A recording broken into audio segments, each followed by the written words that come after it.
Hello everyone. As part of the part two yesterday, I hope around 380 people joined and you gained some knowledge in the revision. And now we will have next 4 hours of revision session. You can see the screen. If you want to see the screen and all, you can sit in front of laptop and do it. Or if you want to listen, you can take the mobile and do any of your work or go for a walk. Happy learning. If you have any kind of inputs about these kind of revision sessions and what process you want to revision, so please let me know so that I will plan for that. Happy learning. Thank you. Let us proceed.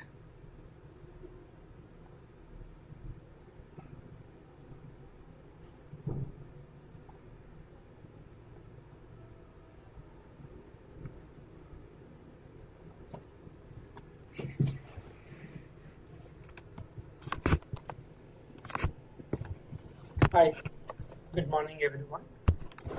So in this course, I'm going to tell you about how do you plan your preparation. For example, you have taken a demo server and you're watching videos or else any trainer you're learning, but you have to imagine that what you're doing exactly.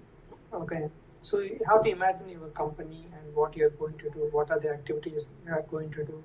So that kind of imagination is definitely required. Okay. So I'm going to give you some insight more into procurement, inventory warehouse, and also I will touch some part of sales. I may not talk too much about finance, but whatever is required, we can take it. So first of all, you can imagine that you are in okay, let's take it one company. Okay.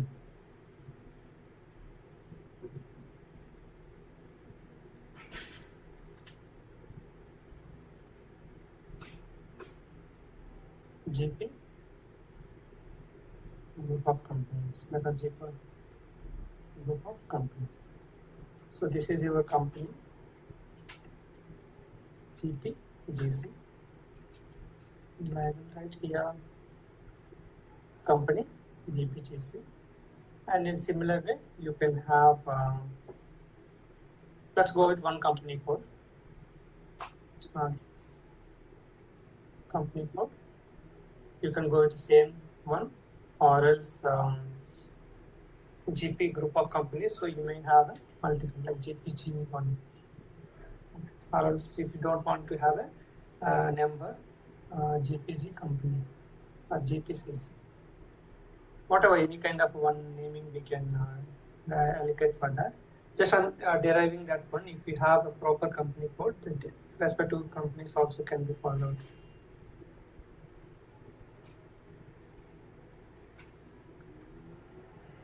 Let's go with the GP000. So this is the company code, and this is the company. And maybe you can have a similar one, chart of accounts. So mostly you can use here an MM consultant or SD consultant or warehouse consultant, EWM consultant. So let's use as it is whatever is available, chart of accounts and the GL account related things. You don't have to play much to avoid lot of unnecessary issues which you may not be able to handle. Okay. So let's go with the chart of accounts also, GPC. Let's give a different color. It will be a more colorful because we will try to segregate each data based on the different things. So one chart of account, company and company code. So under that umbrella, we are going to have just two plans are enough. Maybe we can go for a one purchasing organization. We are going with a company specific purchasing process. So company specific purchasing process, we are going to give purchasing organization GP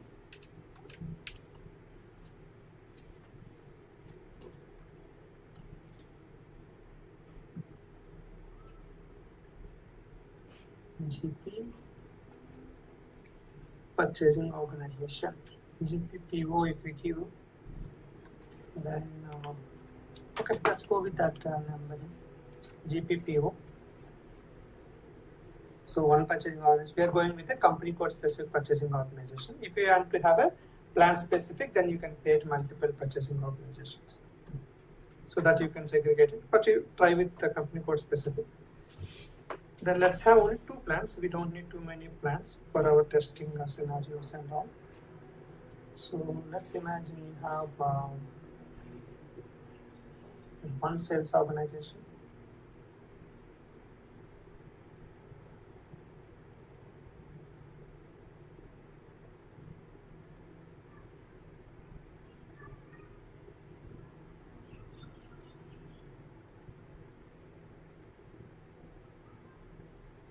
Sales organization.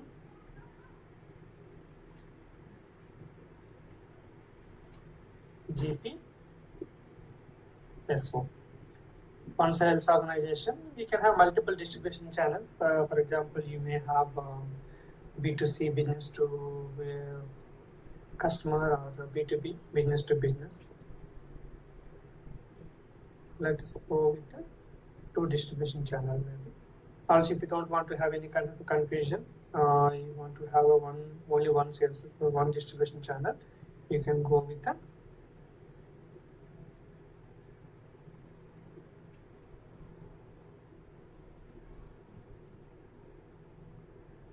distribution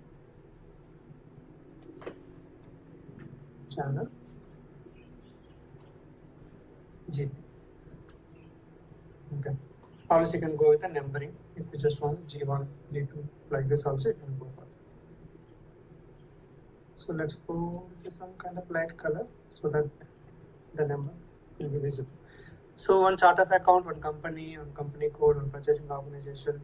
You may have a credit control area, one credit control area. Okay. So that also can just put it. But like I mentioned, it's not, you don't have too much focus as a, because my understanding is my audience are mostly into supply chain management. So let's try to use as much as standard things for your idea setup in the sandbox. Or else you can take a help of any of your finance consultant help to make certain kind of additional configs and all. That also could be a good idea.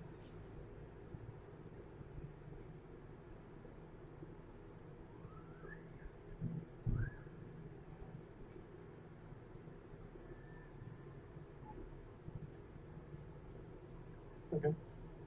So now we are going to see the distribution channel. I am going to highlight the modules also. Which module and all, that also will give you a good idea.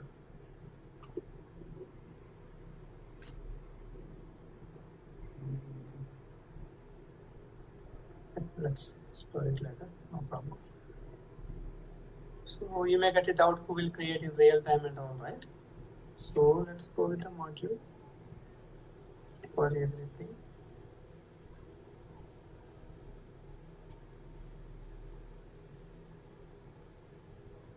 F5. So let's put it F5. F5,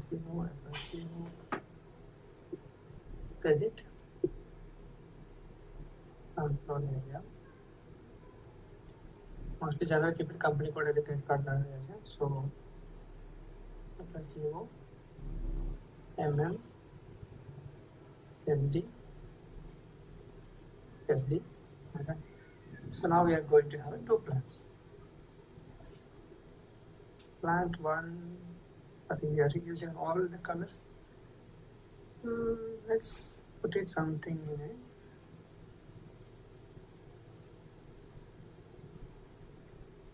Plant 1 and plant 2. 1 box. Let's remove 1 box to make it equal.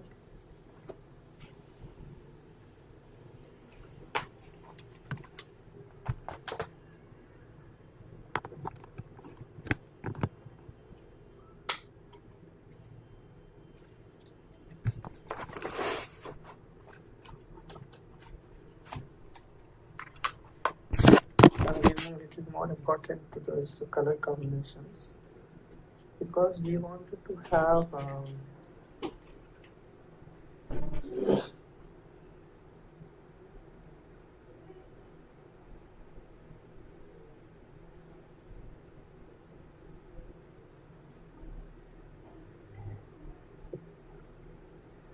so we want to have two plants.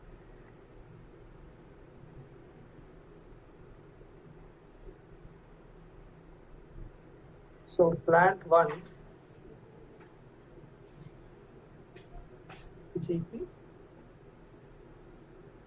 GP01, plant 2 GP. You can spend time and make like this, so that you will maintain the same Excel sheet when you're practicing, so that you can imagine what is happening, what are the different things are happening. All those things you are going to get a good clarity.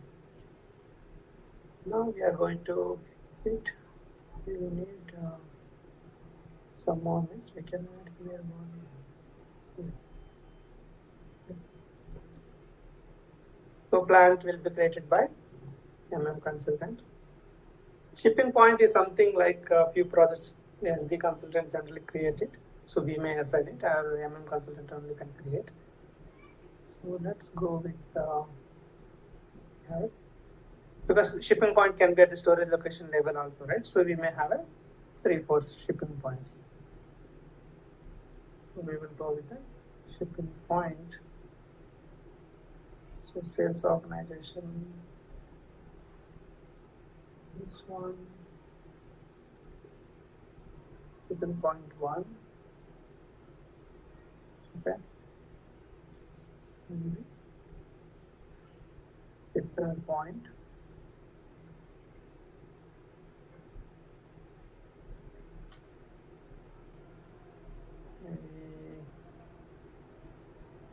GSP1, GSP2, okay.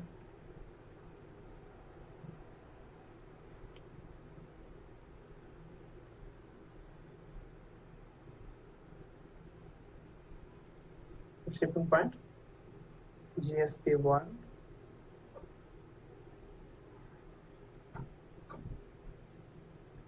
another shipping point.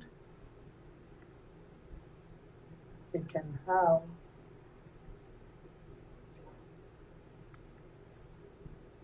shipping point,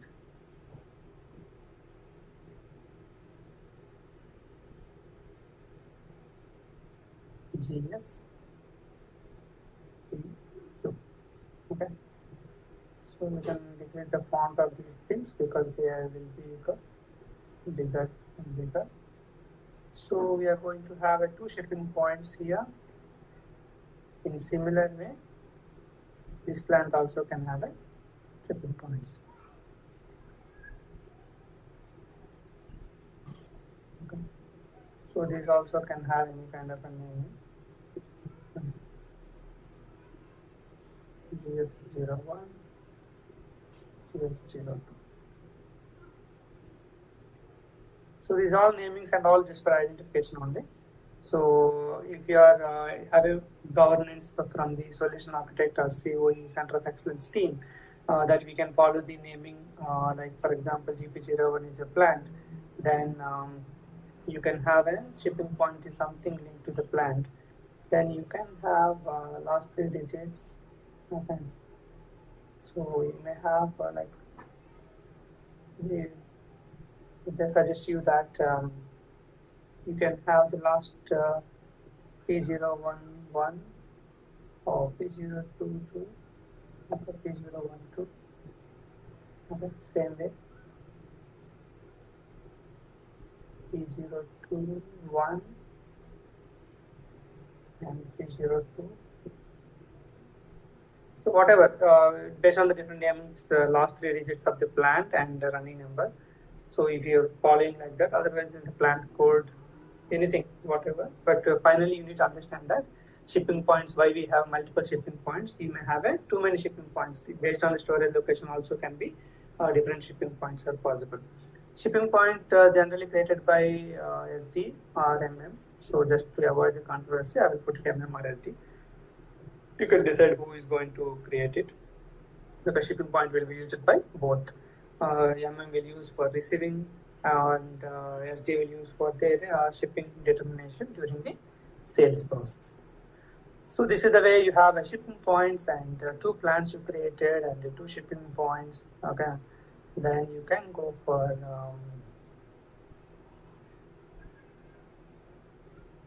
storage locations. So let's go with the multiple storage locations.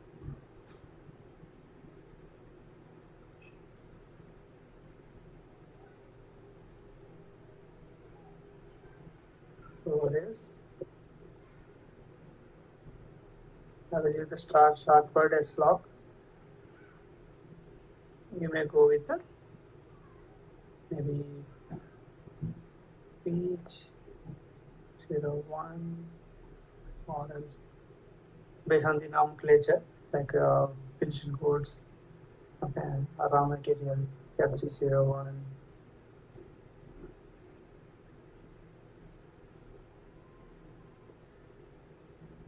S-log RM01, S-log will be damaged location PM01. You may have another location. It can be the quality location you want to maintain PM01. So what I'm going to do, I'm going to reduce the size of those things. FG01, RM01.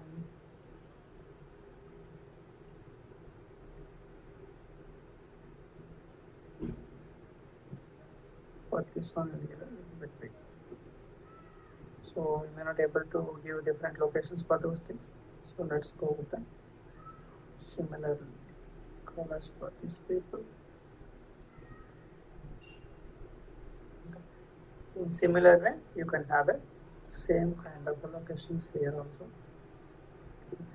So storage location can be same for under the same plant.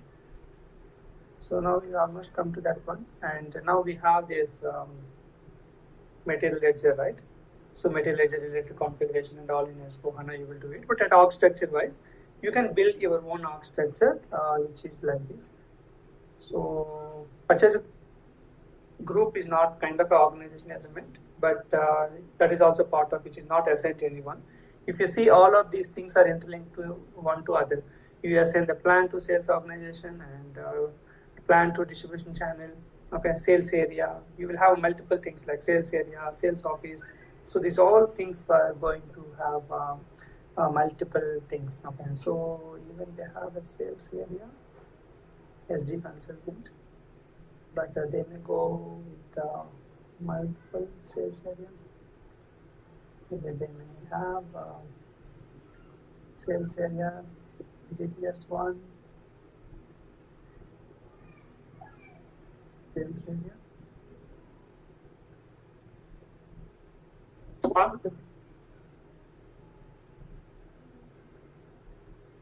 GP S2. Okay, so let's maintain this similar kind of a color for this one. There are almost shortage of colors now. Okay, the both plants we can give similar kind of color. Okay, so this is the way how you can derive your things. We almost came to end, and just for our happiness, I'm going to add it. Purchase group. Just 01. Let me reduce a bit. Yeah, purchase group is 01, 02. Whatever time you are going to spend to make it right, it may take 2 hours or 3 hours or 4 hours of time.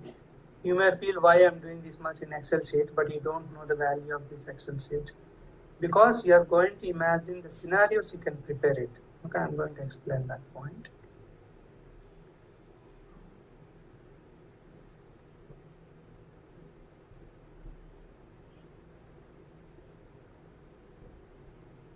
Okay. So let's copy the same thing.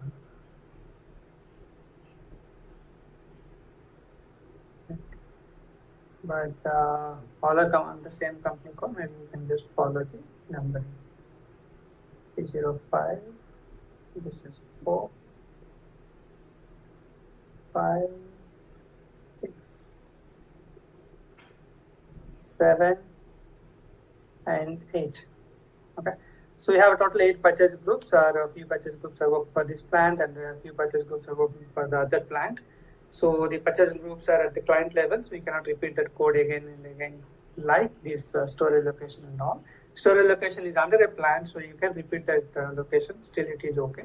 So if you want to have a clear picture kind of a thing, then that also you can plan it. Okay. So FC11, FC12, like this, FC11, RM11, PM11, FC21, RM21. Because I am giving like this, you may have two FG locations, two quality locations in a same plant. That's possible, right? So like this, now you are coming to this purchase groups you created and sales areas are created. You have a sales office, few more SD also you have the sales office and all. So at high level, for these things I can highlight. Maybe I can show you also in SAP. If anything we missed or anything you wanted really need to add it. So when you come to this the enterprise structure, definition, finance, accounting, yeah, company, controlling area, yeah, you have business area, functional area and all, but these are optional. Few businesses you use it, few business may not use it. But for SCM people, we don't have to go more about that area, just to avoid the confusion to all of you. This is the controlling area which I mentioned. And logistic general, we have valuation area at the plant, that's okay, define plant. And this location we don't use it, yeah, division. I think one thing I will add is the division. And sales and distribution, we have sales ops, we have distribution channel, yeah, sales office and sales group. I think those I will add it, so that our SD friends will be happy.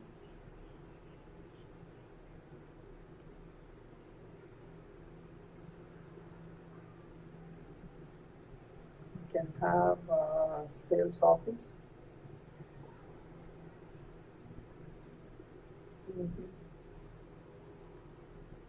CS41,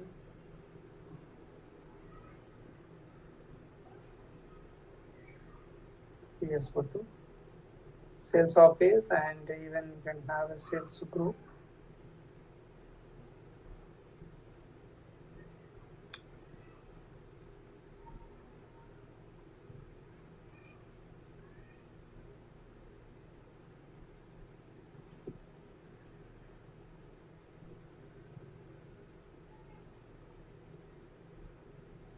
Okay, so I think that could be fine for now.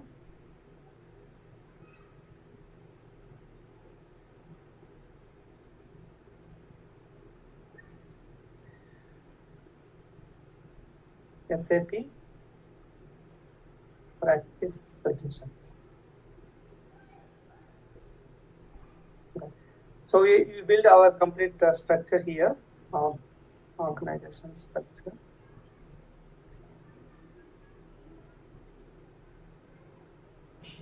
So sales group and material management. Say we have storage location and purchasing organization. And in logistic execution, like I mentioned, we have a shipping point, the warehouse number.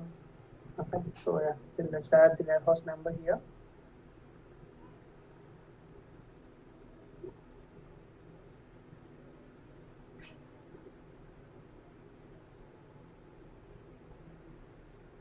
We call it as a org element. So maybe we can one. So the overall we call it as a organization structure. This is the module who is responsible for respective activity. So if you check this thing, use it.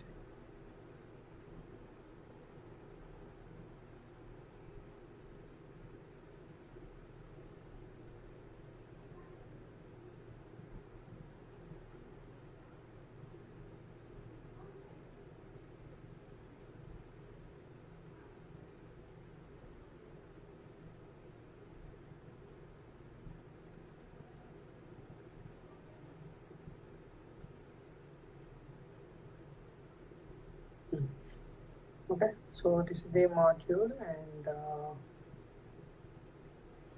organization structure. We have these modules and all.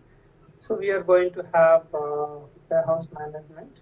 You may have so all storage locations are into one warehouse. We can consider one plant, one warehouse. We can copy this warehouse management.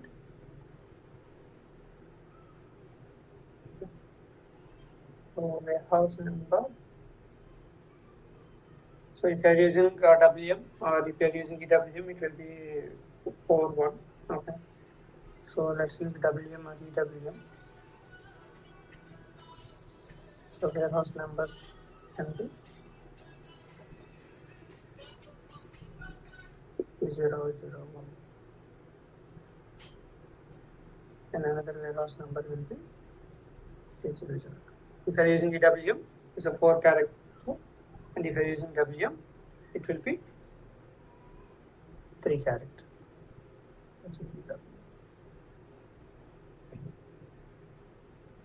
So now we put it all these data, and now how you need to derive your practice. So let's take an example. You created all these things, and we have one more thing. Storage type. Storage types are the applications where you will have multiple storage types.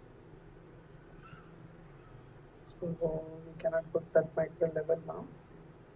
So let me go to the storage type. F01.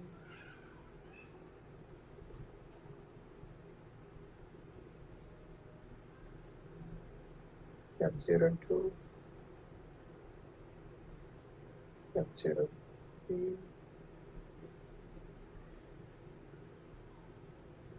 M01. M0. Based on different area, a lot of other parameters. If you watch our WM videos and all, we explained about segregation of these things. Okay. So I'm going to put this here, and for warehouse, let's give some color.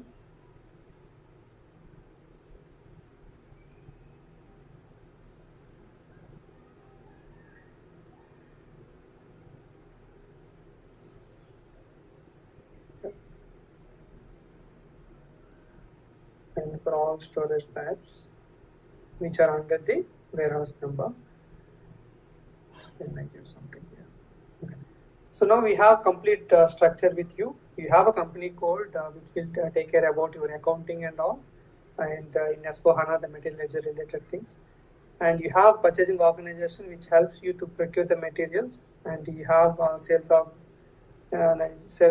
organization, distribution channel, and sales area, all this stuff from SD to do the sales process. And shipping point will be helpful for you to do the shipping when you are dealing with the deliveries and all. So storage location will help you to store the materials in your plant. Okay, the plant is available, which is the key element to procure or to store the data, to sell all these areas. Plant will play the key role. Purchasing group is the buyer, okay, who is available within your purchasing organization to do the activities of procurement. Okay. So warehouse number is something we got. Who is going to, if you are using the warehouse management, you can monitor your stocks at the micro level. So you can place the stock, you can identify the stock where exactly it is available. So all these kind of things you can do with warehouse number. Okay. So in a similar way, whatever you are doing, like for example, if you are procuring the materials you want to store at the warehouse, okay, these all kind of things can be done with your warehouse number. So warehouse number will be like 1 per 1 plant or 2 per 1 plant based on the how many actual physical locations you need to decide it. Okay. So what about this? So now we are going for something else. Let's see the color for this.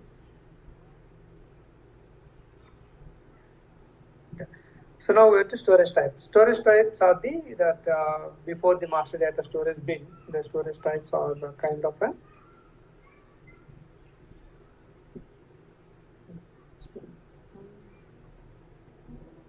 this is better.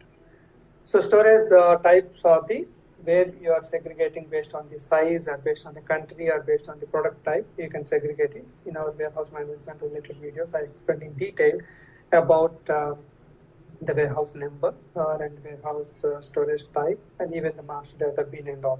So now we have complete architecture. You can prepare this one proper way so that when you are creating in your idea system, you don't have to think about coding. You can see right while I'm writing, I'm thinking about the coding.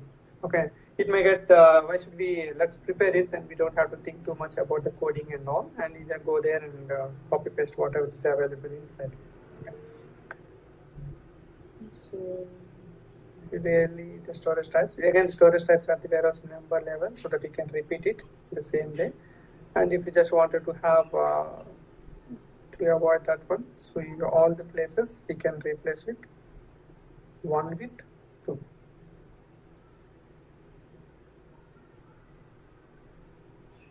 I'm just going to replace it 1 with 2. Okay, so all are replaced with 1 with 2. So next we have master data and all. In a couple of videos we explained and all those things, you know it. So I'm directly going for it. How do you make the scenarios?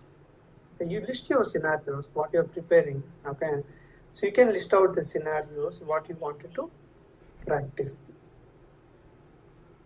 So scenario number.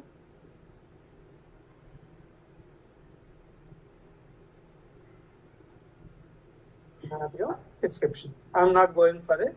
What are the process steps of respect to scenario and all? Okay, so I'm going to give you an idea that how you can make it the scenario number and scenario description, how you can plan it.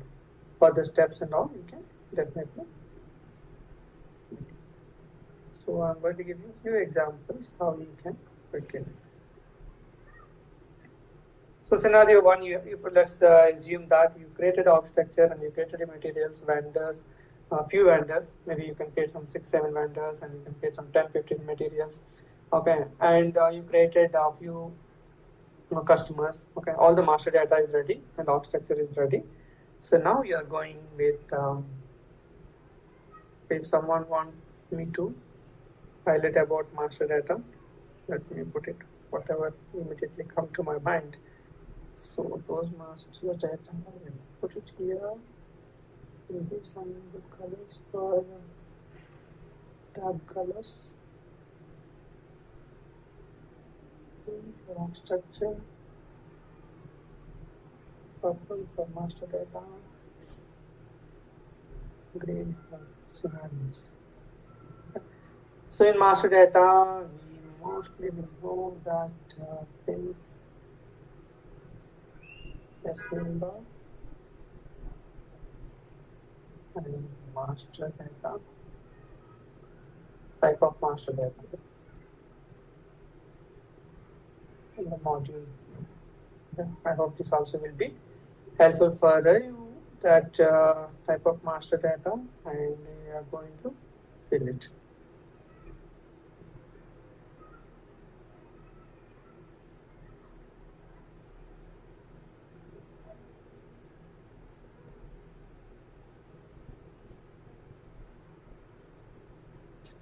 Okay, different type of master data. So let's start with finance. Okay, so whatever is quite popular only I will keep it. So, but I try to cover all of our SCM modules. Okay, let's keep it.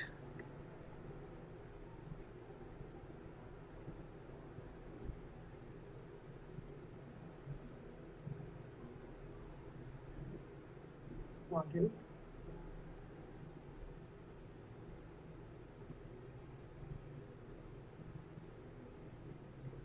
Type of master data.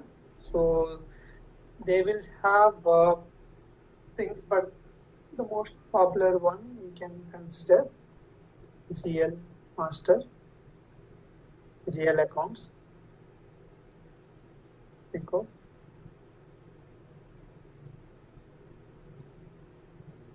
Cost centers. Cost center is CO and the GL account is FI, but I'm combining them into profit centers.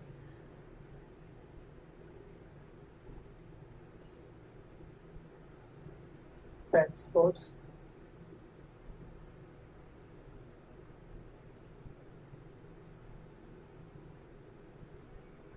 For everyone, we have a output condition records. Output condition records. In related to the forms and all, we have in every module it's common actually. So what will I do? Output condition records, I will keep it for the PICO, MM, SD. WM doesn't have a condition records, so we maintain directly the configuration. WM, MM, SD. So these three popular ones, we can just put it. See if I come to something come to my mind, I will let you know. Okay, let's go to our thing. And see business. Let's go to our main material. Materials. One is MM. MM, or if we are using MDG, Master Data Governance and all, those modules you may take care about this MDG or MDM. Materials. And now I'm going to, I have to consider both ECC and S4HANA into my mind because audience coming from both the areas. So let's put it business partner. Okay, business partner, but ideally vendors,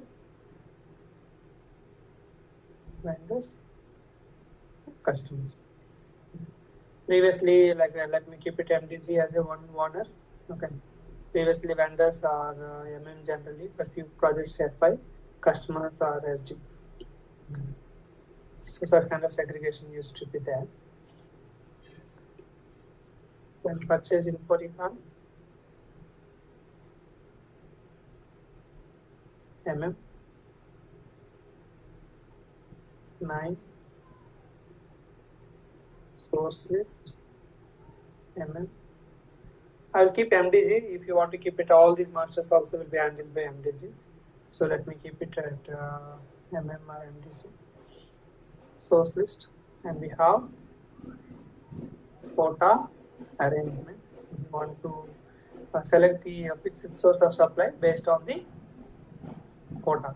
Then you can put it MM or MDG. Customer info record. Slash is C. Okay. Because mostly the pricing condition records are not there. So for SD or MDC. And pricing condition records. This is available in both the modules MM and SD. Again, MDs also can take care. Okay. So pricing condition records. See, all these masters are required for you to run any kind of a business model process. Service master, mostly these recent projects I'm not using service center sheet. Mostly we go with the text PO, where the PO account assessment category and the text will be given. But anyway, we have one master called service master. So just put it service master and storage bin. Storage bin, WM or EWM. Okay. So if you go for a PP, you will have a control cycle, production supply area. Okay. So those also will come to work center. So I'm not touching the PP module. Okay. Maybe if you touch PP module, we'll have a few more masters. Okay.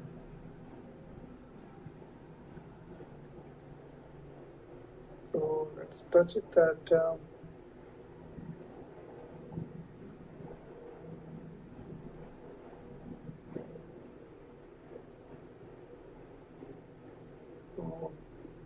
that's a production supply area, work center, you can say like work center is PP, integration with the WM. Production supply area also PP, ownership, but it has link with WM2.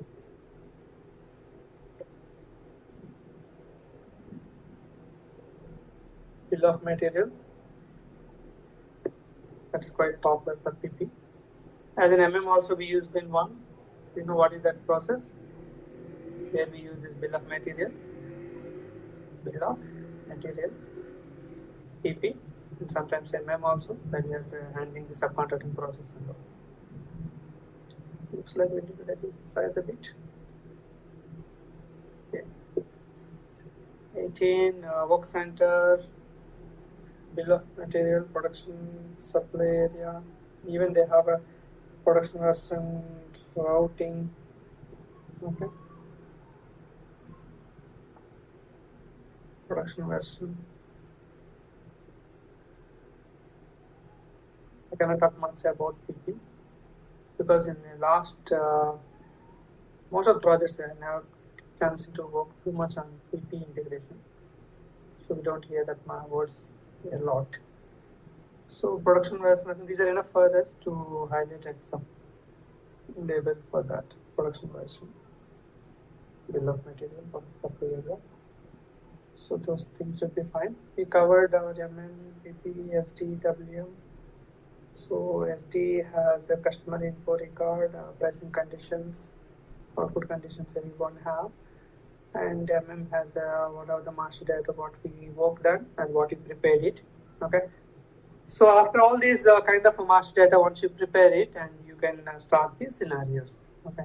So scenarios, you just imagine that you have org structure and you have 2 plants. Okay, you have a sales office, sales organization, 1 purchasing organization. You have 2 plants. You have warehouse number.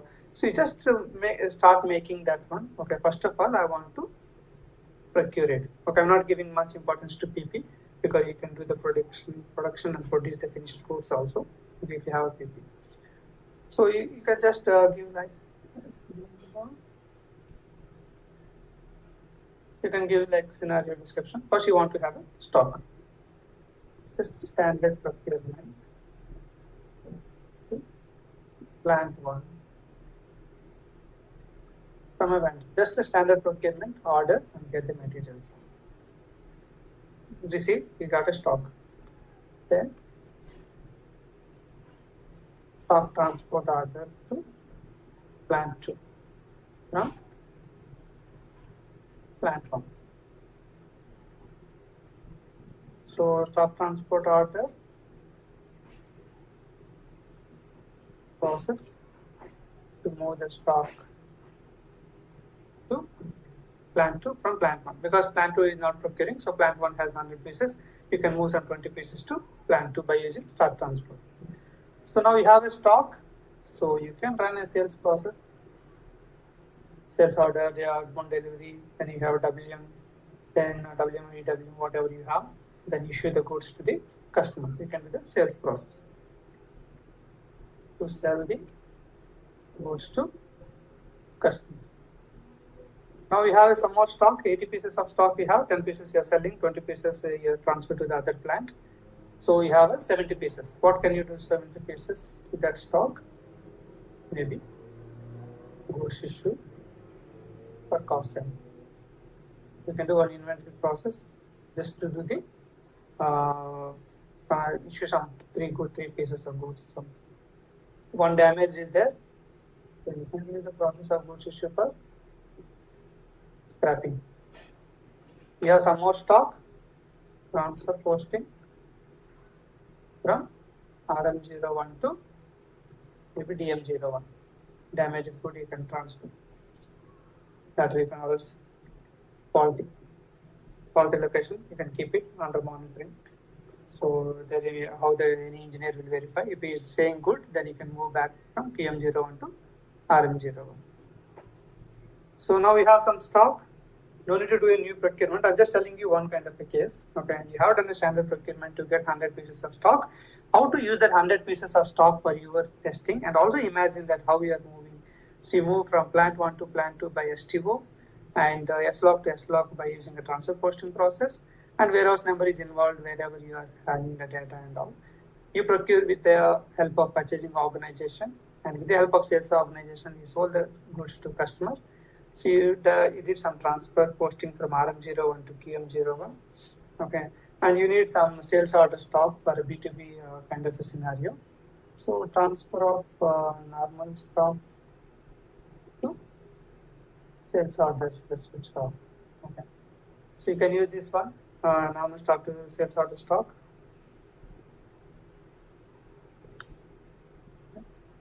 So if you go to Vivo, you can see all those movement types.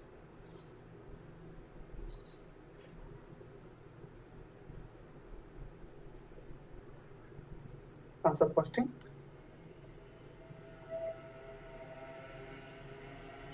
Transfer posting.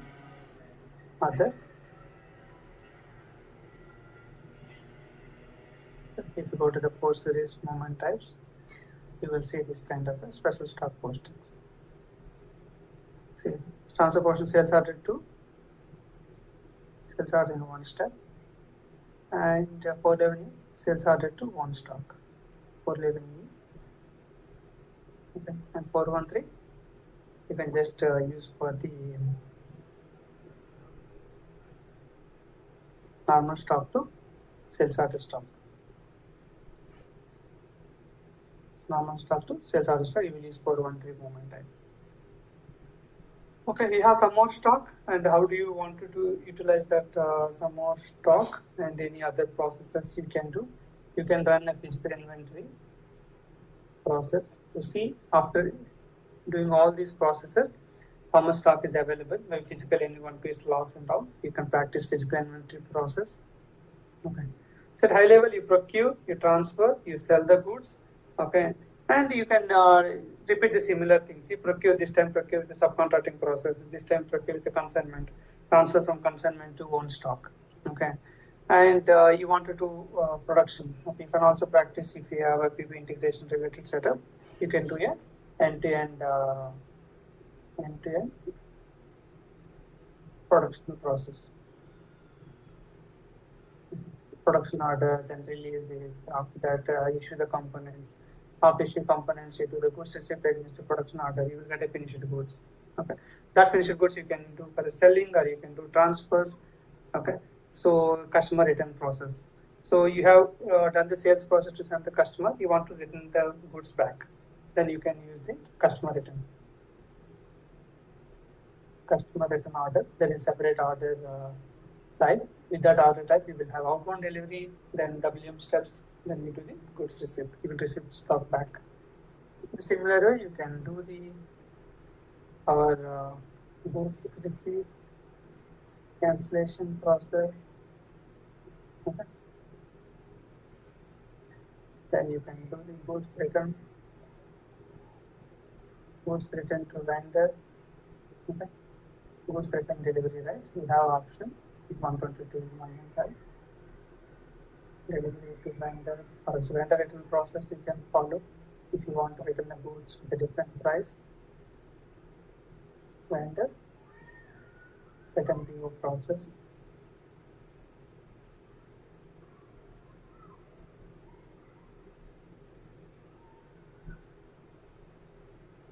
Multiple special procurements, special procurements like consignment or subcontracting, pipeline, third party. So these are all you can practice at the next level. So third party, and if you want to try interfaces. So there are multiple things if you check our course index or any other processes. So you can plan it. At least you will imagine that when you talk in interview also as a learner, you can tell that yes, a plant has a stock and they can transfer to other plant. They have extra stock. They can move from here to here. I use the STO process to transfer it from here. So to sell, what process you have? I have used the sales process. What is the sales process cycle? Sales order, outbound delivery, then WM picking. After that, goods issue and billing document. So what is the purchasing organization? What kind of process you used it? By using purchasing organization at the standard procurement. So we have a MRP run means like PR will be there, otherwise directly purchase order. Then inbound delivery if you have, then goods receipt, invoice receipt, and payment. So when do you use this warehouse? Within warehouse, we have multiple scenarios like bin-to-bin transfers, or you can do the location-to-location transfer related setup, physical inventory process. So in this way, you can multiple scenarios. Yes, what is the status? Okay. So you can put a status whether you have tested or not.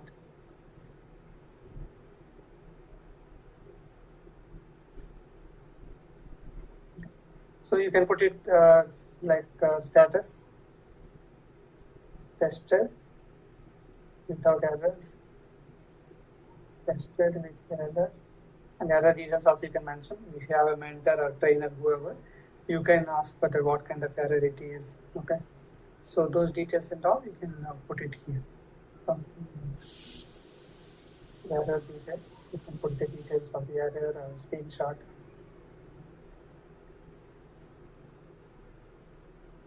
TBD means to be tested. You have not done few things. TBD, this one I have done. Tested with errors. Tested with errors. Tested without errors. I'm just giving you an idea. So how you can plan it. So error details, if you can keep it, either you can test on your own, or else you can definitely plan for your mentor where you can put it.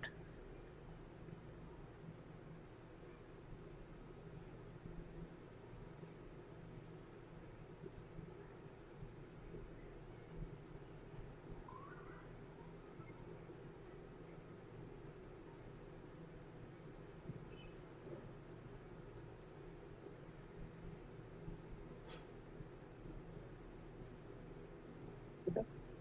So by using this option, you can condition formatting, text that containing. So tested without error. I'm going to give a dark green. So TBD. You can do for the condition formatting. Text that contains TBD yellow. Okay, at least you can track that. Let's remove this green, which is making us confused. Okay, so how is your testing status? How many scenarios? What is the target date? You can put it like how you're doing a project in similar way you can imagine and you can do it. I hope the overall explanation, the time what I have given, I hope it will be helpful for you. We can cover many scenarios and all, but this is something kind of, I want to give an idea. You can elaborate and you can practice. What is the error details you can put it like something GL error or whatever GL error. So the error message number also you can put it, so that either you can Google or you can ask anyone in any group, or else if you have a personal mentor, you can reach to the mentor and get it fixed. So this is the way you can practice at the high level. Once you get this kind of a maturity and this kind of a command, then you can practice interfaces, you can practice some other table logic, and we have many things in our content also, right? So happy learning, and I hope whatever time and inputs I have given, that will be helpful for your career. And if you have any kind of comments, or if you have any kind of recommendations or suggestions, you can feel free to share. At the same time, if you like the overall content and wherever the platform you're watching, you just provide your valuable feedback. That will be an encouragement, and also it will be helpful for me to improve, to serve you better. Thank you.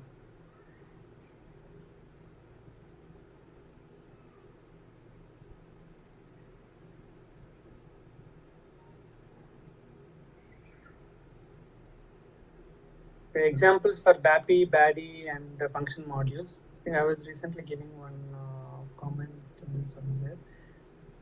At high level, BAPI and function modules similar, but technically, if you go for a more difference, BAPIs are mostly for the calling from other system, from third-party system when you're calling.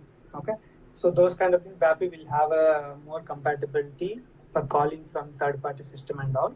Function modules are more into within SAP system, or widely used for doing transactions. For example, /n SC37. Okay. So we like BAPI, what change? Yeah, actually, I have seen your video on the purchasing view display for the function module. Suppose you use SC37, and the same way in the BAPI transaction also there actually. BAPI. Oh, okay. There is it's a transaction here, BAPI. Yeah, BAPI itself has its own transaction code also. So technically, if you go there at high level, BAPI is mainly used for calling from third-party system and all. Function module within SAP system, you are running something, then function module. So the technical things I have seen. But as a consultant, when you're working in these many years, I was working, right? I see both are similar times, but the same transaction you can execute it and all. So if you go to our logistics general, okay, logistics general, also we have material management, purchasing, purchase order, okay, change, see, function module. So BAPI is a high level inside function module only. So many people ask me that difference. So I also like. That is also one of my questions. Yeah, actually, that's why we can say like technically at high level, BAPI and function modules are similar. But as per my knowledge, that BAPIs are designed to call from third-party system. Okay, like the function modules are mostly within the system. And sometimes when you see that one, BAPI itself a function module. This is a live example we can see here. Okay, so BAPI itself has a function module inside. This is the function. So if we want to check function modules for the purchase order and all, this is the way, like how you open. This is the BAPI verification. You can check for the like this. Okay, function module we can search same way. You're also getting this is one way, and another one is go to SA37, and we don't know anything about so start PO start create. Okay, then click F4. So you may get few things related to PO creation, PO change, but this is one way. But that is the best way because there you will have a proper way how to verify and all. So I also took one difference between BAPI and function module because few articles I read it, BAPI itself a function module. So BAPI will be there, but inside function module only will work it. Okay. So that also we see that one. So we don't want to discuss too much about that example, that one. But yeah, BAPI and function module is similar, but function module within SAP and BAPI you can call from other system. Okay, so that's what technically I took one statement from SAP official site to tell us that. And also you can check whether the release status is released or not. Okay, few things are not released state. So BAPI transaction is a good thing where you can go and verify it. Okay. But actually, yeah. So the BAPI can also be used to upload the data, right? You said. Yeah, just now, right? I upload data on PO change, PO creation. BAPI is there, so you can upload and. So what we are doing the function module of BAPI, for example, let's say 37. Okay. So PO display you have seen material display BAPI and all. That is useful only to call display screen. Okay. So for example, just we have seen that one BAPI underscore PO underscore create one, I think latest one. Create one. Create is old one, create one. So this one we use for bulk PO creation. Okay. So only one we give that what is the input fields and all. Based on these input fields, ABAP will create a program which you can upload in the template and do more. Okay. So actually a little confusion here for me. So I have seen your video on the purchasing view display for the material. For the material, if you want to display, so you were telling something about if you want to display the material directly, the purchasing view of the material, then you can use that MMPUR underscore. Yeah, sometimes we call the screen actually by hyperlink kind of things we do. But my question is, where do you use it exactly? How do you, for what purpose you use it? Yeah, for example, we are showing PO in a report. Okay. For example, you are showing a purchase order in a report, in a custom report. There is a PO like this 4600 okay. So business wanted to from the screen only the double click they want to go to ME23M. Oh, okay. So at that point they use that BAPI to go there. So if you click change button, then it will go to ME23M. Okay. So within the report itself, if you want to give some small icons to display change and all, then the developer can use this mapping. Yeah. So do we? So we have to when we give the functional specification to the developer. So we have to give them right this. Okay, you have to use Yeah. this Call function. display widget. If you can provide the import parameters also, it is very good for ABAP also. So a very good function consultant. Okay, So you this saved one, him. it's not mandatory, right? That we can just give our But requirement. but few projects, few companies and all, they put function consultant has to provide as much details as he can. Okay, because Oh, you have a command on the program, you have a command on the business requirement, so you can do properly an investigation and you can prepare it. Okay, so sometimes if you are not able to get properly, then you can just give a BAPI name and please utilize it. If you get any issues, you let me know, like that you can keep it. But ideally, if you know the import parameters, that's why I explained in my videos and all how to do the import parameters and all. okay, okay. So BAPI to display the screen, to create the screen, to change. Okay. And also I was mentioning that from BAPI, what is the difference between BAPI and BDC? Okay, BDC or LSNW recording method. Even LSNW also has BAPI method. I hope you would have seen my. Yeah. BAPI and BDC both methods, right? LSMW. So I made a video on what you call IDOC method and BAPI method. Little similar actually, method and IDOC method. I have videos and you would have gone through that. So these things, when you use it, it looks similar. Without ABAP also, we can do few big things. Okay, without ABAP. But only difference is, in case of ABAP program, you can get a customized transaction. Like get something like ZMM underscore PO, like something. You can get T code. Once you go to the T code, you will have upload file template, upload and execute. It will be created. Okay, if you are doing this BAPI one, the user has to come here and execute it and then go for 5-6 steps and all. So many companies LSNW access will not be given to the users. Okay, because inside it may access to other things. Users also will feel that I have to run 7-8 steps, specify upload and all. So we go for this custom transaction. But if you want to do something for the data migration, cutover and all, without ABAP you want to handle, you can utilize this BAPI method. If you have not seen my video on that course, I think it is available on Udemy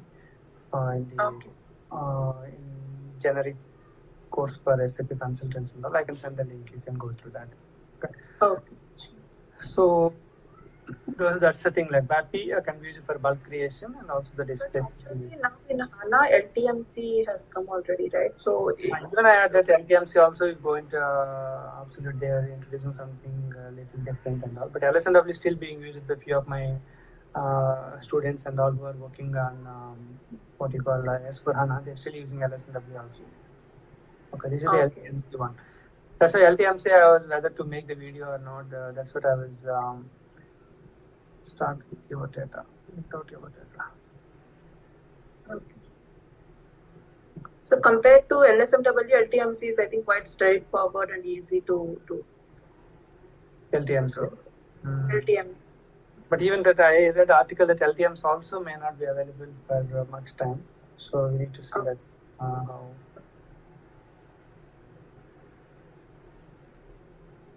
I thought to make a video, but after seeing some article, okay, I didn't make it, but I will check it again. If there is still some valid, I will make a video on LTMC. Okay, this is the LTMC home screen and all. Okay. So you got idea about the BAPI, right? Coming to BADI, you put your next question BADI, right? BADIs are enhancements actually. If you go to SPRO, okay, and let's go to material management, go to purchasing. Okay, everywhere you see some BADIs, business add-ins in purchasing. Okay, so as a functional consultant, you just know that what all available standard. So, for example, what you do, purchasing. So change of field control. Okay. So or else let's take anything. Release creation of scheduling element. Enrich ALU output tables and reporting commitment plan. Enhancement of flexible workflow. SAP has given certain kind of additional add-ins, right? Okay. So if you have some kind of client requirement, you are writing an FS for that, then the adapter will not make something from the ground level. You will not do the product development completely, right? First of all, you will verify either in SAP standard baddies are available. Okay. If you also can find it and see adopt header text when copying purchase requisition. Okay. So you want the functionality. If you can give, I think this may be helpful. Please check this one. Maybe you can take SPR or screenshot and put it in your FS so that he will go through if he doesn't know. If you already know, as the best practices and as a first he will verify any standard baddies available or standard any exits are available. Okay, user exits and all. I think I have video how to find a user exit based on CMOD transaction, CMOD, SMOD. I'm aware of. Only identify at a high level only, but the developer will go through whether that exit can be used or not, whether it is, just now we are verifying the BAPI, released BAPI or not. So released BAPI means it will work efficiently. Okay, SAP also verified. Okay, so those things and all they will continue. So what you can say, what is baddies? We can see the baddies in SPRO. SAP has given certain kind of standard baddies. Okay. So if you get similar requirement, then see change of field control. If you are working on some enhancement in change of field, he will verify this baddie can be utilized or not. Okay. Enhancement spot. So okay, if you go to that, it will ask for that what kind of you want to implement. The key also required actually. So determination of factory calendar for workflow deadline. So SAP has given certain things may not be required for everything. So if you really want to implement, you can implement easily with the available baddie because coding everything available, right? So implementation will take less time. Otherwise, he has to write the coding from the ground level. If a developer didn't do proper analysis or is a consultant also didn't do proper analysis, they will do everything what SAP has already done it. They will spend 3-4 days for developing that one. If they find some good baddie, they can finish in half day or 1 day. Okay. So business add-ins available in purchasing. Even if you go to inventory management also, you see the business add-ins. Inventory management and physical inventory. Actually, is it possible to give me like one live example, like tab enhancements, for example? Tab enhancement, again, the field tables I was mentioning in that also. Okay. See, example for implementing user exit. Okay, I will give you functionally. For example, during MIGO, you have a requisitioner or something, right? Goods recipient. So goods recipient. Yeah. Okay, let's take an example. So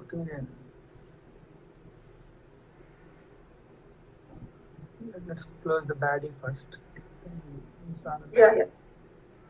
SPRO, material management, purchasing, business add-ins,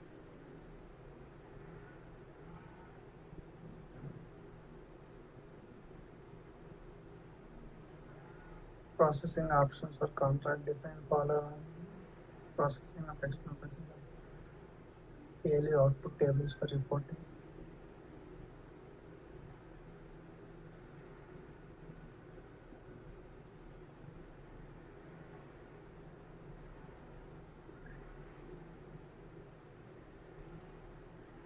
Change the header. You can use this business add-in baddie to modify messages based on the field values in purchase requisition in document header level. So if you have any requirement to modify messages based on the field values, so if a certain value, then the message has to change it, like error messages and all. Okay. So modify item enhancements part. So if you have some requirement, he will not do from the scratch. He will first verify any standard baddies are available. Okay. So implementation created in this transaction SAT. This baddie is used to implement custom logic to modify certain fields of purchase requisition at item level while creating a purchase requisition. See here, while creating purchase requisition, if the plant is 100, okay, for example, plant is 1000, then you want to change the purchase group as a default. Okay. Yes, whenever plant is 1000, purchase group is P01. So PR to PO automatic creation. So they want to use the same values there. So then they will use baddie. you have to maintain the CCID. You know what is CCID? So generally CCID or constant ID, they call the constant ID.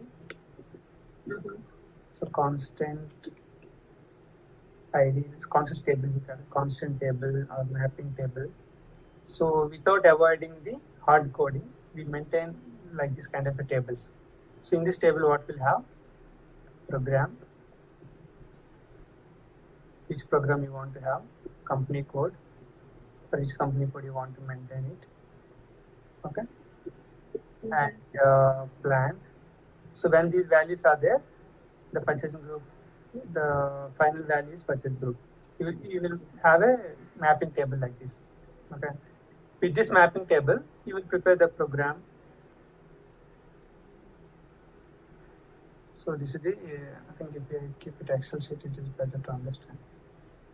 So we prepare one table like this, program, P1, P2, P3, okay, value. So like this we can prepare that values. Like a program is something which I something. P1 is company code. Okay. P2 is plant. Value is purchase group. Okay. Just take an example. So if they have header and item, if it is header, then item they can keep it. So header is program like this. This is header table. Okay. Okay, this is header. The item table and separate table can be. Program is Z,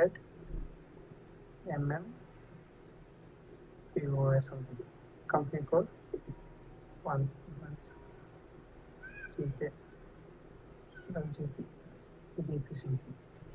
Plant is 01.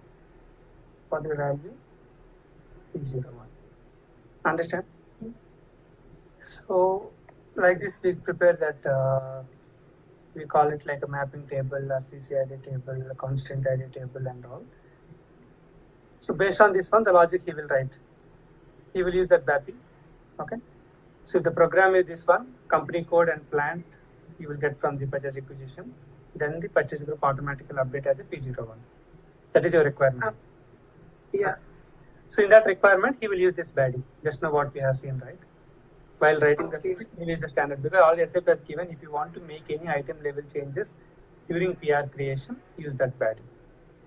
Okay. Okay. And the functional, you are going to give this one.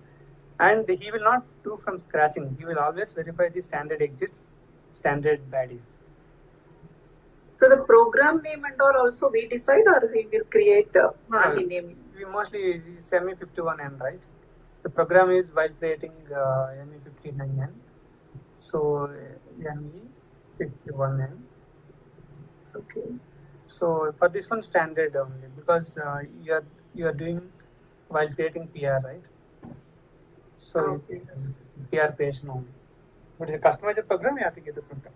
So he has to identify, right, what logic I have to do. Yeah, he is implementing it in the already existing program. That's why we are giving the standard program. Because you are opening customizer program, you will give a customizer program. Okay.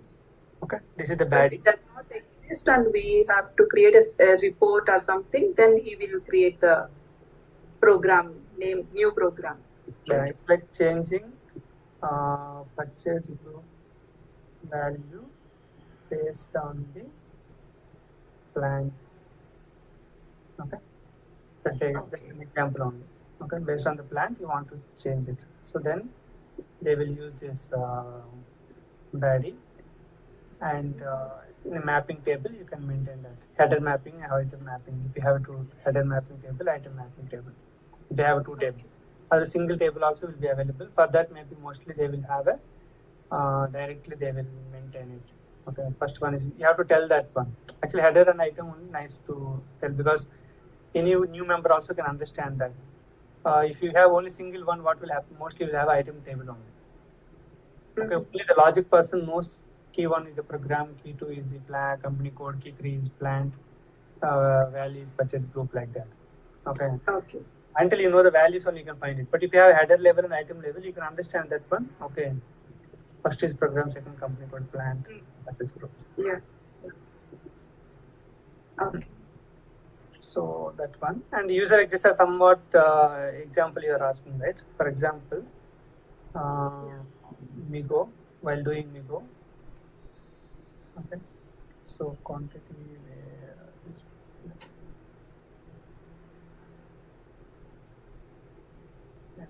51.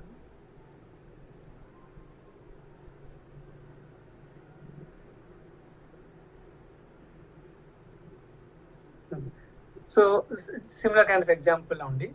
Here, not changing the field. This time, whenever you receive a material for the plant, okay, Gaurav plant, then unloading point should be a certain field. Okay. Similar, I think baddie, what we just now discussed, it's validations also use the exits. Okay. Certain exit will be implemented to have a validation. Unloading point should be this one only. You can maintain in a mapping table. Okay. Or else, so that's a baddie, module pool, exit. So there are 4-5 things are there.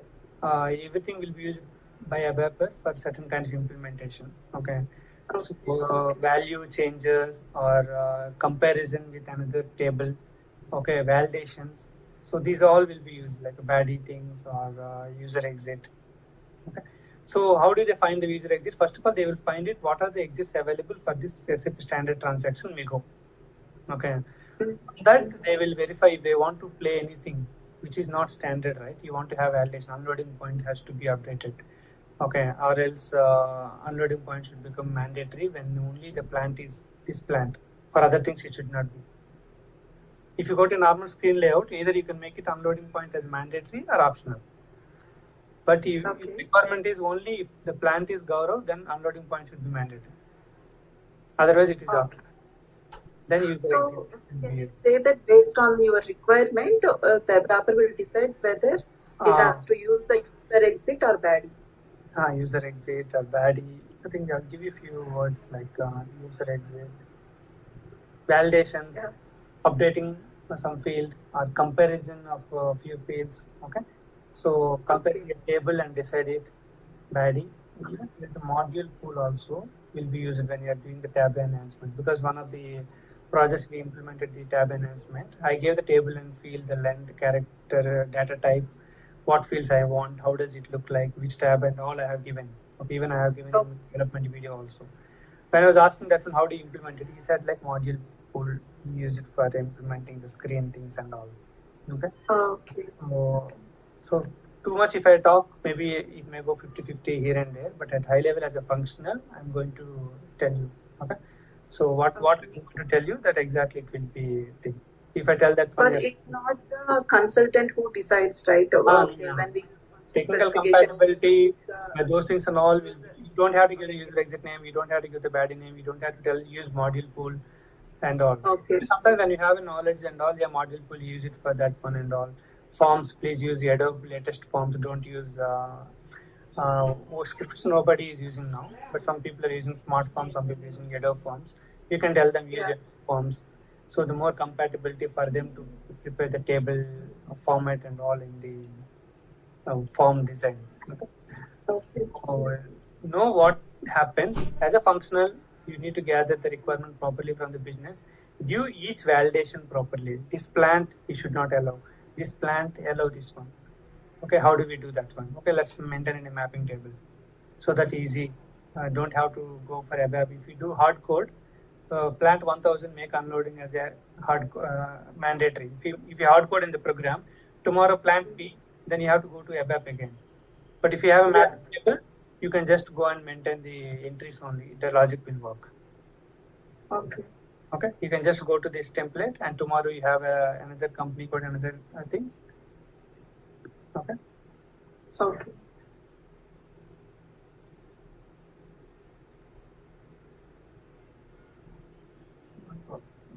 How to do this?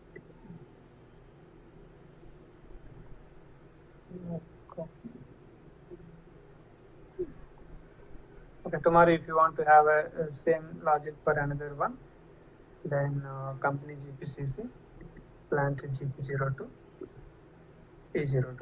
No ABAP is required. Just maintain, the logic will work. Okay. But who will maintain? We have to maintain it? Consultant, function consultant can maintain it. Without ABAP, we can just maintain, because this will have a table, SM30, or if you have a transaction for that, you can go and maintain. That's the benefit of this mapping table.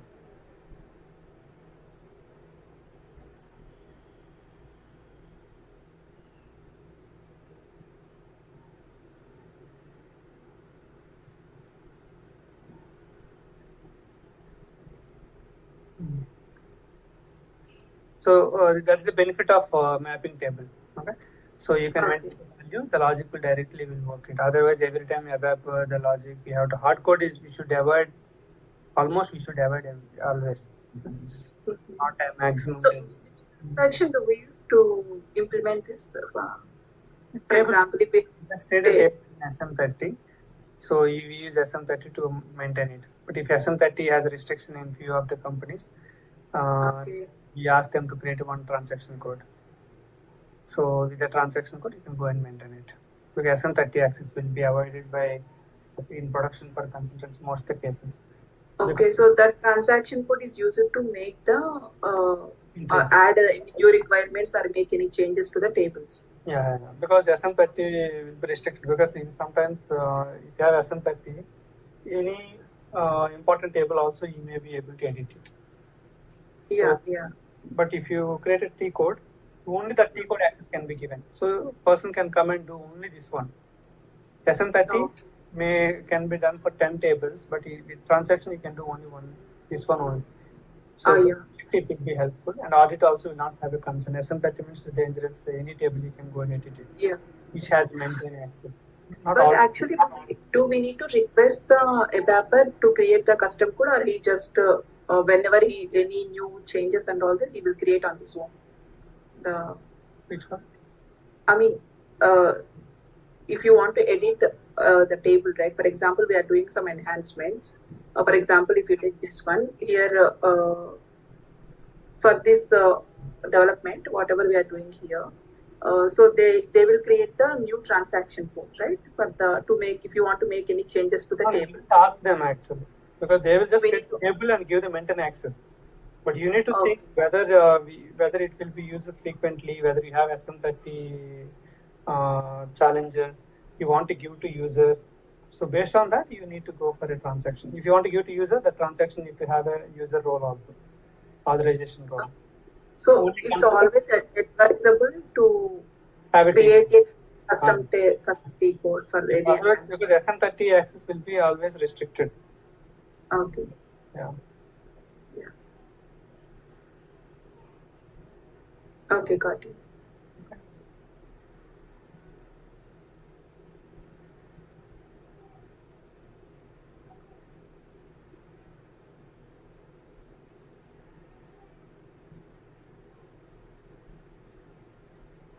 So material creation one test case, PO creation one test case, goods received, different test cases are there, you are running it. When you are running this transfer posting from stock of old storage location to new storage location, okay, the first one basic error you got is, there is, for example, you are trying to transfer of 20 quantity, system has given that deficit of 5 quantity. Then what will you do? Okay, there is a shortage of stock. Then you go to MMBE and give that material and old storage location, you see the stock of 15, but you are trying to transfer 20. Okay, then either you have to decrease the stock to 15 or increase the stock of old to 20. Then only you can do. It's kind of small troubleshooting. You got an issue, you analyzed what is the reason for that, and you have fixed that. Next level. New storage location is not visible in the printout. You created a PO, you have given the new storage location, you have gone to ME23N and see the messages and all. In the printout, the storage location address is not correct. Okay, then how do you troubleshoot? You will go to the storage location and go to maintain storage location and address. Okay, let me just see that point. Troubleshooting means you got an issue, you are identifying the reason for the issue, and then you have to fix it. The simple meaning you can understand. See, now you go to that storage location and what address was maintained, whether that address is correct or not. And this address and PO print address, you compare it. See, there is an address. You just compare whether that address is correct or not. They have not maintained anything.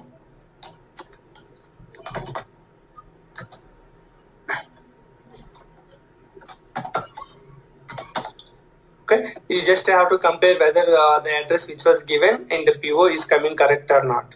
Okay, if it is not coming, then you have to address to ABAP consultant. See, the storage location address is correct in the configuration, but the system is not picking the latest address which is available in the configuration to the PO print. Then you and ABAP consultant will sit and work on that, and we will identify the issue. That is one kind of thing. And each example I'm giving what kind of issues you are getting and how you are troubleshooting. When you are getting this address is not coming, the first point what you have to check, whether the PO is having the proper storage location or not. It is there. The second check, then go to the configuration, just now what we have seen, check the address. That address and this address is same or not. If it is same, then you have to update the address itself. But in configuration in SPRO, address is correct, but in PO print, address is coming as a old PO address, old storage location address, or something is missing. Then you have to sit with ABAP and check the smart form and identify what is missing. Any logic is missing, otherwise any kind of performance issue and all. The ABAP has to fix that. Then PO will have a correct storage location address in the printout. Then the issue is resolved. Okay, these kind of troubleshootings. You can give a lot of examples. Whatever you activity do, you are creating a material. System is giving some number range error. You are creating a material. System is saying that the valuation class is not defined. Any kind of errors which when you get that kind of things, how we are resolving. To which team you are. For example, if it's a configuration issue, you may concentrate on. You may talk with your consultant. Okay. That respect support consultant, please check the configuration. I think it is done wrongly or something. If it is ABAP related, you will interact with ABAP and tell that respective thing. And if it is any connection related issues, for example, you are working on any development, the data is fetching from some third party system. Then you will ask them to verify whether the connection is proper or not. You will talk with the basis consultant. A basis consultant to check whether the connection is proper or not. Okay, and if it is any ABAP related, you will work with ABAP. If it is authorization related, we talk with the authorization. How we are interacting, they will have a guidelines. What are the roles of a testing consultant, or what are the roles of a support consultant? In your activity, what are your roles? What is the limitations of your job? All these things will be defined by respect to manager and the respect to roles. According to that, we will follow and troubleshoot that respect to issues.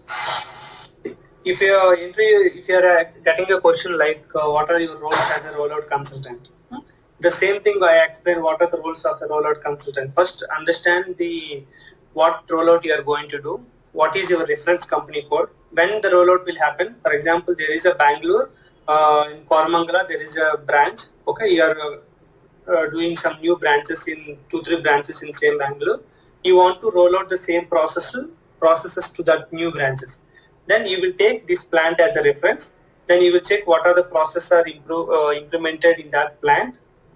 Understanding the reference plant, the activities and all.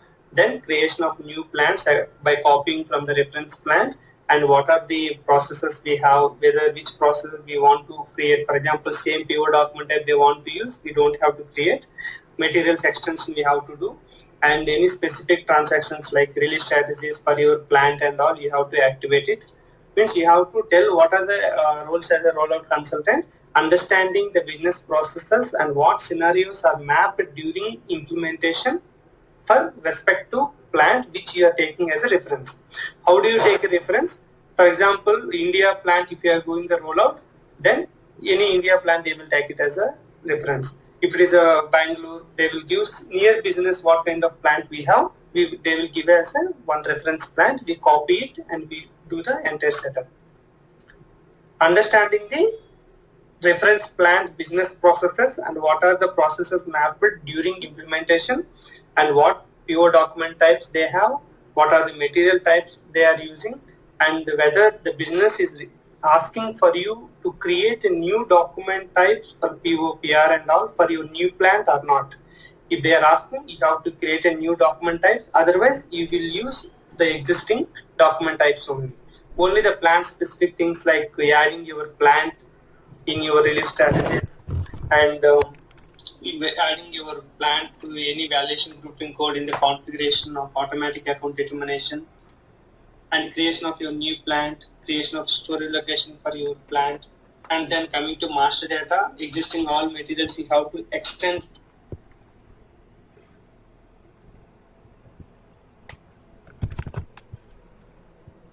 to your new plant. Okay, vendor master, if you have any new purchasing organization, you can extend, otherwise you don't have to do that. Creation of info records for your new plant. These kind of activities you can address to them. See the activities, how does it happen in real time when you see that respective areas. For example, when you're learning the course and all, what we do, for example, if you take master data, first we do configuration and then testing. Testing means creation of materials. Creation of master data like materials, vendors, etc. Coming to purchasing, we do first configuration of document type, number ranges and all, and then creating PR, contract, PO, etc. This is the step by step we follow that. But when it comes to the real time, how does it happen? For example, first we do in development system in real time. We configure everything from enterprise structure to, okay, you can say like special procurement types. Enterprise structure to special procurement in golden client, we can say like development system.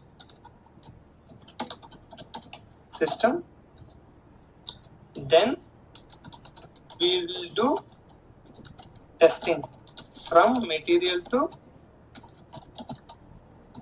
till all inventory, invoice verification, all testings we do it in testing. Same the development system. At once we do it, then we'll move the changes to quality, and in quality we do all the scenario based testing and all. Then we will move to production. That's what happened in the real time. Okay, I'll just start recording.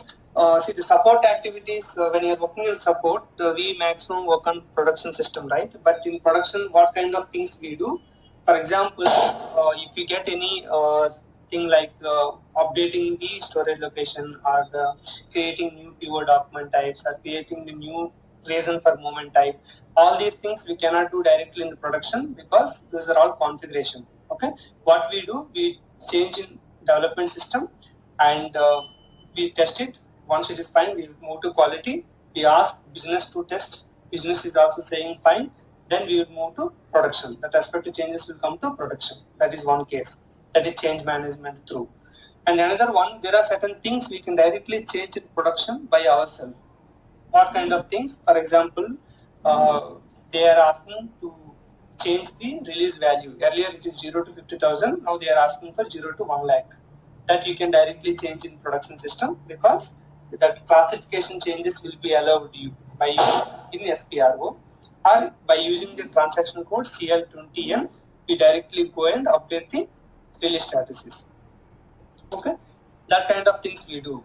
But If your requirement, if you get an issue and that issue will be resolved, if you change material master data, like maybe material master, maybe vendor master, maybe what you call service master, info record, anything, or else if you change any data in the PO, or if you change any data in the goods receipt, any transaction data or master data which you are able to see here, even the condition records like MEK1, anything, any business transaction, we won't do any changes in the production system. We will guide them to change, or we will inform the respective team to change it. Only in SPRO things only we do it, but in production SPRO everything will be in display mode. Very few things like this ration CL20N, which will be useful to update the release strategies directly. For example, for release group, if we have anything,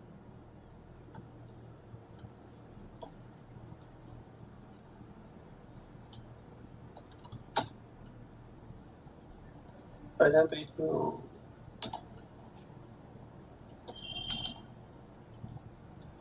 if you want to update any release strategies related things, these things only we can update here. Other than that, everything will be done in the configuration.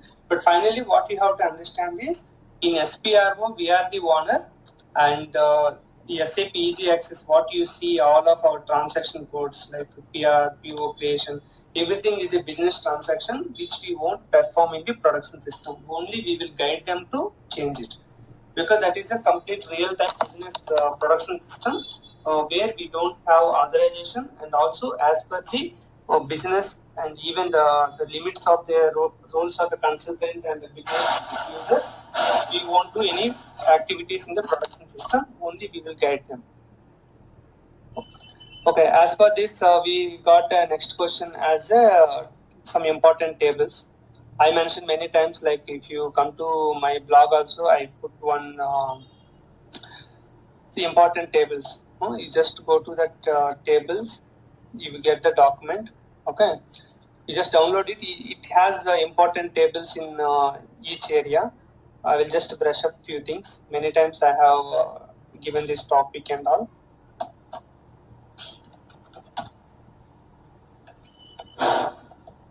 If you go to SC11, where we can see the tables, I will just show you from master data, MERC. MERC is the table, the data which will be saved for the plant level data. Okay. If you want to see the plant data of a material, you can go to MERC. Here, always try to spend some 15 minutes every day to go to SC11 and see some 2-3 tables and what fields are available. Okay, that's it. You will slowly start remembering. See, then you click on this blue box. Then you will get it the material and give 1000 plant, and any material you want to see, for example 100, 120. Then you can execute. You will see the details of all plant data and all. This, for example, if you are working in a report and any smart form, anything, if you want to capture MRP type, or if you want to capture MRP controller, okay, and what is the lot size, and also what is the purchasing group, anything if you want to capture for the respective material, you use the MERC table. Okay. Like that, if you go to EKKO, EKKO is the purchase order header. Header means the vendor number, PO document type. Okay. See what kind of details will be saved. EKKO, purchase document header, company code, document type. Okay. Vendor number, terms of payment, exchange rate, purchase group, purchasing organization, all these details will be saved in EKKO table.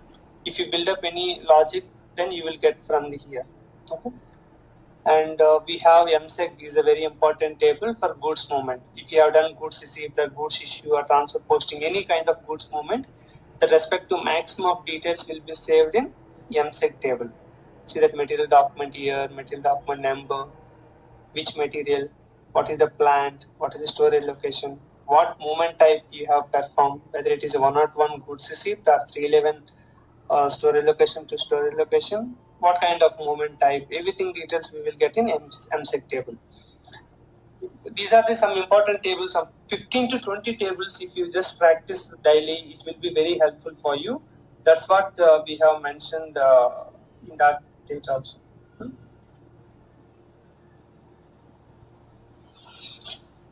That is about your tables, and you just download the document and see what are the important tables which they have mentioned. Make it a practice, then only you can tell, like for example, how I am telling, like vendor master will be some logic. Purchase order header, table is EKKO. In PO header, what details will be available? For example, if you open a PO and header, vendor master, vendor number, PO document type, purchasing organization. If you see that header, what details are there? Vendor number and purchasing organization, purchasing group, company code, terms of payment, Incoterms, document type. Okay, these are document date. All these details are saved in EKKO. Like that, you can start remembering when you have some kind of practice. Okay, this is about the your question tables. And coming to the next point, retrieving data from database. Actually, as a functional consultant, retrieving the data from database will be mainly getting data from the tables. Okay, if you go for a technical and all, there are certain kind of data how to fetch and all. But as a functional consultant, they are taking data from database means just now what we have done, the same concept. For example, they have asked you like from table, you want to know list of info records which are created. Okay, go to table EINA, which is info record table. Okay, when you want to know the list of info records which are created from June 1st, 2016 to till now, 29/10/2016. Go to EINA table, click on number of SC, 195 info records are created. How to fetch the data, how to retrieve the data, like that you can get it. Then if you want to see that data and all, you can get this. Okay. If you want to download to Excel sheet or something, you can download from this also. Go to this edit and click on download. This is the info record, and if you want to get the list of POs, we have discussed POs, right? Maybe list of info purchase requisitions which are created in the recent days and all, IBAN table. From the tables, we can get the data from data of the according to requirement. If you have a good command on tables, then obviously it is very easy to retrieve the data for your reports or for your smart form. Otherwise, you want to have this kind of data, you want to give to your manager and all. By using table, you can download the data and you can provide to the respective department who has asked you the data. Okay. See, the next question was the business processes. The business processes will be, if you tell the complete business process according to your company and all, it may be different. For example, construction company, you have to tell what business process your company is. What construction company will do. They will buy that all cement and irons, all raw materials. They will buy a place, okay, and they will take a lot of manpower for workers and engineers, and also architect for any kind of designing and all. They will construct that building, okay. Then they will sell or they will give for rent upon that thing. That will come under the real estate, giving rent and taking the things and all those things, okay. If you take any manufacturing company, buying of the raw materials and keeping in the stores, and according to the formula which is given by the R&D team, they will do the production. Once the production is done, they will get the finished product. In that finished product, they will have this other manpower charges, any additional things and all. They will fix a MRP, maximum retail price, and they will sell to the market. That is their business process. That's a simple way. If you tell overall business, you have to understand what a courier company will do. They will have that office where they will have this courier equipment and all. They will charge 50 rupees from you, and they're manufacturing for the courier and the person who is working and all these expenses. Then the remaining amount will be the profit. That is the business. But when you come to as an MM consultant, if you tell what business processes you have worked and all, you can take anything like P2P, standard procurement process. Okay, any department will need the materials, then purchase request will be generated, then we convert into PO. If you have the vendor and all, known vendor, we create the PO and send, give to vendor, and then get the materials, we do the goods receipt, okay, then issue to the respective department. This is standard procurement. Subcontracting is a business process. How do you do that? We have a components, we buy from the different vendors and we keep the components with us, and we give the components through subcontracting purchase order to the vendor. Vendor will take that subcontracting components and prepare the final product, and he will give to us. I will take that final product to my warehouse and I will pay the subcontracting charges or service charges to my vendor. Okay, that is subcontracting procurement. It's a process. It's a business process. And what is the consignment business process? Consignment process, the vendor will, I order the material, vendor will give in a bulk quantity and he will keep in my company premises. Whenever I need, I don't pay single rupee to him. Whenever I need that material, I will take that material and then I will pay the amount to the vendor. Processes wise, you can tell these processes. What are your company's overall business process means? The earlier what I have told you. It's a courier company, what is their business? What's a construction company, what is their business? Facility management company, what is their business? Now we are having some laundry services in online. What is their business? They will publish their laundry services in the market and they will go to the customers and they take their dresses and how much amount they will fix. According to that, they will do that service. They will give that clothes and take the money. What Flipkart is doing their business? They are having their hub where they are keeping the products of different vendors and they are giving an assistance or they are giving one platform to keep all the products of different vendors in their platform. That is called Flipkart platform. They will take some service charges as a seller. Okay, for example, 100 rupees they are selling it, they will take some 5 or 10% margin, and even that vendor is happy because he is getting a good platform where he can sell materials because people trust that brand of Flipkart, and also they have a good market because across the world or across country people can see and buy it. If he is having one shop or if he is having one site in local, only the respective street people or the respective city people come and buy. That is their business process. But when it comes to we tell like these things and all, like any process consignment, subcontracting, where you have a good command. If they ask you some additional questions also, you will be in a position to face that questions. That kind of process we can tell. Okay, last question is inventory management and movement types. Okay, inventory management. What is the role of inventory management in SAP MM?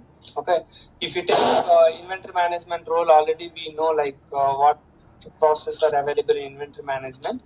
Once the goods are received to your warehouse, maybe against purchase order or maybe against a production order, or maybe without purchase order you have received the goods and all. Once the goods have come to your warehouse, that the activities will be managed by the what management we do, that is called inventory management. The name itself is saying that you have inventory, how you are managing.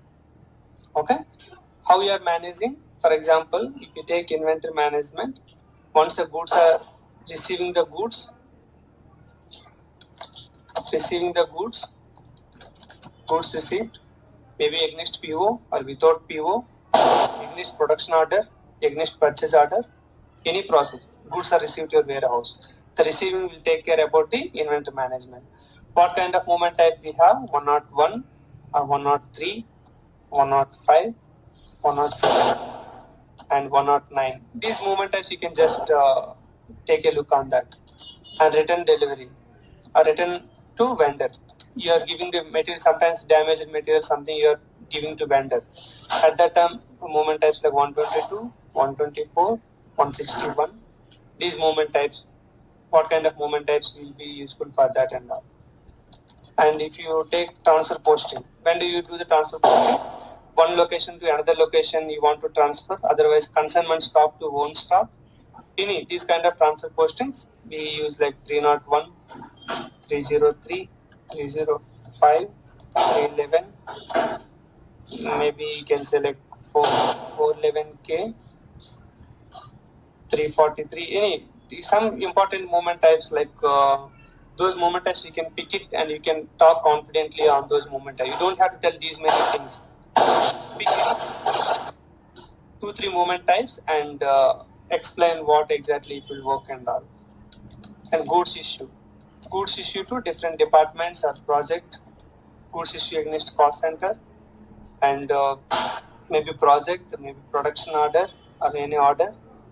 Okay, any these kind of goods issues also we can take it. Then the physical inventory. Physical inventory is a stock taking process. Physical inventory stock taking process. We have moment type 701 and 702. It is just useful for you to check your compare your system inventory and physical inventory. If the differences are very high, you can analyze and what exactly the root cause for that issue.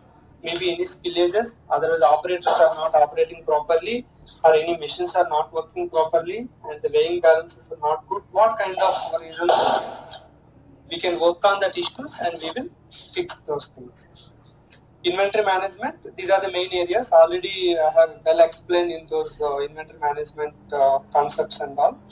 And you pick some good movement types and try to know how the movement types are available. And if you open the transaction like OMJJ, where you see the movement type, OMJJ is the transaction code. For example, if you want to see any movement type, like for example, you want to see 201, give from and to 201. And you just check that moment type configuration things like how it's a standard moment type. Like you can say like what is the stock determination rule, what is the control reason, what is this control reason, any reason is optional or mandatory. Okay, and if you go to field selection, okay, what are the field selection keys are mentioned here, and which fields are required entry and which fields are optional. There is a field called KOSTL is a required entry. So what is that field? If you want to go and see that table, MSEG or something table, and just give what is KOSTL. KOSTL means cost center. Why it is mandatory? Because 201 is a goods issue against cost center. That's why cost center should be a mandatory. That's why it has become required entry. We made it as a required entry. And account grouping. If you see that how account, which kind of, whenever you use 201, system will pick the VBR, goods issue for consumption, GBB VBR. Why it is picking? Because of this configuration. All these kind of things you will come to know when you see the configuration of the respective movement types and all. Because 201 is a number, 301 is a number. But 201 is issuing your goods, 301 is just transferring your good from one place to another place. Why is behaving like that? Because of this OMJJ. Each step if you see, you will come to know what exactly they use and all. Okay. When it comes to inventory management, these are the important processes we highlight and pick some 2-3 movement types where you can get some, where you can talk some more things. Then if the interviewer is going to beyond some questions also, you will be in a position to answer it.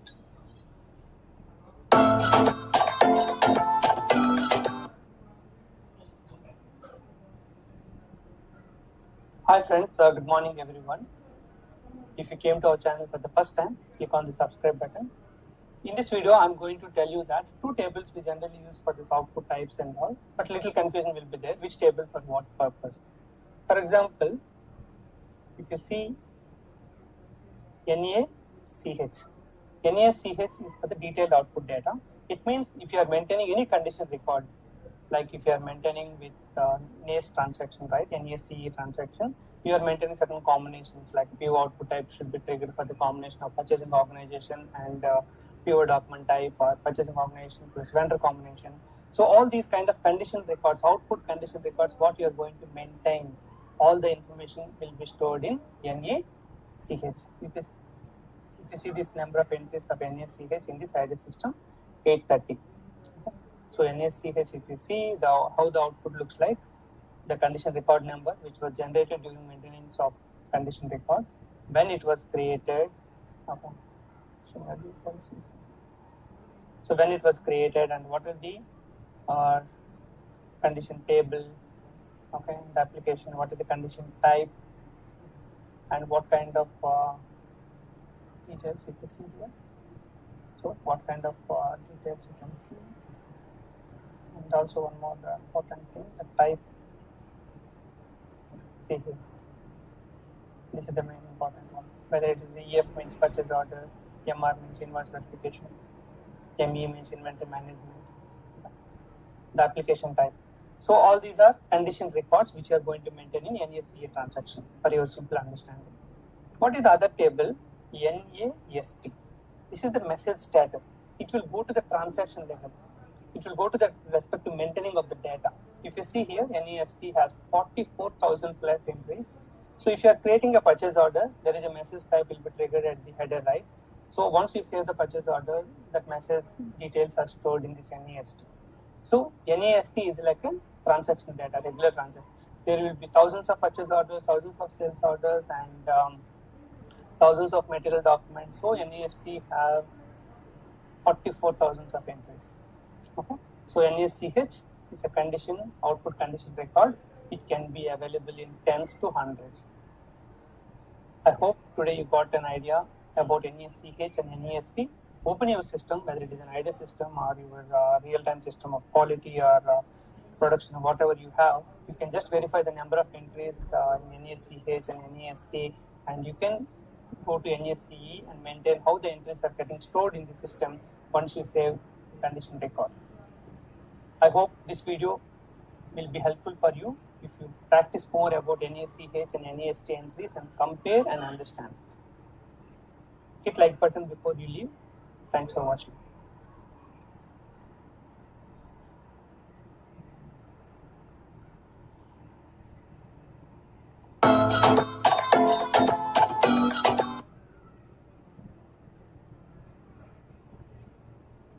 Hi, good morning everyone. In this video, I'm going to teach you one small settings in SA16N transaction code. So in SA16N, for example, if you go to SA16N and give Mara table and click on execute it, the output is showing field description like created on, completed status, maintenance status, material type, okay? But you wanted to get the data with field name, the technical field name you wanted to show in the output. How can you achieve that? Go back, here at the SA16N home screen, click on extras, click on change settings. Here there is an option called technical name as a column heading. Check that, click on continue and execute it. See here, the column heading has become technical names. Okay. I hope this video helped you to understand about how to change the column heading from the field description to technical field name. Thanks for watching. Subscribe to our channel and share with your SAP family. Have a good day.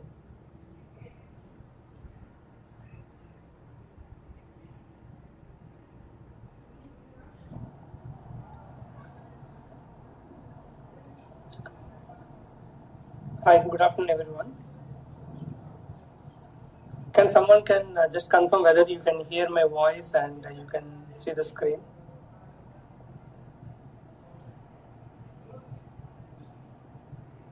Okay, thanks Niharika.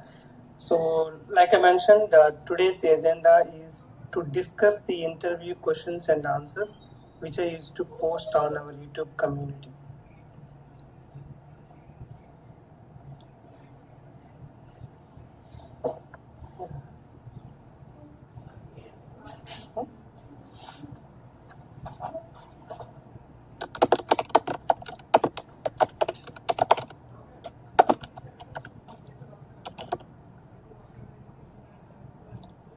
We'll wait for 1 to 2 minutes and then we'll start.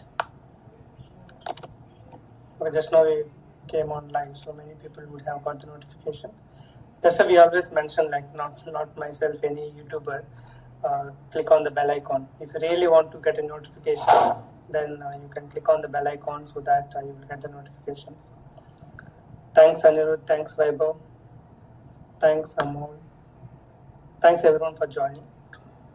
So I will try to cover at least 15 to 20 questions, at least 15 questions let's target. Based on the time, we can go for 5 more questions. So few of you would have already answered to those questions, but I will try to give a little explanation and then we can do it.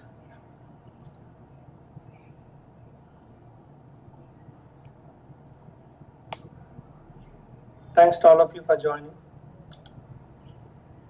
Everyone, whoever joins, you just hit like button so that I can see that these many people are active people. Because that number of people we cannot see, only we can see at the specific time how many have joined and all those stuff. Yeah, I'm very good and thanks for asking.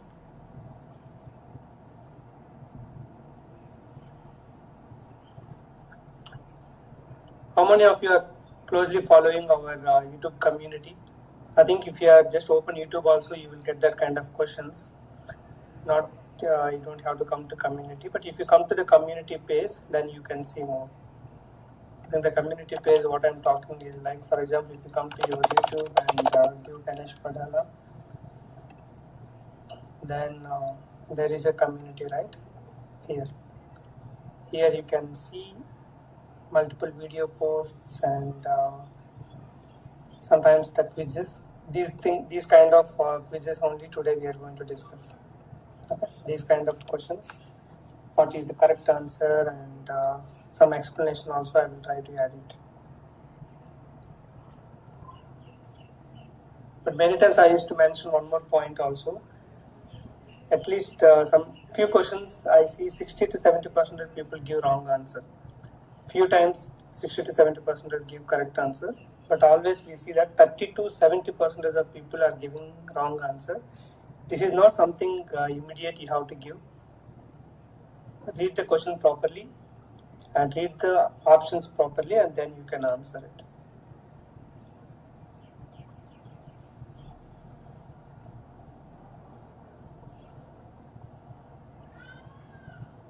See, these single PO plants are different. These are all in IDS system, you may get those kind of things. Okay, but in real time, one PO will be created by one plant only.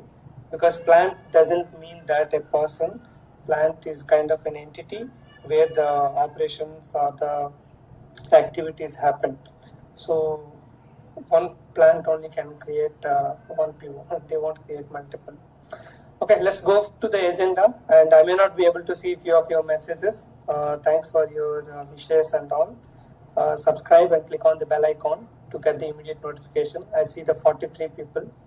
I expected a few more people, but anyway, that's why you click on the bell icon. Definitely, I'm planning 2-3 more sessions in coming months before my go live busy. I think before go live busy, I think I may not be possible to make one more, but let's see. I will try to plan at least 1 to 2 more sessions in 2022.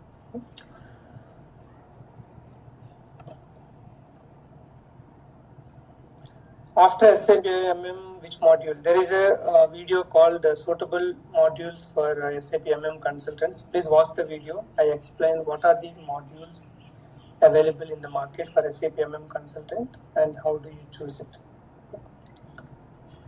The difference between S4HANA and ECC, yes, already I prepared the PPT. I'm going to make video very soon. Okay, I think we cannot wait till 50 viewers. Let's proceed. Whoever joins and you can just catch up. Let's go to our content now.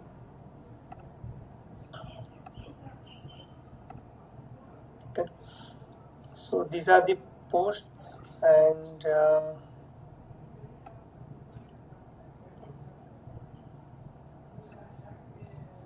let's start with this one.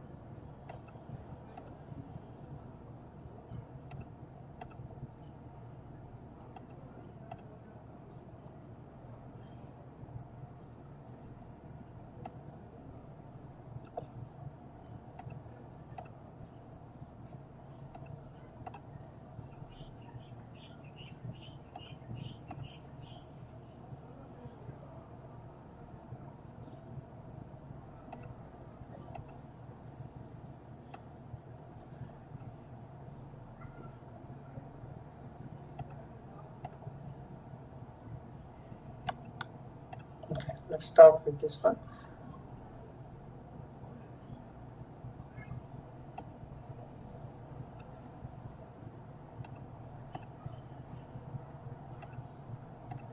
Loss and found. Okay. The first question. So SAP ECC knowledge is not required for freshers who are learning SAP S/4HANA module. So actually these three options are all correct. Okay, I thought to keep one option called above 3, but people mostly will answer because when we see such kind of options without thinking. So here they need ECC and S/4HANA are almost 70% similar. Yes, this is the correct answer, like more accurate. But even the next two also correct answers. See, for example, the similarities are around 70% now, 70, 80, or 65, whatever the percentage. Okay, and if you learn ECC, definitely S/4HANA you can learn more easier. Okay, with the differences and all. So the first answer is 100% apt, and second also correct. They need, as it helps migration processes. Whenever you are going to work on S/4HANA migration, the client is already using ECC. So if without your ECC knowledge, you cannot understand what are the available solutions, what are the configurations, and what are the customized solutions. Okay. The second answer is also correct. And third, base for S/4HANA, yeah, it's like base means still the SPRO configuration, and even the solutions in S/4HANA is also derived from ECC. So certain kind of improvements are done. Okay, so you can any of the three answers, but more apt is the 75% as well. Yes, it's true is the wrong answer because without ECC knowledge, if you go for fresh S/4HANA implementation, then it is more suitable maybe. But ECC knowledge, because coming few years, most of the implementations are this migration. Thousands of clients are already using SAP ECC, so they are going to migrate from ECC to S/4HANA. Okay. So here, the first three options are correct, but the first answer is the perfect.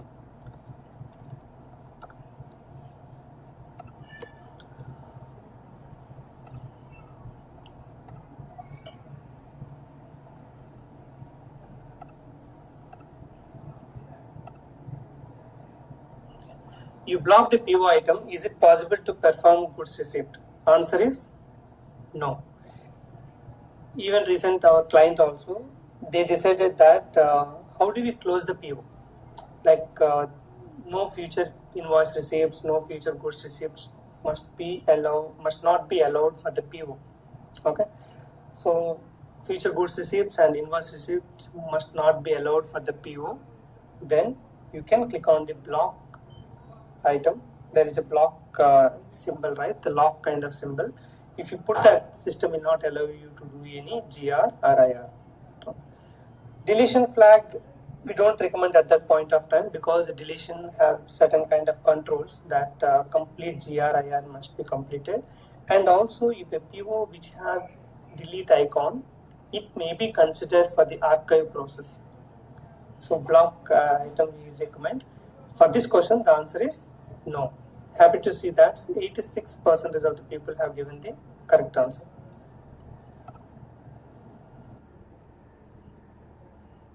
Hi friends, good morning everyone. I hope all of you are doing good. If you came to our channel for the first time, click on subscribe button. In this video, I am going to tell you about two important terminologies which look similar. One is SOW, another one is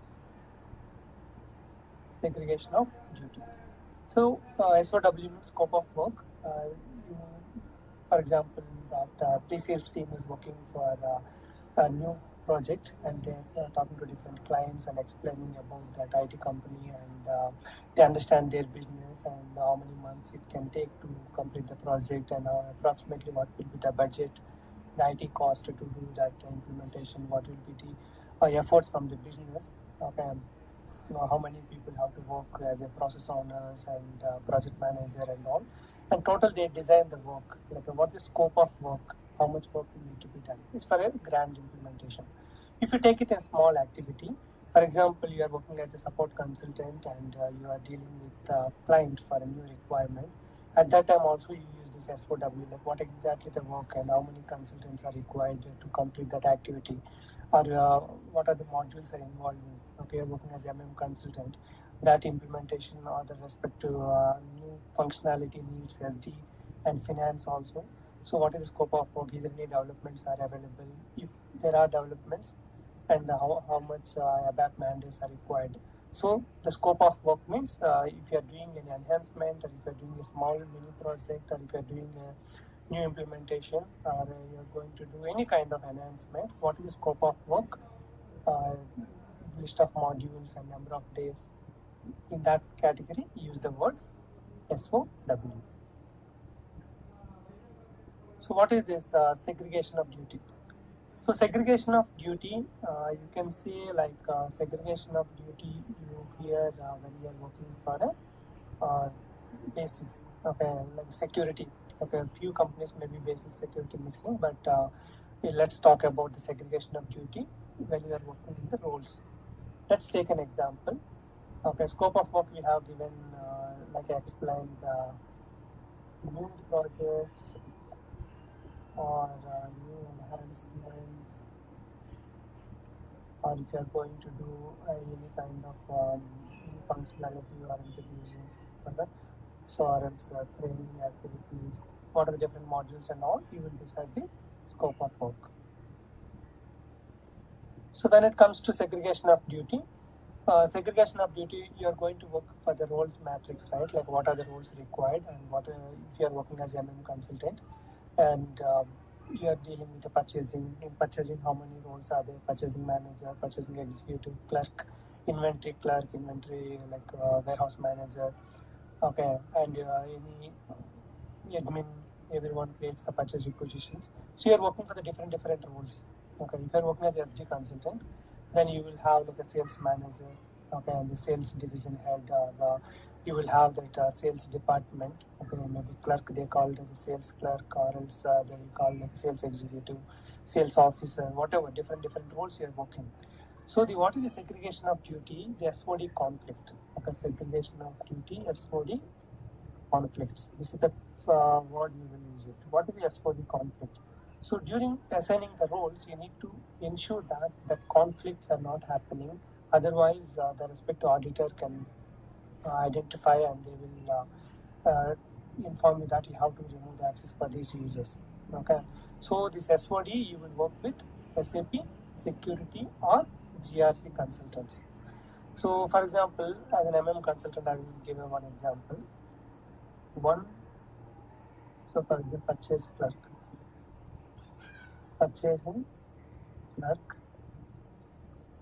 creation of PO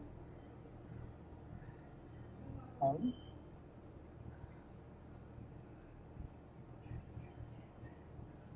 okay, creation of PO and approval of PO must not be given. For the same user, for a purchasing clerk, you should not give, it's completely changed. So you should not give for purchasing clerk, you should not give creation of PO, and approval of PO should not be given. Let's take it one as the example, sales officer.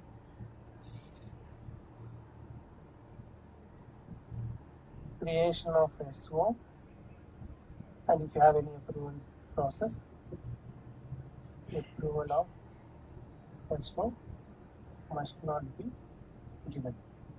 So let's take it warehouse clerk.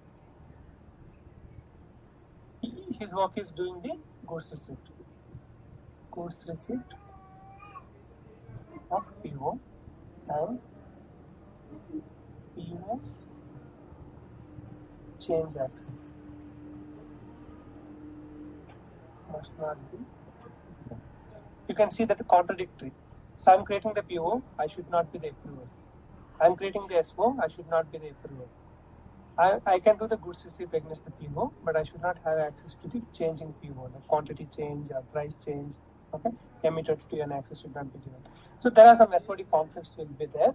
So when you're dealing with the role, you need to ensure that level of understanding so that it will be helpful for you to avoid SOD conflicts and getting a lot of audit questions. Then you have to do a lot of rework to do the removal of, you have to remove this approval of SO or removal of approval of PO so that SOD conflicts will come down. Okay.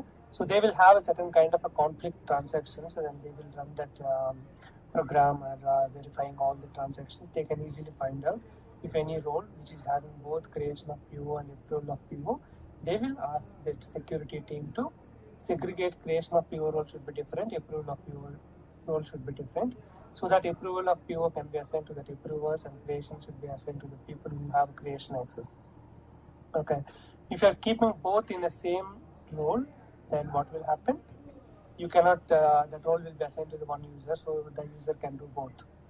So that is SOD, segregation of duty. You need to segregate.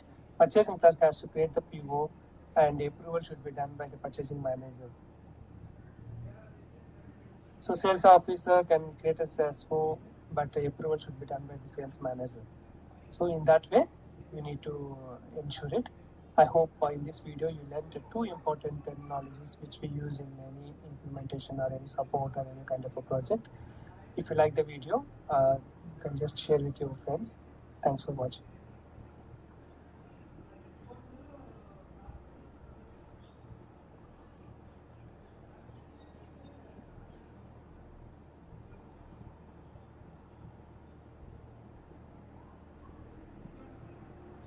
Hi, good morning everyone. I hope all of you are doing good. If you came to our channel for the first time, click on subscribe button. In this video, I'm going to provide you that few more details or explanation about widgets on our YouTube community.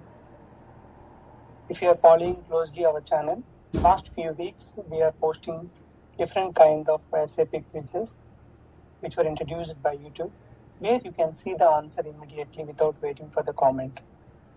Earlier we used to have only polls, but with those polls we have to wait for the answer in 1 or 2 days or 3 days. I used to provide the answer in the comment, but here the answer is going to be provided immediately, and once you select that option, you can see whether that option is correct or wrong.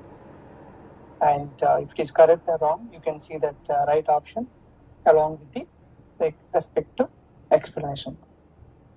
Today's agenda, I'm going to take those kind of quizzes and I will explain you again. If you have missed to do that answer, if you don't know the answer, it will be helpful for you to learn. Let us check it first. And I came to our content, and here we have option called posts. Okay. Once we come to the post, there is an option visibility and type. I'm going to type quiz. Okay. So with these quizzes, I'm going to explain you. It came recently only, so we have few. Let us go one by one.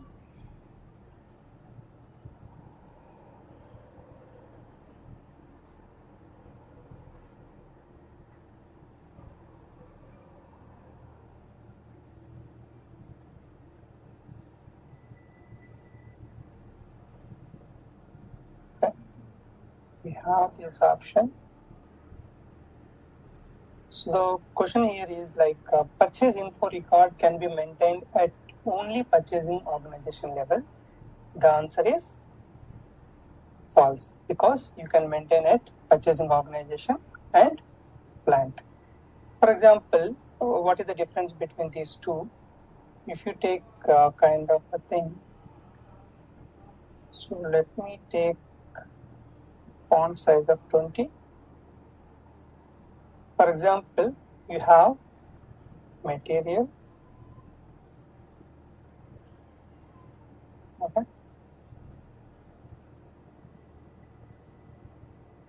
vendor, purchase, organization, With this combination, you have a price of, let's take this one,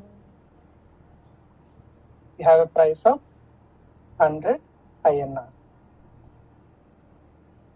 For this combination, we have a price of 100 INR. Same way, same material, such as organization and plant is maintained. For this combination, you maintain a value of 110 INR. Okay. Let's take it plant A. So during this situation, you create info record like this. So when you create PO for plant B, what is the price? 100. PO for plant C, 100. PO for plant A, 110. So that's what you can maintain the info record at plant level or only purchasing organization level. If your organization has 5 or 10 plants and they want the same price across all plants, then the recommendation is like you need to tell them that we are going to, you suggest them to maintain at the purchasing organization level so that they will get the same price across all the plants. That's what the difference. So let me remove this clear drawing and stop it. So this is what happened. So I hope you got the clarity for this question. Can be maintained at purchasing organization and plant also. So the next will be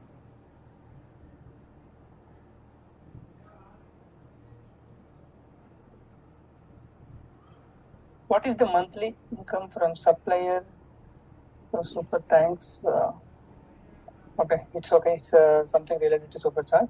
So no one provides that one. Actually, I just gave this kind of thing to know the what people are expecting. So anyway, we never focus on super tanks and all. We need your views and support by sharing and comments. And if you really wanted to learn more by supporting, then enroll our Udemy courses.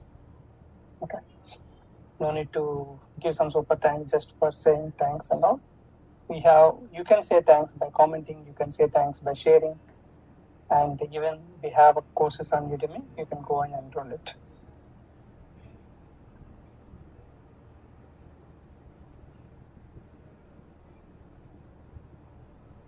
You purchased 10 pieces for $100, GR and IR both are completed. So 10 pieces for $100 means each quantity $10. Now vendor is requesting to pay $10 extra due to handling charges and other reasons. You have agreed to pay. Vendor is asking that we agreed for $100, means each piece $10, but for me because of certain reasons the overall $10 extra was happened. Can you pay? Then after negotiations you decided to pay with the vendor. How do you pay? Okay. So what kind of document you are going to create? So you need to understand that invoice receipt you will pay when you receive the stock. So you should not create it. Subsequent credit. Subsequent credit you will only, if you want to take the money from vendor, you have to pay it. Otherwise, subsequent credit. Spotlight. Yeah. Subsequent credit is not the correct answer. The correct answer is subsequent debit. Vendor is not giving you any quantity, but he is asking you extra money to pay.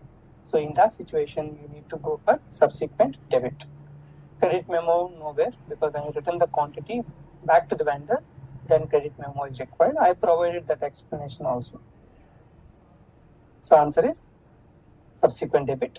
You can see 73% of members have given the correct answer.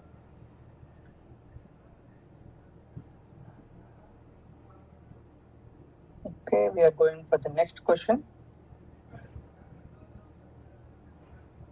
Maybe I believe we will give 4, 5.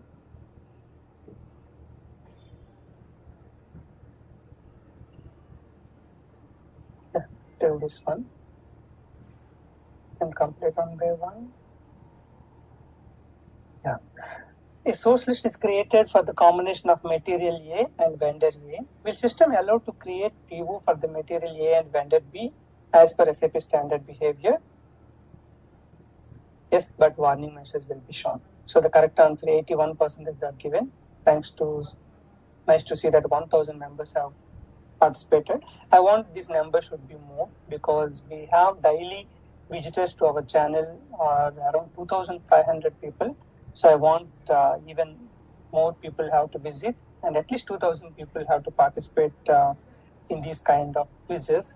They have to test their knowledge and read the question and answer properly and give the answer.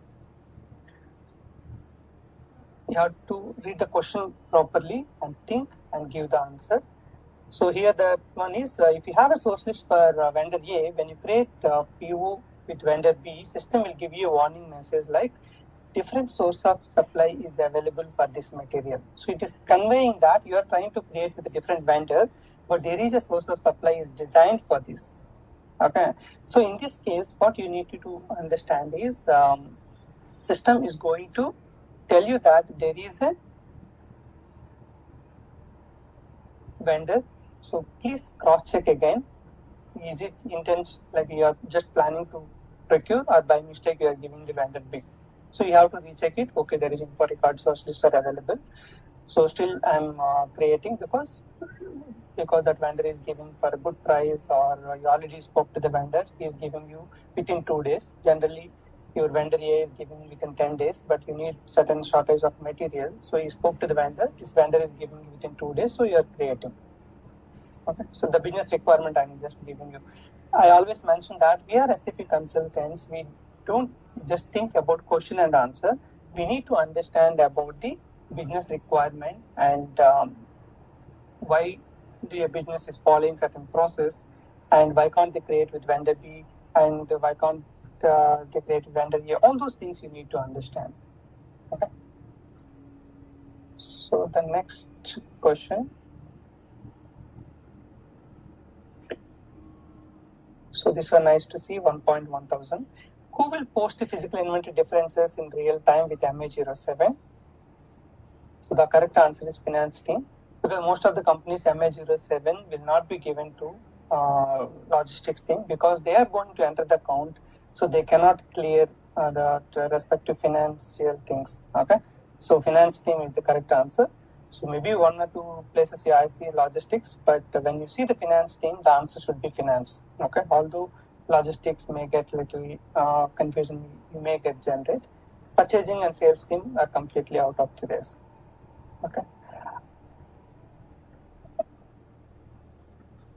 The next question. Is it possible to survive as a SAP function consultant without Excel skills? No, it is required. Yes.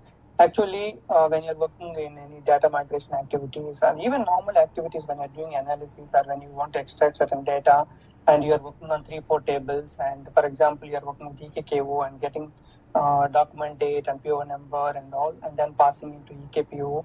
When you're doing these kind of analysis, Excel sheet and VLOOKUP, okay, sometimes doing pivot and removing duplicates and comparing between data to data comparison, all these things will play the key role.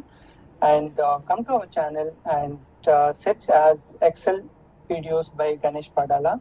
I prepared only the formulas or the shortcuts which are helpful for SAP consultants. Please check our videos, because you will find very good Excel videos in internet, in YouTube or anywhere, but they provide you a lot of information. Some of the information may not be immediately required for you, but if you come to our channel and check it, because I prepared each one, because just to, if I want to make more videos on Excel sheet, okay, Excel knowledge, I can check any good expert Excel videos and I can take some 50, 100 points and I can make it. But I didn't make in that way. I made only the formulas which I used in my real time, which I used during my implementation support project. So definitely those will be helpful for you. Come to our channel and search as MS Excel videos by Ganesh Padala so that you will find it.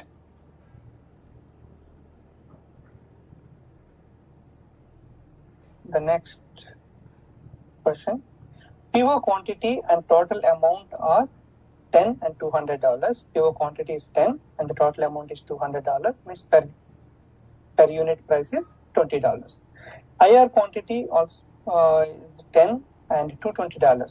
So IR was posted for $20 extra because first invoice receipt has come before goods. Now the shipment is a few scenarios. What happened when the shipment is planned, the vendor will send the invoice to the company. Company will post the invoice, but the shipment will come after 1 week or 10 days or 20 days or 1 month based on the delivery date. So like what is the delivery period which is designed and the distance between the vendor and the company location, it will take few days. So invoice receipt is posted with the $20 extra. Now you posted GR for 10 pieces. What will be the amount? Okay. So GR based IV, here I mentioned on point called GR based IV is blank. So just for your understanding, and also you can easily guess that GR IV is blank because system has allowed you to post invoice receipt first before GR. That can happen only if the GR based IV is blank. If the GR based IV is having a flag, then you cannot do it.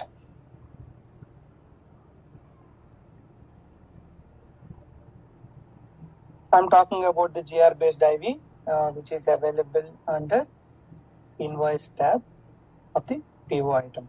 So this one, okay. If it is blank, you can post invoice receipt first. If it is having a flag, you cannot post. First you need to post it GR and then IR. Okay, here the answer is the amount will be, so IR is posted first $220.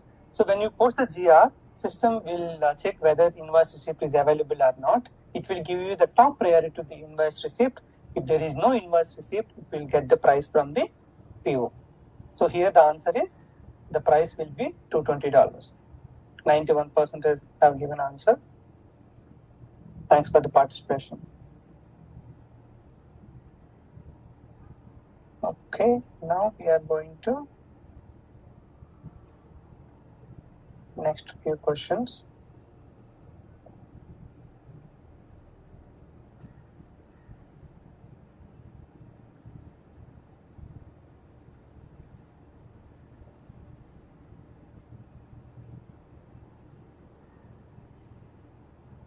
Okay, we are still PO has 2 items.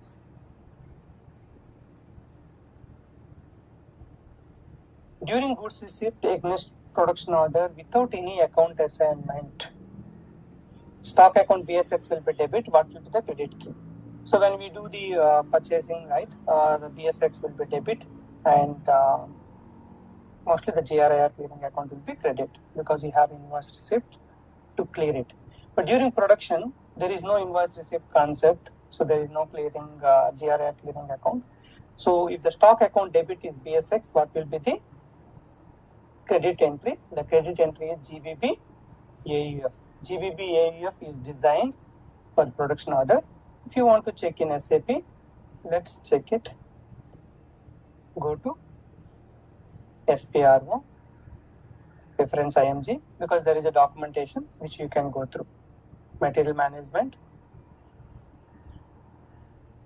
valuation and account assignment, account determination, without wizard, configure automatic postings. Here you click on this document. So in this document you can see the documentation related to all the transaction keys. So we are searching for AU, AUF. So let us search.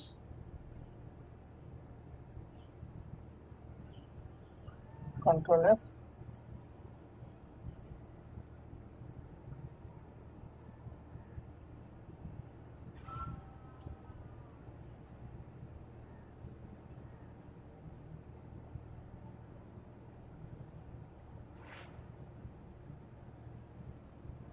So I already mentioned it's under GBP, here AUF. Goods received for orders without account assignment. Okay. Goods received for production order, AUF will be hit. If the total amount is $100, so BSX $100 debit and AUF $100 credit. System will post those entries. So I can see 62% have given correct answer, and maybe because of production order, many people have ignored. Only 431 have answered it. You can come to our community and check for the old quizzes. You can check it. But anyway, this video is made mainly because I get few messages that how can I find all the quizzes. Okay, I can post it again and again, the same quizzes. But compared to that, I felt like let's make a video, and wherever if I can add certain kind of additional explanation or showing in SAP, that could be a good value addition to the members. So that's why I made it like this. I hope this idea and my efforts will be helpful for you. If you really like it, just share with your friends so that all of them can be benefited out of this.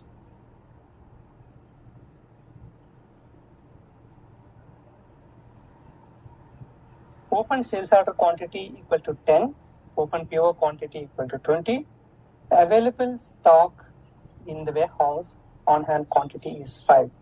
What is the maximum outbound delivery quantity you can create with reference to SO? This is a little tricky, and if you are understanding about the delivery and sales order, then you can understand it. So you have a sales order created for 10 quantity, and you created a purchase order for 20 quantity which you are expecting in the near future, and you have a stock of only 5.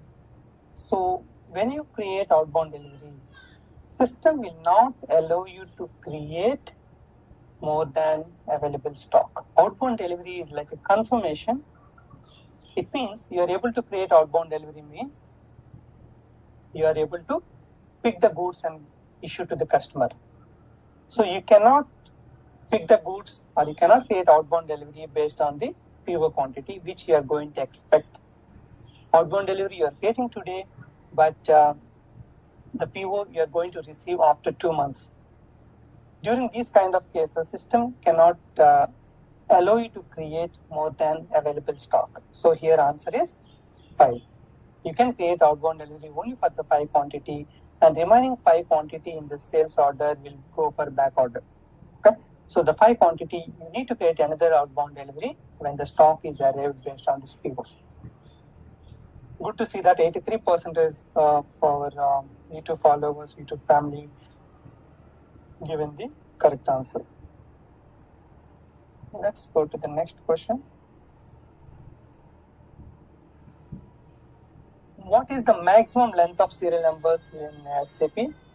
It's a straight question. I think this kind of question maybe asked for freshers or 2 years or 3 years maybe.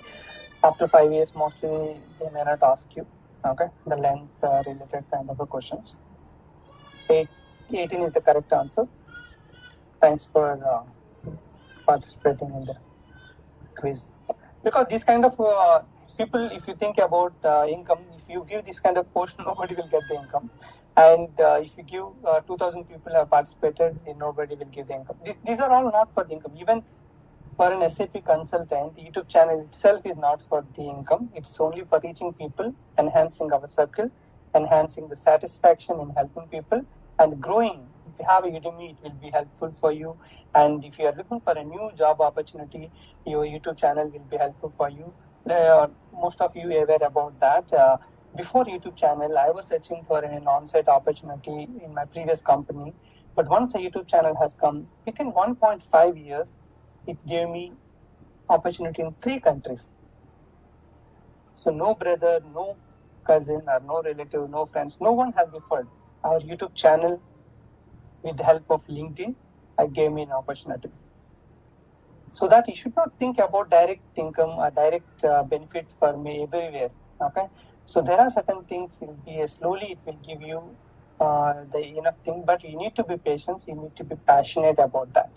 Every day you are searching for an expectation, then you cannot do. You like your passion, do like a habit, enjoy what you're doing, the results will follow you. You don't have to run for the results. I used to run for the results in 2015-16 for the on-site and all those things. I was not succeeded, but I was doing my passion. I got it. In 2017, I got that whatever job I'm expecting. But almost now 6 years completed.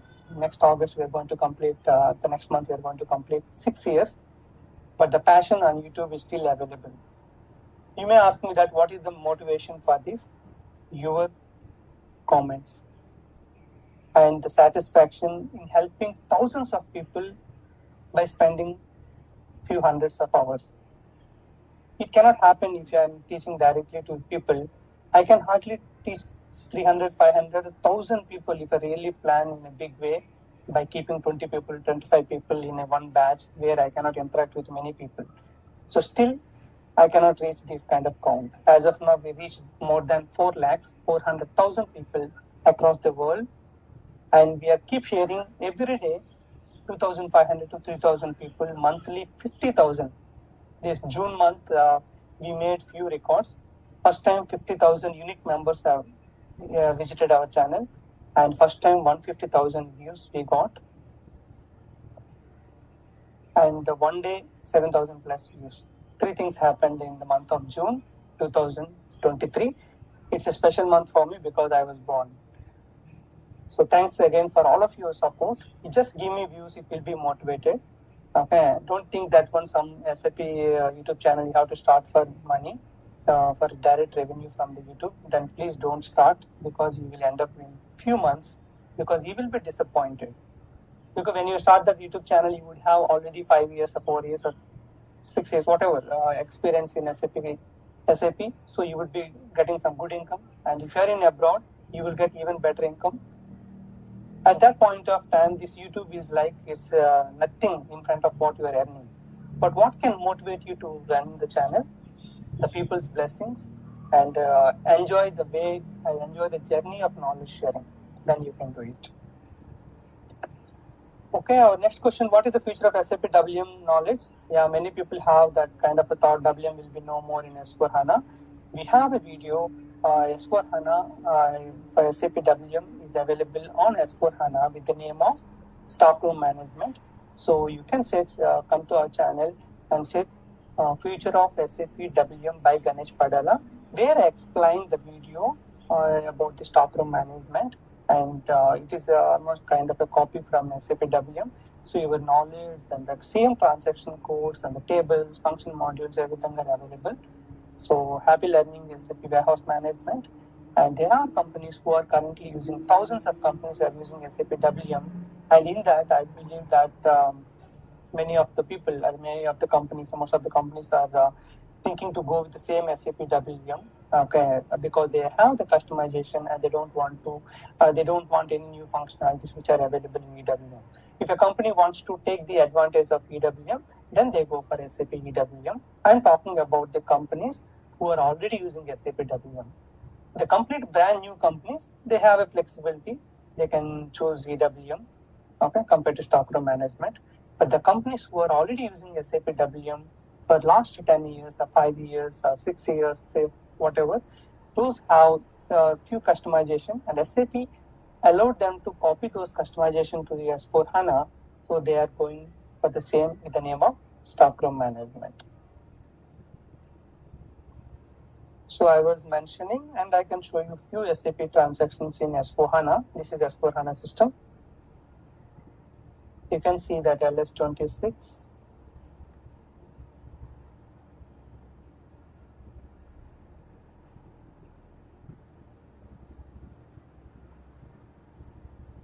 It's going a little slow. And this may time, yeah.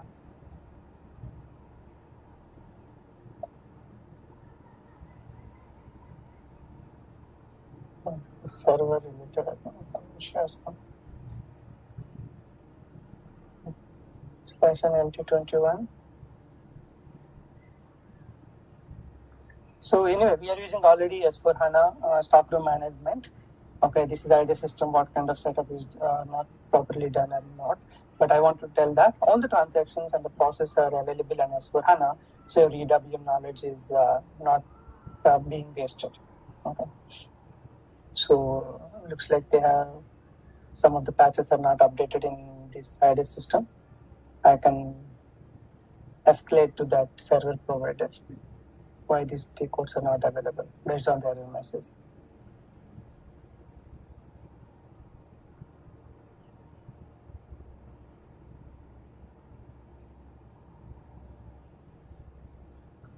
Okay, I can check with them. Okay, now we are going for the next question.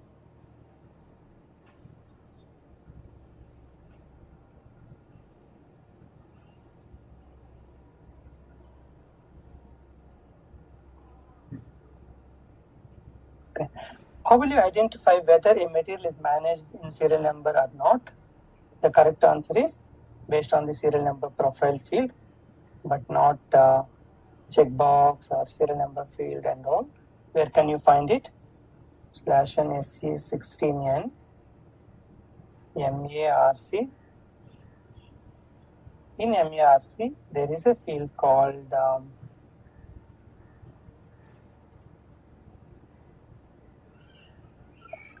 SCRNP, serial number profile. Let's keep it not equal to blank. We will get the list of materials which are managed in serial number. So let's take this material FG126 1610 plant /NMM03. See, in S4HANA, material field length is used because of 40 characters. And I recommend you to go directly to General Plant Data Storage to view where the serial number profile is available.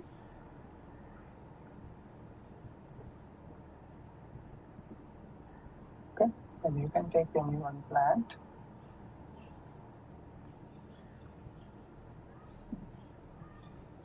See here, serial number profile is maintained. So you can see in the plant data storage to view the table wise MARC table. So if it is available, then you can consider that material is managed in serial number.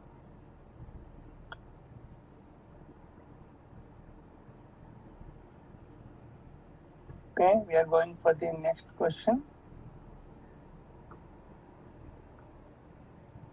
PO has two items. Item 1 has one quantity and the price is $100. Item 2 has one quantity and the price is $200. Note invoice tolerance is maintained for company code as $10 for the key PP price variance. I will show you where you do this configuration. Now GR is posted for two quantity and the amount is $300.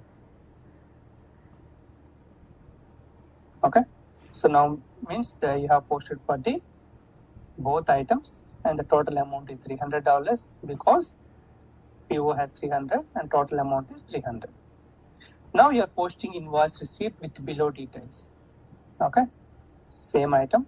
For item 1 you have given $106 and item 2 you are giving $208.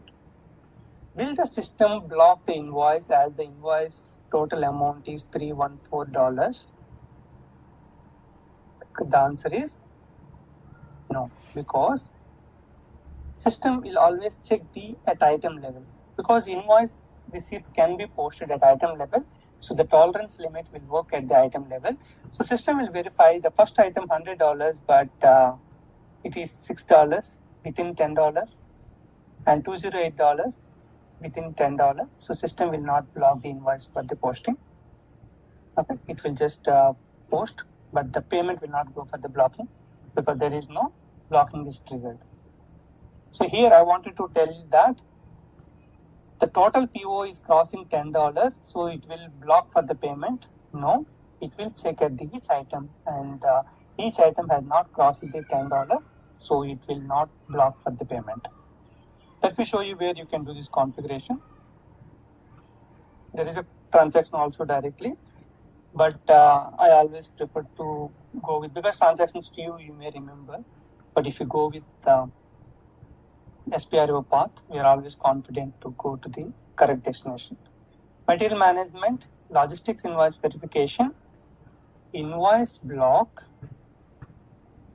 set tolerance limits for your company 3000 PP. Okay, PP is the price variance where I'm talking about this. Here you can see lower limit percentage. There are few videos about this tolerance also on our channel. Invoice verification by Ganesh Padala. You can search to find our videos. So here lower limit and upper limit. You can see in amount and percentage. Okay, system will hit based on the maintaining. So which will hit first means which is the smallest. System will hit that. So you can maintain both amount and percentage, or you can keep it only percentage based on the requirement. You can do those things. Just now mention that one. If you keep both, then system will give top priority to the one which comes first, which is the smallest amount. So for example here, 5% is coming $10, but then system will hit at $5.11.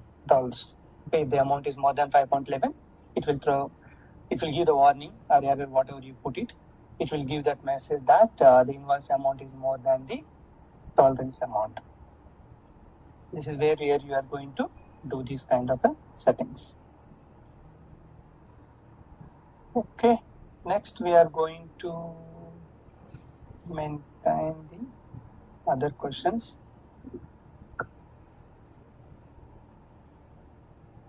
I keep making these posts quizzes whenever I get time and interest or thoughts. So this kind of video I can plan again after 3 months, so that at least we can discuss some 20 or 30 questions in one video. Okay. Maybe after 3 months. If I make a little bit early, you will get a few questions only in that session.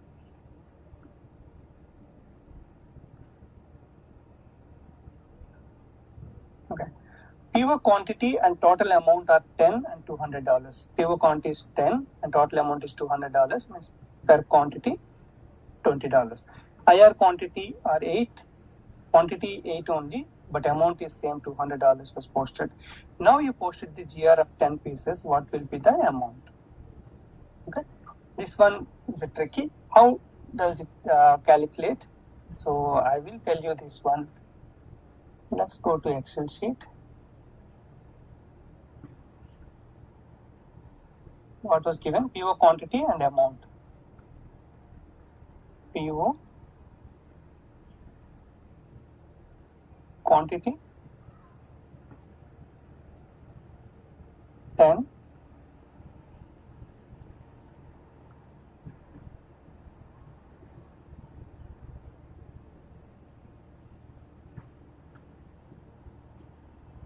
okay, amount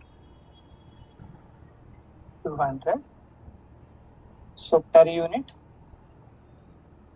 20. Now IR is posted. How is IR? Quantity is 8.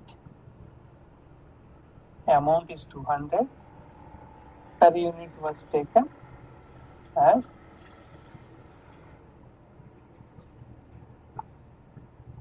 200 divided by 8. Per unit is 25. Okay, we need to observe this difference. Now we are posting GR. Okay, this one I just mentioned because for your understanding, or whenever you prepare the questions, right, we need to think a lot. So you would have thought like just 5 lines Ganesh has given and given the answer. Behind that there would be few minutes of thinking, because I am representing 874 people have answered. Okay, I'm very sure that at least 300 or 400 people would have seen the poll, but they have not answered.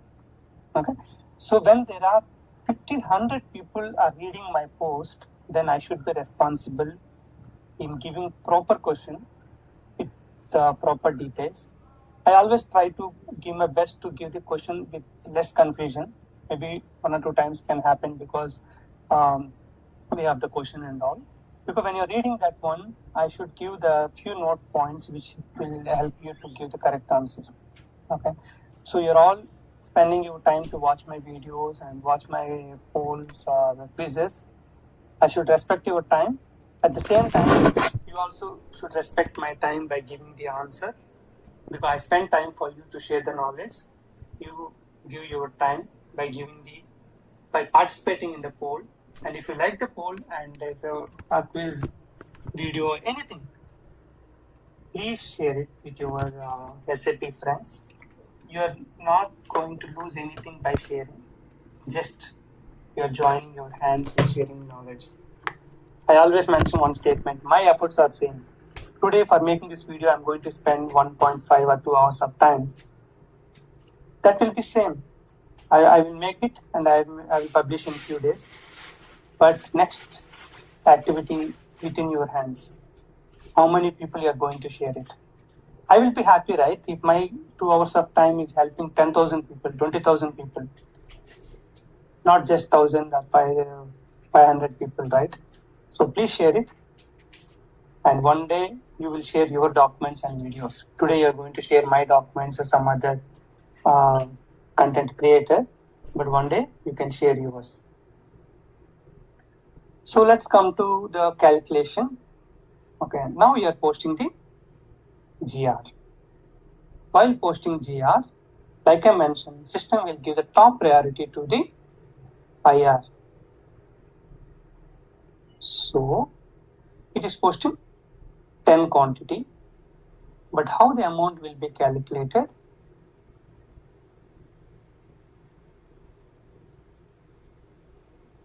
Okay, we'll give the same way. How will be the amount calculation?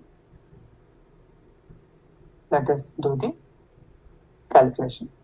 So GR is posting for, we don't know the amount. I'm going to give you the calculation formula. Okay, let us make it a little bit visible. PO. I always try to give different colors only for you to understand it. Purple and GR, give something. Okay. So how will be the calculation? When the quantity of 10 is getting posted, system will check the source of the price.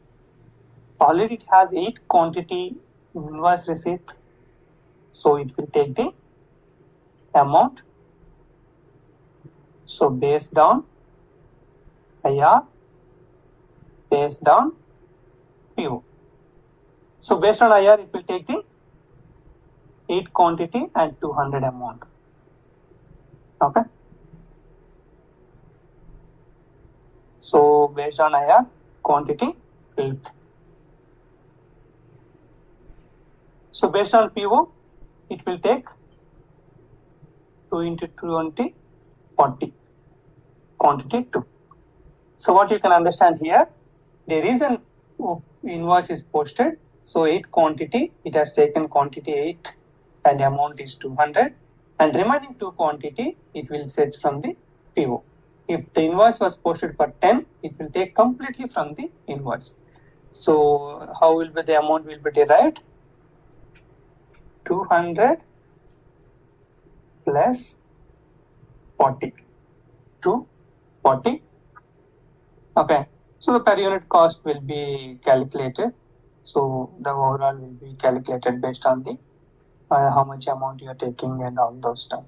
Okay, here the per unit has become 24. This is how if you have invoice receipt, system how will give the priority. I hope you understand this, how the system is getting calculated based on IR, based on PO. Why I am giving, just for you to understand how system will calculate it. Please watch this video again and again to understand the concept behind that. Let's go to the next question.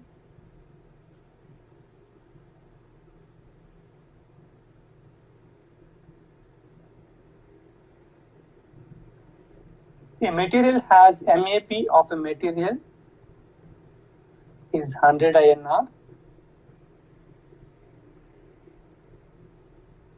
Okay, so a material moving average price is 100, total stock is 20, so the total amount is 2000 INR.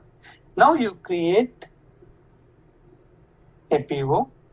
Okay, now you create a PO for which GR and IR are completed, quantity is 10 and amount is 1000 INR. And now you have posted subsequent credit for 10 quantity and amount is 200 INR. What will be the new MAP?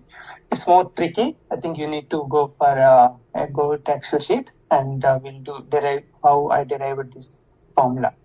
So material current is, okay, before we do anything, material has MAP how much? 20 and total stock, sorry, MAP 100, total stock is 20, MAP is 100, stock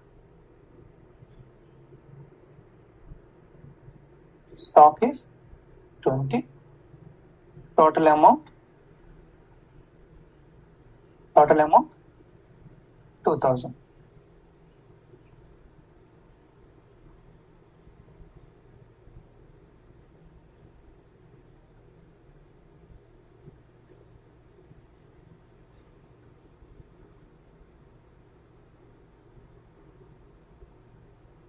So this is the condition of a material before we do the anything.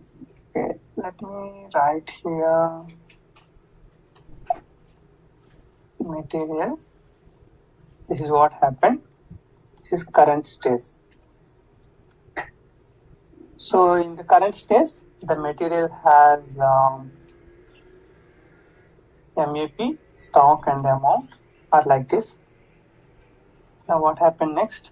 Now you create the PO and for which GR and IR already completed. Quantity is 10 and amount is 1000 INR. So new PO, GR and IR also completed. GR and IR completed. Any node. Okay. So how will the MAP will be there? So then quantity is 10 and the amount is 1000 INR.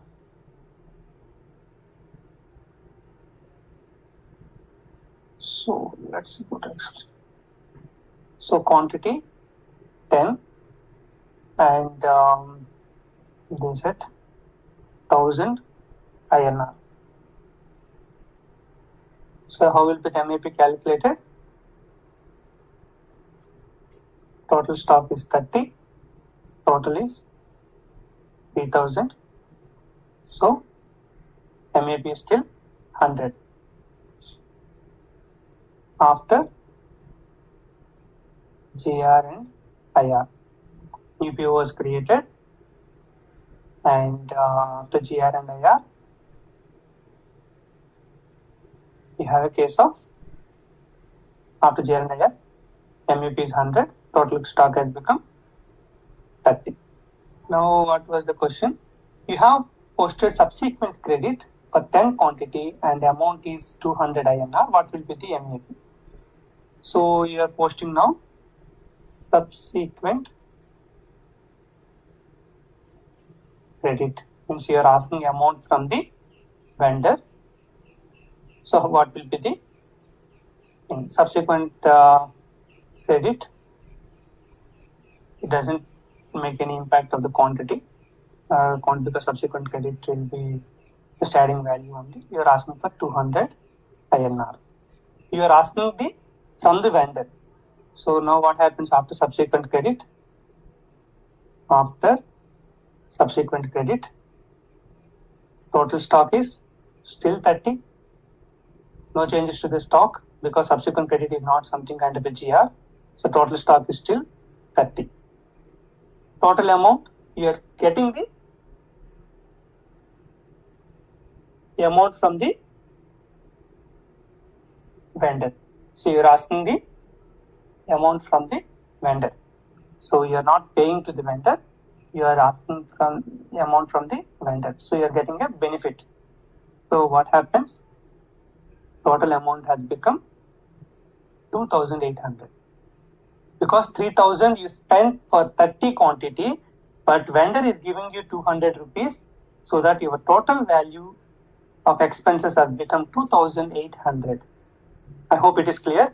You are getting benefit from the vendor of 200. So your expenses means total amount you spent for this stock 3,000, but you are getting 200 back. So your total amount has decreased to 2,800. Now the MAP will be calculated. 2,800 divided by 30. So the correct answer is 93.33. So very less people have answered in that, even less 63% also. 63% only have given the correct answer. I hope it is clear now. How did we derive the MAP? Okay, so this is how you derive it. Watch again if you're not very clear. So current stays, and after new PO, after GR and IR, after subsequent credit. Okay, maybe we can give these documents here. What kind of documents we posted? Okay, so new PO was created. Current stage it is like this. After GR and IR it is like this. After subsequent credit it will become like this. So 93.33 we have two things, so that we will keep it as a 93.33. I hope this question and explanation is helpful for you. If you feel little confusion, please watch 2, 3, 4, 5 times, but learn. So next, go for the next question. What is the meaning of ROHS? Recently I am working for different warehouse projects, and all the products are having these ROHS. So I felt like let's give kind of answer checking. It's like a restriction of hazardous substances in electrical and electronic equipment. So most of these kind of items, there are no hazardous items, substances are available, or restriction like you should not contaminate and all those guidelines. So these are like say EU rules giving this kind of restriction. The use of hazardous substances in electrical and electronic equipment to protect the environment and public health. I have given that one. This is only an awareness because as a procurement or inventory or warehouse, you should understand certain kind of terminologies. So that day I just got a thought, so I felt to share it. I shared with you. We are going to the next question. PO quantity is one quantity and the amount is 20,000 INR. GR quantity is 1. The amount is to 20,000 because during GR you cannot update the price, you cannot change the price. So same price of the PO will be taken if there is no invoice receipt. Now IR is posted for one quantity, but the amount is 23,000. Vendor has given you additional invoice, and finance and purchasing team have agreed to pay that amount. Now finance member has posted that extra due to some wrong communication. Payment is also done. Okay, he has done by mistake. It's not vendor is given due to some. After a few weeks, they have found that extra 3,000 INR is paid to the vendor. Now they want to take back. Which of the below solution is suitable to handle the case? Create credit memo. No, credit memo will be involved only if you return the stock. The above process we have not seen any returning. So first option is gone. Create subsequent debit. Little confusion is going to generate to you. Here what happened? You paid extra. You are asking 3,000 INR from the vendor. Subsequent debit means you are again going to pay. So do you want to pay it again? You want to pay 3,000 more, total 6,000? Wrong. Subsequent credit. This is the correct answer. There is no quantity involvement. One quantity you purchased, one quantity you received, one quantity you paid. But you paid little extra. That little extra will be corrected with the use of subsequent credit. So 3,000 INR you are going to take back from the vendor. So I see only 500. Maybe many of the people don't have patience to read the question. I had that also. So to give some correct answer, please think, because you are not hurry, you are not in the interview, you are not in some exam. Peacefully open the YouTube channel and reading some question, and one person is spending few minutes of time for you to educate it, to give different questions. Please give that respect to the time of the person. either myself or anyone. So how do you give a respect? By participating, by sharing with your friends, and if you're really feeling more gratitude, give a comment. That will be helpful for us, right? Because when you see that one, the comments will be a boost for us, the YouTubers. So we are working, we are earning some good income, and we are growing in our career. Okay. So, but YouTube channel is something like very few people are only able to maintain it. And for us, the motivation is your sharing and your views in the comments.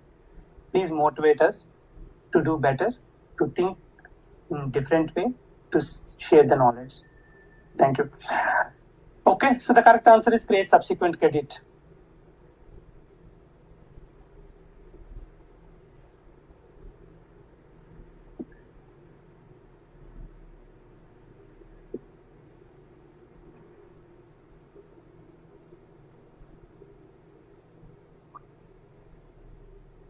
Which of the below document is called back order?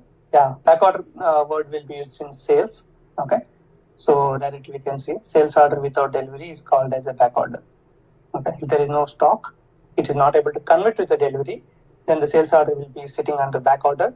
Once you receive, once you do the new goods receipt, system will post the automatically create the delivery. Or if you have an auto delivery program or batch job, otherwise you need to create delivery if you have a sufficient stock.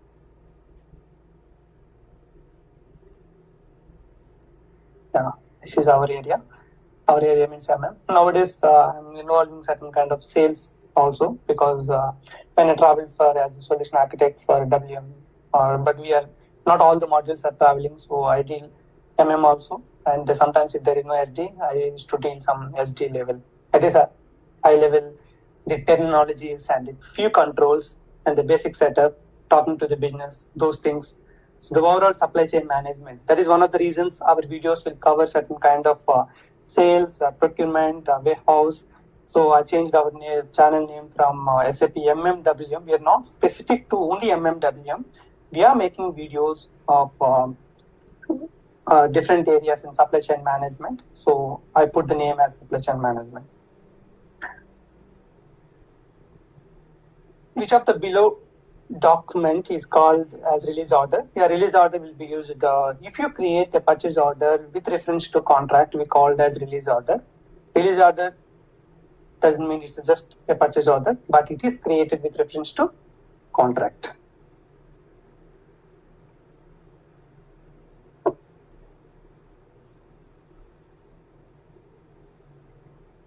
You are sending IDOC to vendor from PO through output. Further data is given as for immediate. Now the PO is created and sent for approval. Which of the below statement is correct? IDOC will be triggered after PO approval. Yes. Directly I have given the first statement as correct answer. Until PO is approved, IDOC will be still in yellow, although we have 4. What is this 4 and all Ganesh is talking? You can go to purchase order, ME23N.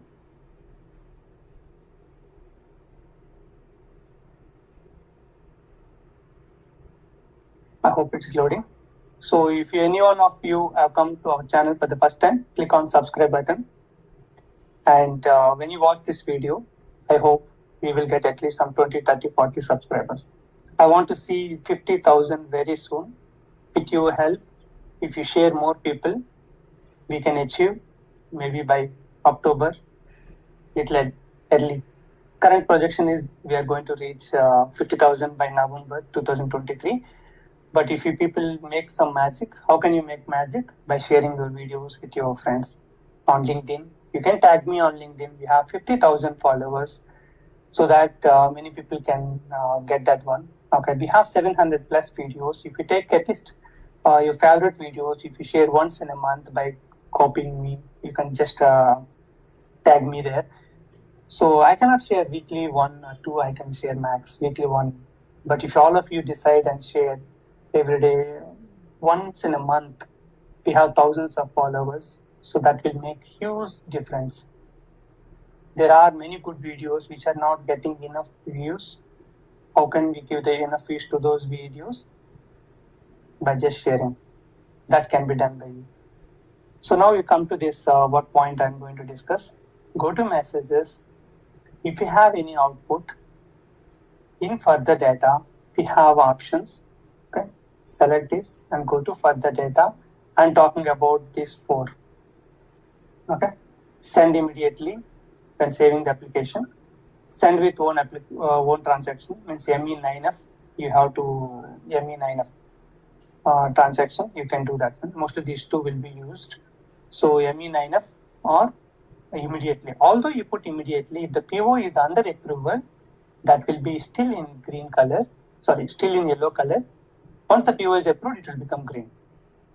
Okay. If there is error, then only it will be a red color. See, processed with errors. During yellow, it will be not processed, and if it is green, it will successfully process it. You also click on processing log to see what is the reason for the respective error. You can analyze and check it that one. Call content error adds to. Okay. Based on the error, you can see. I think the program related which program is assigned is not proper, so you're getting that error message. Okay. So until PO approval, IDOP will not be triggered. Next question.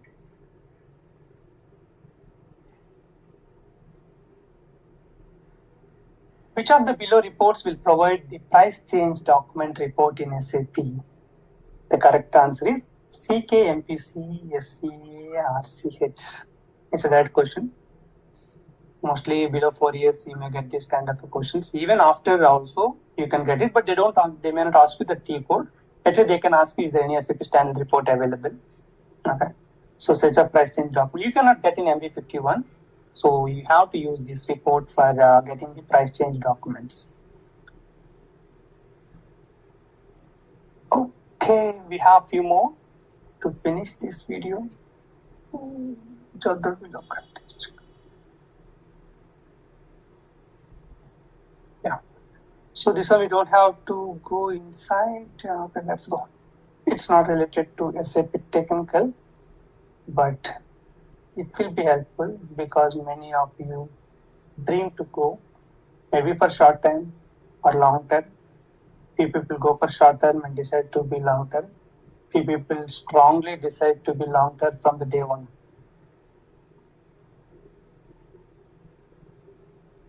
Okay, I think we came to end. Which of the below countries generally recruit foreigners directly without any payment for visa? The recruiters from the countries, okay, not the countries. So according to my experience, I have provided. I see Singapore, Malaysia, UAE, these countries directly recruit from India and other countries. They sponsor visa also. So have a look. Go to our channel and search the video Foreign Job by Ganesh Padala. So you will find our video where I have explained the different countries and how to get the opportunity. Please check the video. See, in this 1 year, already 10,000 members have watched. I hope at least few of the people would have got the benefit. I'm happy for that. And you also join the hands, like you also join in the beneficiaries. Next question. A material has 2 units of measures, for example, each and box. Here, 1 box equals to 10 quantity. A vendor provides the material for $20 per one each and $180 per box. Is it possible to map this business requirement in SAP? Yes, it is possible. When you buy box, he is giving you for a less price. When you buy with 1 quantity, 2 quantity, 3 quantity, like that, he is giving you $20. So because box means he doesn't have to pack separately, for example. Still you can manage with the standard quantity, but still sometimes you may order 28 pieces, 12 pieces, 14 pieces. These kind of things will increase their work. They have to open a box and pack it in a loose box. So if someone is buying 10 boxes, 30 boxes, it's very easy for them. Go and pick the box and send to the customer. They don't have to unpack and pack, doing that manual work and proper labeling, proper stickering again and all. It will save a lot of time, so that he's giving to their customers. If you buy in boxes, I'm going to give you some discount. Okay, that's their market strategy. So we have a video on this. You can learn about the answer. Okay, how to process get it that to get different prices with different unit of measure in purchase order by Ganesh Padala. You can watch it. It is possible. How can you achieve that? Watch this video and learn.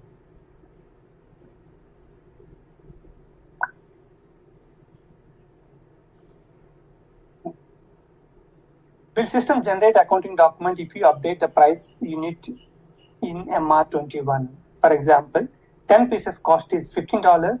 You have changed it per one piece cost is $1.5. The answer is no. If you change the price unit, system will not create any accounting document because the overall price is not changed. If you change the per unit, not only price unit, you are also changing the price, then system will generate the accounting document. It's a basic fundamental. GR for multiple purchase orders can be posted at once. So GR for multiple purchase orders can be posted at once with the transaction code MIGO. Which of the prerequisites is correct to achieve the same? So GR for multiple POs, all POs must have same material code. No, all POs must have the same vendor code, because when you create in MIGO, the vendor is at the header level. So all the POs should belong to the same vendor, because the vendor is at the header level. So the prerequisite is all the POs must have the same vendor code.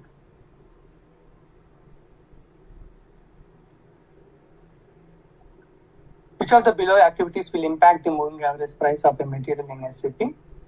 Validated goods received against purchase order, invoice received against purchase order, posting initial stock entry with 561 movement. All of the above is correct answer. If you post invoice received with little changes of the price, then the MAP will be impacted. And if you do the goods received against a PO, if the PO has different price, that also will impact. And you are posting initial stock balances with 561. There is a field called amount in LC, amount in local currency.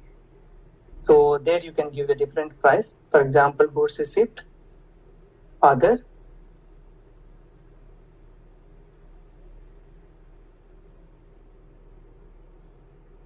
give 561.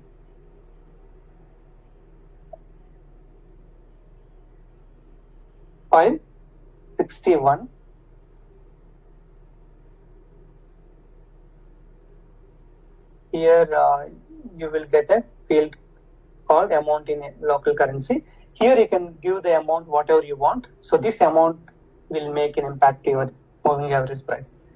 Okay, that's why I have given these three options, and all of the above is the correct answer. I want every quiz must be 1,000 people needs to select. Which table stores the data of purchase or delivery date? Generally we think EKPO, but answer is EKET. EKET will store the delivery date. Go to SS16N. Okay, I will saw that. Finish చేస్తాం next వెళ్తాం. ఈలోపు వెళ్ళి fresh up చేసుకో.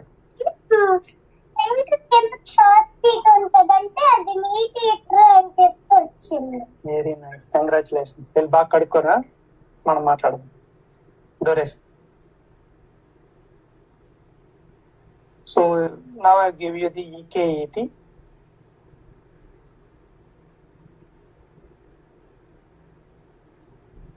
Click on the field. Yeah, you no need to give. You already have the delivery date field, EANDT. Okay. So if you want to derive the delivery date for your purchase order form or any report, then you need to use EKET table, but not EKPO. EKPO will not store you the delivery date. You can cross check also EKPO.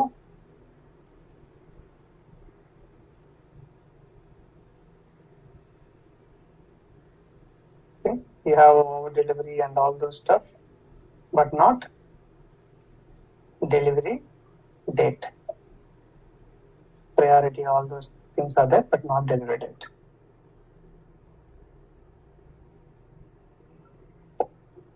Okay. next question. Which of the below activity will impact the moving average price of a material in SAP? Nice. Same question with the different options. Non-validated GR, the answer is like which of the below activity will impact the moving average price? Non-validated GR will never impact your MAP. Invoice receipt with similar price of purchase order at the material master. So your invoice receipt is posting with the same price of PO and same price of material master, then no impact to MAP. Invoice receipt with a different price from the PO and material master. Yes, if you post invoice receipt, your PO, everything is $100 per unit, but invoice receipt you are posting for 105, then this will impact your MAP.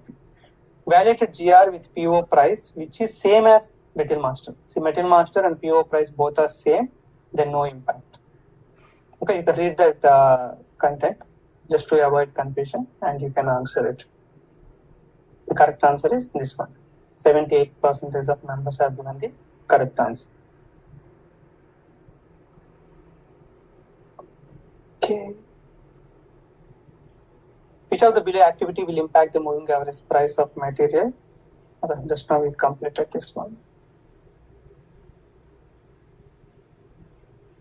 Free goods receipt of evaluated stock materials impacts the moving average price. Is it true? Answer is true. Because you are receiving the quantity but no value. Already you have certain kind of amount. So how does it happen? So if you go to our Excel sheet and let us copy this one because this can be used for us. Current stage is, let us remove these things. Okay, we'll take it. Current stage, a material has the 20 quantity and total amount is 2000 and MAP is 100. Now you create a new PO, free goods PO. Free goods PO. How can a PO can become free goods? We are going to show you now. Free goods PO after GR. For free goods PO, there will not be any IR. Okay, that also we are going to see in the system. First of all, let's complete our question to answer. After GR, how much you create? Free goods PO, quantity 10, total amount is 0. Okay, so you are receiving 10 quantity without any price. Then what will happen? Total stock has become 30, but total value is only 2000. Then the moving average price will be 66.67. 66.67. Okay, 66.67 will be your MAP for that respective material after you have done the GR for the free goods PO.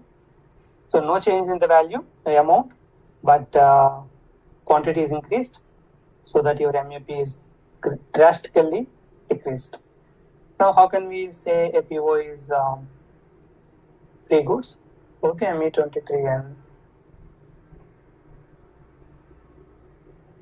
Okay. So let us take this PO. How can you make this PO as free goods immediately? What changes will happen? So before saying that, our net price has some 100 INR, and if you go to invoice tab, there is invoice receipt flag is there and 100 INR.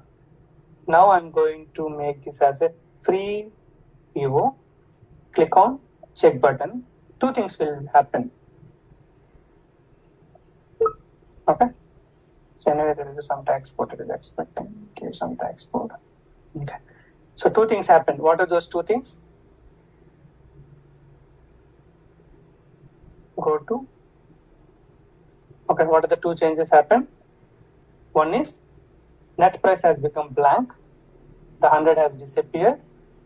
And in invoice tab, invoice receipt has become blank. For example, if you click the invoice receipt and click on check button.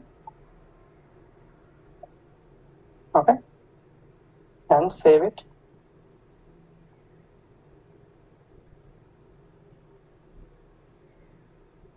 Okay. So system will automatically make it blank. Please disappear. Put the indicator. Okay. If you activate invoice receipt, then free is automatically removed. Save it. So now you check the PO. Free goods is there. Invoice receipt is blank. And PO amount is blank. If you activate invoice receipt, click check button. So what happened? 100 is back. Free goods is removed. So these are interlinked. If you keep free goods, net price will become blank and invoice receipt flag will be removed automatically. Okay. That's what I wanted to convey.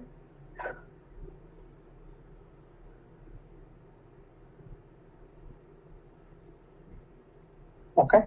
77% are given correct answer. This is already completed. Okay, we have finished all of our questions which were asked in quizzes in last 3 months. It was started by YouTube. Thanks to YouTube for introducing this quizzes, which is helpful for all of you, and for me also kind of a new way of knowledge sharing. So I always think to what kind of content I can share and what kind of knowledge learning which I'm learning from my projects and the regular life, so which can be helpful for all of you. And this is the biggest motivation for me to learn new things. Okay, so thanks to all of you for who are supporting, and keep supporting me and keep sharing knowledge and keep helping others. For now, my expectation from all of you: share at least one video per month and comment your wish. Try to comment at least once in a month. And whoever getting the more hearts from me, right, they will get a blue icon. And definitely I try to filter those blue icon related members. I will see the option to do the filtration. Otherwise, if I go and see the comments, I can easily find out that blue color members. And I will try to interact directly over a phone call or a Zoom meeting. So just to discuss for their gratitude. Thanks again, and keep helping, keep sharing our knowledge. And before leave, click on subscribe button. Our target is to reach 50,000 as early as possible with your support. Thank you. See you again with another video. Thank you.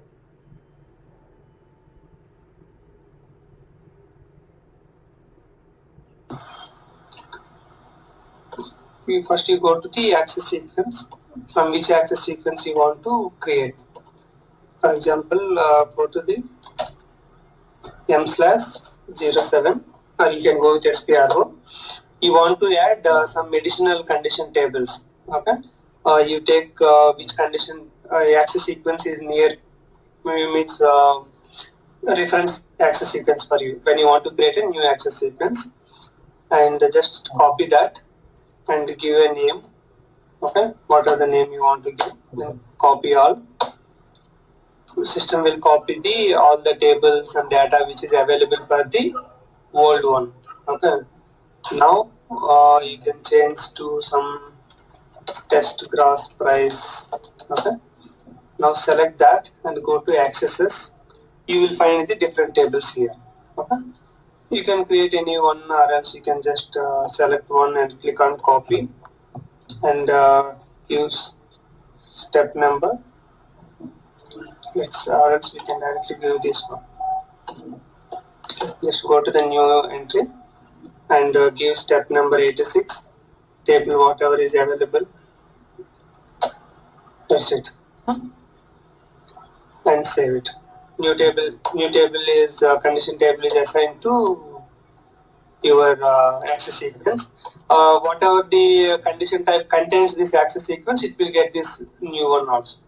Okay, that's the thing.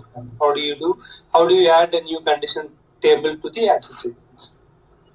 But whenever you do such kind of operations or such kind of things, copy the standard and create your own, then make changes. Okay. But don't make changes to the standard 0002, because which will be the reference in future after 10 years, or 5 years, 3 years. That will be the reference.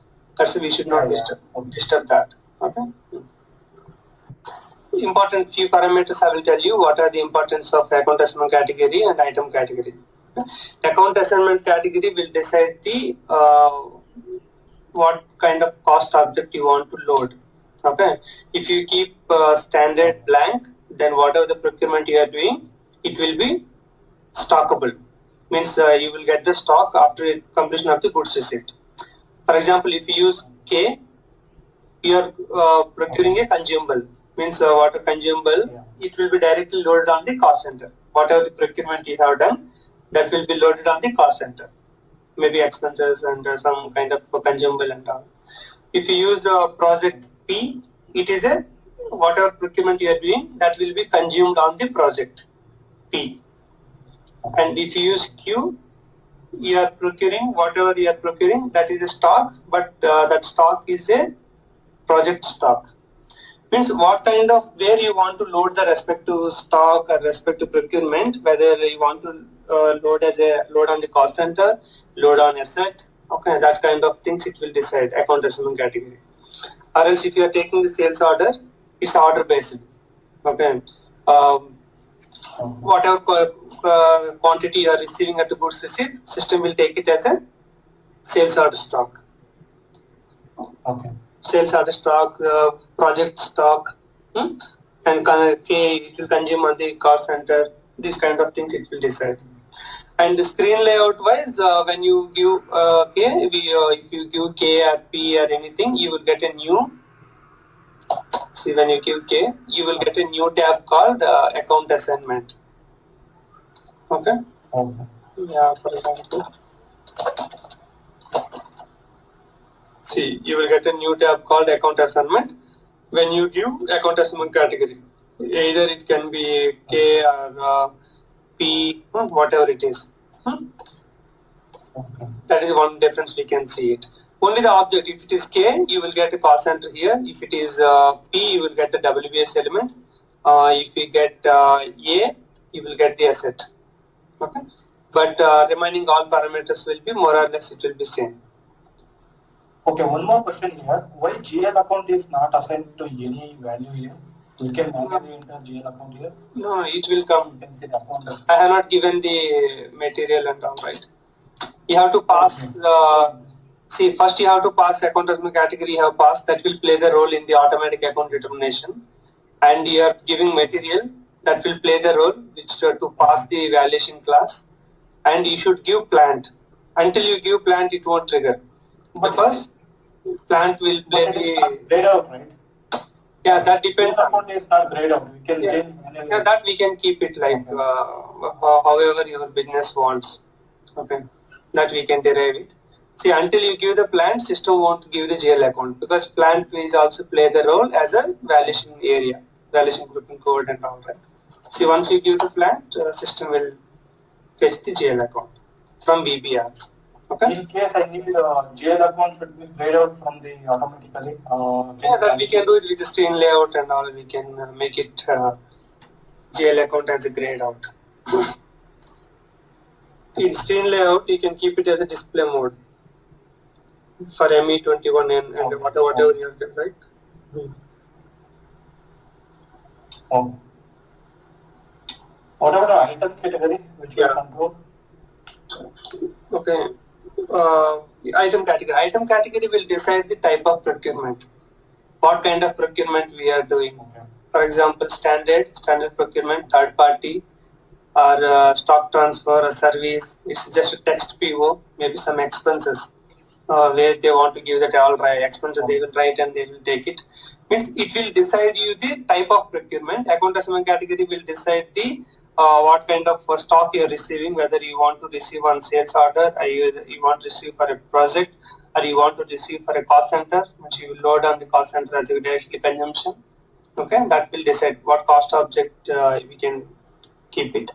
And coming to item category, it will decide the type of procurement because it specifies whether accounting for an item is to be effected via an auxiliary account, any account you want to load.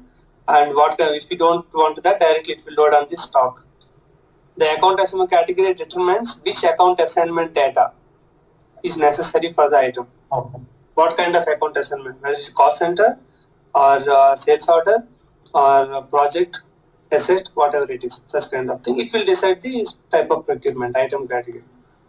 See, when it comes to default in a new SAP system, whenever you do an IDES system, you will see this 1000 company code, 1000 plant and all. IDES SAP AZ. Okay. In the real time, when you create it, default one standard company code will be there. That is 0001. Okay. Rest all parameters are more or less it will be same. Purchasing groups will be there like the 001, 002. That are all that common. Mainly your company code, plant, sales organization, these wise, IDES will have their IDES system 1000, and in case of real time you will have it 0001. There would be some differences in the table level might be, but more or less to do the activities of creating org structure, master data and all, it will be more or less almost same. But I think it will be in the back end, there would be some table differences will be there, which is the training server and which is the main server, right? That kind of some differences they would have shown in the back end. We may not be observed that point. Okay. Yeah, see, for example, you want to keep inbound delivery as a mandatory. Okay. Then when you create in the purchase order for your material,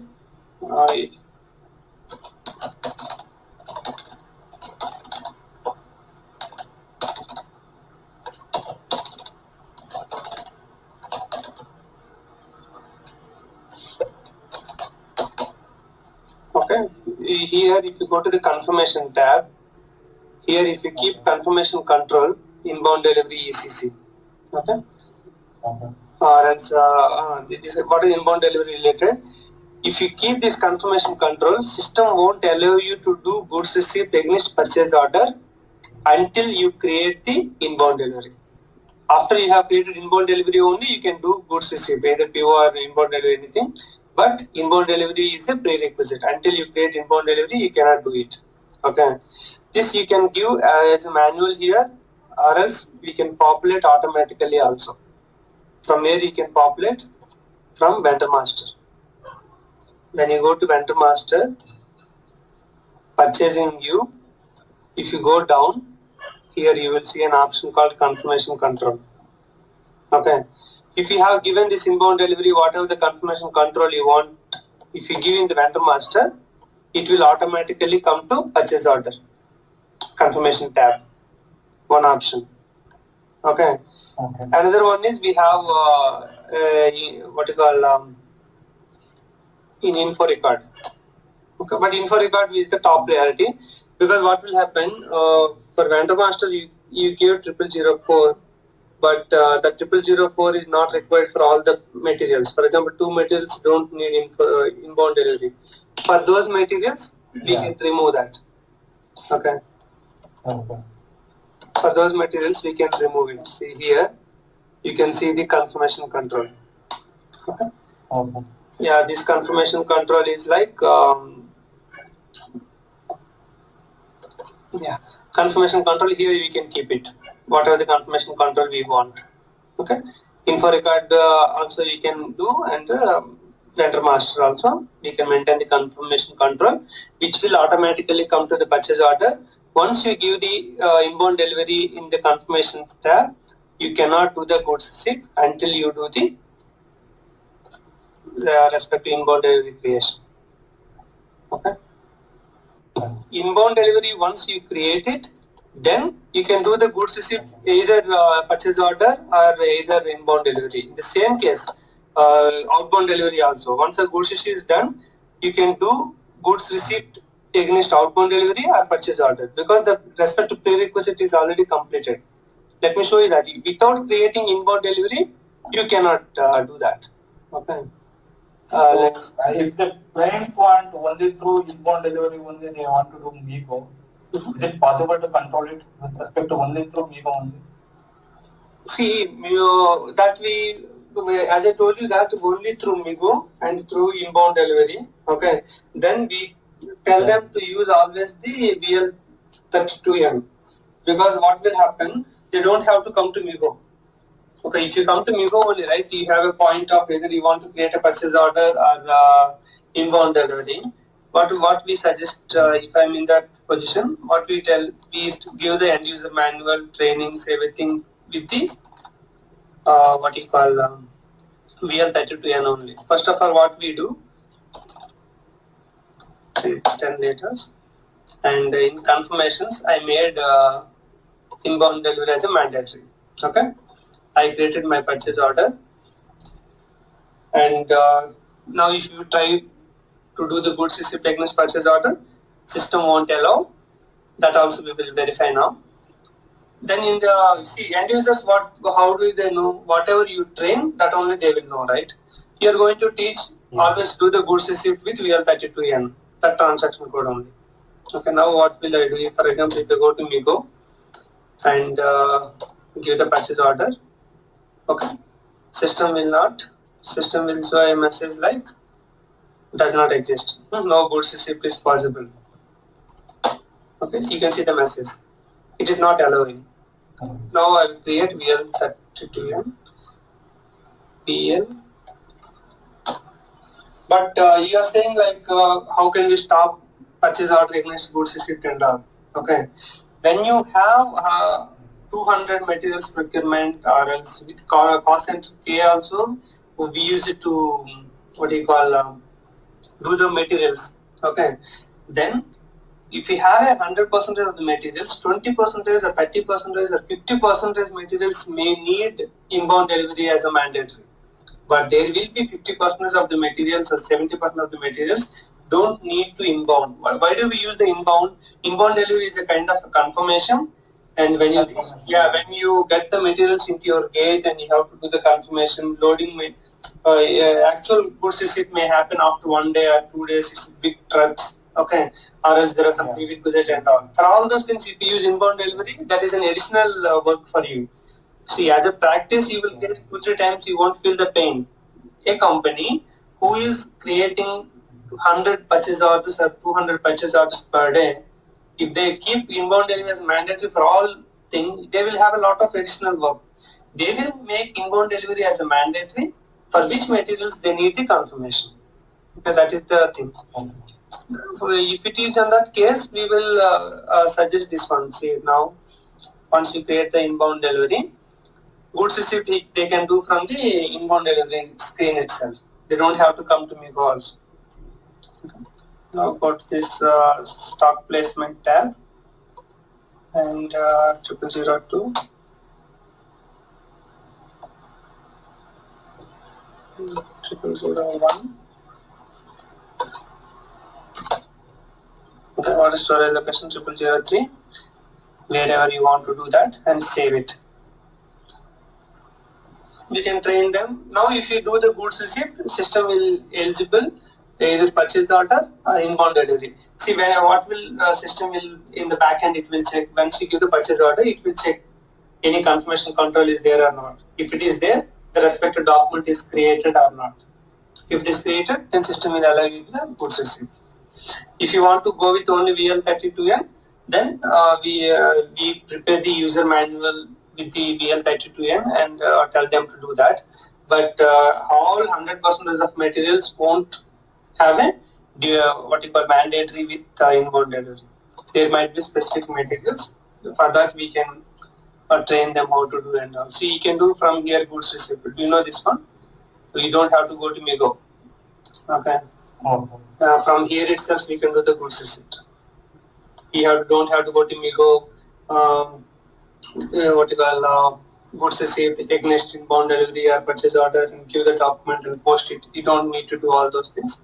You can do from the VL32N itself. So, yeah, sorry for the interruption. When we do this yeah. See, now the goods receipt is posted. See, you can see the material document is also generated. It's like a normal Migo document. You can see the document in Migo display also. You can see the document. Okay. Normally, every 51 if you go, a 101 document will be generated. Okay. Now coming to the question, here we can see the document. Okay. Coming to the question, inbound delivery will be created into generally, as per my experiences, I have seen 2 cases. If you use any automatic confirmation through ASN, advanced shipping notification through iDoc and all, okay, at that point of time, they will use some system, whatever system the vendor is using, once the material is received, for example, your delivery date is August 20. Okay, vendor will send a confirmation that 100 quantity I will send you on, for example, August 10th or something. But that information he will fill in his system and he will run whatever he has. That system will save the data in their database. Okay, and if you have inbound IDOC, that IDOC, what will they do? The IDOC will collect the 30 quantity and the date, all the details, and it will send to our SAP system through IDOC. Then you will see in the confirmation tab what is the how much quantity at what time is coming. From that we can generate the inbound delivery. That is one method. Maximum companies who are having this physical material receiving to the gate and all. One of the domestic clients when I was working, the inbound delivery, why do they use? Inbound delivery, they can capture many details. Okay, what they are doing, once the material is coming to the gate, okay, in that gate, the security person will use this inbound delivery transaction code. Here, you will capture what is the exact quantity is received and those details, okay, and also you can capture the additional details related to the shipping. Okay, what is the any details, what kind of material they're receiving, any kind of PA number is there. Okay, any details if we have, that details and all, they will maintain it. But there is no harm because you will just save the inbound delivery, but you won't do the goods receipt. Okay, after one day or after a few hours or after 2 days and all, at that point of time, the respective storekeeper will do the goods receipt. Means inbound delivery can be created when the material is received at the gate, or inbound delivery can be created once we get the confirmation the material is reached, but it is going to receive in 1 day. It is stuck in port. Maybe at that kind of situation, some people may create it, but maximum shipping notification, that information from IDOC can come from 10 days before and all, but inbound delivery will be generated as soon as it reaches to our plant. Generally it will happen, but to do the goods receipt, they may take time because of number of trucks are in the line. You can see, right, many times we used to hear in the toll gate 5 days trucks are pending. Yes. And even after company, when I was working in a manufacturing company and all, I used to see the same lorry with the with load for 5 days, 6 days, 7 days, like that. Okay, maybe because of the queue already available, or else any other kind of the invoice is not yet reached. Okay, maybe different other parameters also they will have. For that it may take time. Okay, generally you can remember, like inbound delivery generally we create once the material is received at the gate. See, if you go to EK pivot table, in EK pivot table, confirmation control will be saved. If you want to get the list of purchase orders which have inbound delivery or which have shipping notification and all, at that point of time, you go to EKPO and pass the respective confirmation control and execute it. You will get some number of purchase orders. Okay. If you see this, take any one purchase order and go to ME23M and give the PO number. Go to the confirmation tab.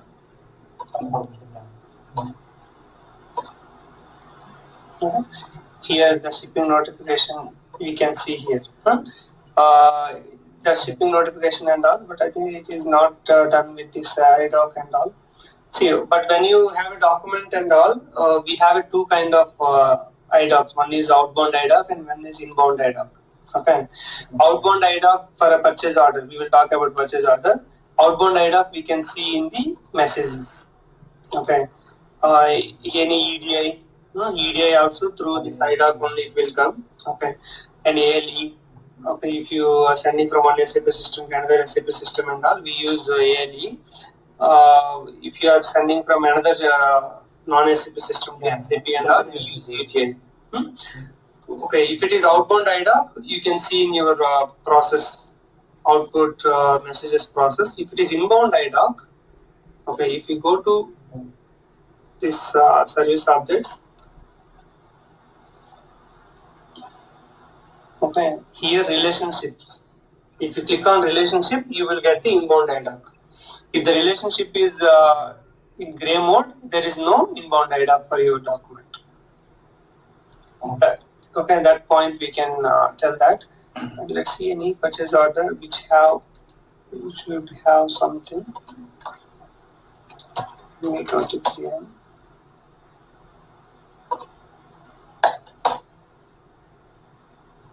General IRS system, it is a bit difficult to get kind of thing. Okay. See, even if you create inbound delivery also, it will come the same. It is a normal inbound delivery one. Even shipping notification means it's like just notification only, right? Like how inbound delivery is available. And once you create inbound delivery, system will give this line. How many inbound deliveries you are receiving? Those many lines we can see that. Okay. Yeah, shipping notification means it's like inbound delivery is one of the one, and we generate as per the input details. Like what are the inputs we are getting? From that we can generate the inbound delivery BL31 and as per the details given by the vendor, quantity, vendor. Because if you see the inbound delivery transaction code, if you go to the inbound delivery transaction code, either you can create against purchase order or else we can give the vendor and enter into that. See, either purchase order or both or only vendor. You can create inbound delivery as per the vendor also. Okay, what is the quantity and all those details. Okay, now you come into your question. There is a release code R1. Okay, R1 is the manager, R2 is the executive, and R3 is like that. You have different people. R1 is the manager which is assigned to current manager Suresh. Okay, he has resigned. Okay, he has resigned. He is leaving. At that time, what we do? The new manager who is coming, that R1 will be assigned to. R1 will have a role. We create a role for R1. The security consultant will create a role for R1, and that's the same role. We will create a request to security. Please remove Suresh and add Ramesh, whatever the person is. That is one thing. And he is going only on 2 weeks leave. Okay, that 2 weeks leave, Suresh is on leave. And the 2 weeks, the responsible person, they will keep this person, right, who is the deputy. Okay, the deputy for that 2 weeks, who will take care about the important signatures or any kind of approvals. In the options of Suresh is another assistant manager. Assistant manager, some person is there. What we request to the security person, please assign the role, okay, something underscore R1 to what you call Mr. X for the period of August 1st to August 15th. Okay, then both can release the purchase order. The person who is on vacation and now also. Okay. So this kind of work will be done by basis consultant or assignment, those kind of things. Security consultant. Security consultant. Okay.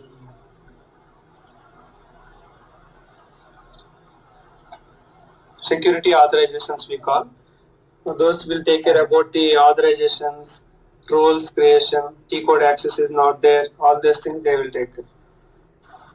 Okay, coming to the new movement type, 99% of cases we don't get a requirement to create a new movement type. At what circumstances we can create a new movement type? I created sometimes for the 601, 201, okay, like a few things I created. Okay, for example, I will tell you one case where you want to do that. 201 and 261. Okay. For both of them, system will give a same GBP VBR. Okay. But for 261 you want a separate GL account, and for 201 you want a separate GL account, consumption account. For example, requirement is like that. Then if you go to what you call OMWN or else OMJJ, your moment type. Okay. And what we give, for example, 261, moment type 261 to 261. Here you don't touch 261, you will create a new moment type called whatever it is, something you will create a Z01 or something. For that, for that in the account grouping, what you do, wherever VBR is there you will keep some new one called Z01 or something. Okay. Moment type is also Z01, and that general modifier also you will keep it as a Z01. Then what you do in OBYC under GBB, okay. Here we have VPR, right? Okay, it is all like this. You will copy it, and you will maintain the Z01, and you will change the GL account. Okay, valuation modifier is same, valuation class is same, but here you will keep a new one, Z01, and the GL account is something different, 5000 GL account. Okay. Then when you do this Z01 means related to 261, how it is behaving, like that we will keep here. Then system will fetch a different consumption account, VBR account. That is one kind of requirement. Another one, you want to do the goods receipt of 101 for all, but there are some specific materials, okay, which are received by which are costly materials or some hazardous material. Maybe some special materials are there for the tracking or else to reporting or any kind of purpose. If they want to have a new moment type, we simply copy 101 and we give as a new moment type called some T01 or whatever it is, we will create it. Okay. At that point of time, during allowed transactions, we can control for your new moment type only what are the transaction codes are allowed. See, for example, if you go to 101 to 101, here allowed transactions are there, right? Here you can see that many transactions you can allow to do 101. Okay. Here for your new movement type, you can keep only VL32N. For example, that only you have to do the goods receipt with inbound delivery only. No MIGO, nothing, and all those kind of things. Maybe such kind of requirements. For us, I created recently a new moment type that is only for the new GL account for 601. Goods issue against sales order. They want to have a separate GL accounts and all. That's why we created a new GL account, a new moment type by changing the valuation modifier, account modifier or general modifier. What are two names are there, right? Account modifier and general modifier. These two examples you can give it. Maximum you'll go with SAP standard only because SAP itself has given many movement types. If you take the purchase orders, okay, multiple purchasing document, why do you go to different document type? First one is reporting. You can get raw material procurement, domestic procurement. You can take the reporting is easy, first thing. And as per the document type, we have a different field selection key. Okay, each document type can have its own field selection key. It means each document type can have its own screen layout. For one document type, purchasing group should be mandatory. For another document type, you can keep what you call storage location as a mandatory. Maybe like that, if you have a different requirements also, it can be driven at document type level, purchasing document type. For that purpose can be fulfilled, and also for the reporting to convenient to create the purchase order. Release strategy. Yeah, release strategy document type. Yeah, document type is not a mandatory field in the release strategy. Still, for example, for domestic purchase orders, you want to have a one manager. For import purchase orders, you want to have another manager. Price is same. price ranges are same, and purchasing group is same, plant, everything is same. At that point of time, this document type will be useful to differentiate the different release procedures. Okay. You have created a document type with raw material PO, spare part PO, service PO, like that. Okay, as per the document type, we can filter. Okay, for the July month, how many purchase orders we created, like that we can. We can control through item category also, right? Yeah, you can go to item category also. But item category will tell you like how many service POs and how many subcontracting. And I'm telling like in the same standard procurement, you create 3 document types. Okay, one is domestic, one is import, and another one is spare parts. Any such kind of segregation. For that, I'm saying that. That's not with the item category, right? For all of these, item category is standard only. Only the type of materials and all, we created different document types. What difference between material type and material group? See, material type is the highest level of object in the material master. Okay, and material group will be the second level of material type, and material type will control lot of parameters. Material type will control your screen layout of the material master, because in the material type only we assign this field selection group. If you go to OMS too. Yeah, I know that. User department and number ranges, those kind of things. Yeah, number ranges, and if you say this internal upload, external upload. Yeah, quantity value update.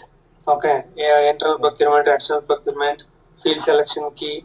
What are the views you want? That also at material type level we can control.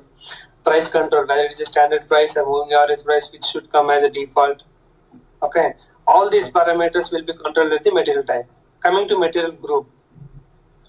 Material group is a second level of segregation of material types. The material group will be the useful to grouping of different kind of materials within material type. Material type is a mechanical items. Okay, material type is mechanical items. Material groups are it can be machinery or D-class machinery, and nuts, bolts, whatever, and what you call some drilling equipment. Like that, we can have a different material groups. Under the drilling equipment, you will have a materials, many materials. Drilling machine maybe, and or polishing machine. Whatever you have, a different kind of items will come as a materials. But material group is a grouping of different materials, and generally how many material groups we have, those many valuation classes will be created. Generally, not completely equal. Approximately it will be, because for that grouping of materials, they want to have one kind of accounting. Okay, at that point of time, material group level. And when you don't use the material master, at that point of time, material group will play crucial role, because for that material group level, we can do the automatic account determination process. Okay, and also for the POs which are creating without material master, material group is the mandatory. Okay, when you are creating a purchase order, or when you want to do the procurement or any kind of thing for any activity for which material master is not available, you can proceed by using only material group. Okay, material group can be directly assigned to the valuation class. This is one of the additional things which will be useful for us for automatic account determination without material master. Okay, material type is having a lot of functionalities. Material group is having some 2-3. Yeah. Okay, if you take what is asset procurement and normal standard procurement, for a high level, I will tell you, PO creation wise, it will be almost like cost center procurement. When you buy a cost center, when you order a PO with cost center, how the PO creation process, it will be almost same. But in case of cost center procurement, we will give the cost center. In case of asset, system will ask you to enter the asset number. But why do we create asset POs and cost center POs? For both of them means the high level understanding, you can say cost center will be used for the procurements which you treat as expenses, okay, and whatever the materials you are procuring for asset, these are all assets, okay. Means you know, right, what is asset? House is an asset. Yeah. Okay, mobile is an expenses. Bike, the person who wants to join as a job for marketing, for him bike might be an asset because it is generating income for him. But for me, I'm a college student of third year, fourth year, just to roam and all. Maybe that bike may be expenses for me. How your company deals your materials, according to that, it will be decided. As I told you, everything will be same, and only thing is we need to give the asset. Okay. In case of cost center, you will get the asset. Here we give account category as a A, right? Yeah, account receivable category we give A. Then system will ask you to enter the asset number. Asset master and all will be handled by FICO. Okay. And this asset number is what is that number? Asset they will create asset master. They have a asset master that is comes under the FICO. Yeah, FICO people. They will just create the asset master and they will provide you. This is the one asset number and what kind of asset it is and when it's getting capitalized. Generally, we call it as a asset procurement, a SAP term, but in business they call mainly capex procurement. Capex or capital procurement means one building is having some damage. To do that completely work kind of thing, it's a contract of 10 lakhs or 15 lakhs, then it's a asset procurement, we call it as capitalization procurement or capex procurement. Okay. Now we will show you like when do we use a variant generally. Okay. One user, if he wants to create, he wants to see the list of purchase orders which are created for her plant. Okay. Which are created for her plant and purchasing group. Every time she has to give the details, right? That's why what we do is just we create one variant where some input parameters we will keep it. For example, for example, this scope of list and all. She wants to see always this ALV and plant is GKP1 and purchasing group you can see G, K and B. Further document that she wants to see. The details she wants to get as a input details. Okay, she will just give the date and she will execute it. Okay, these things we will keep it, and then if you just click on save, system will generate a variant. You can give some name as test variant and variant some testing. Variant for testing. Okay, you just save that. Now it has come. Now you come to flash ME to N. Okay.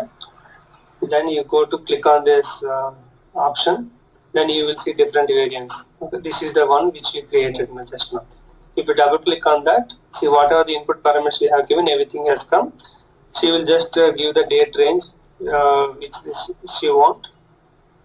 2017 to 22/07/2017. Then execute it.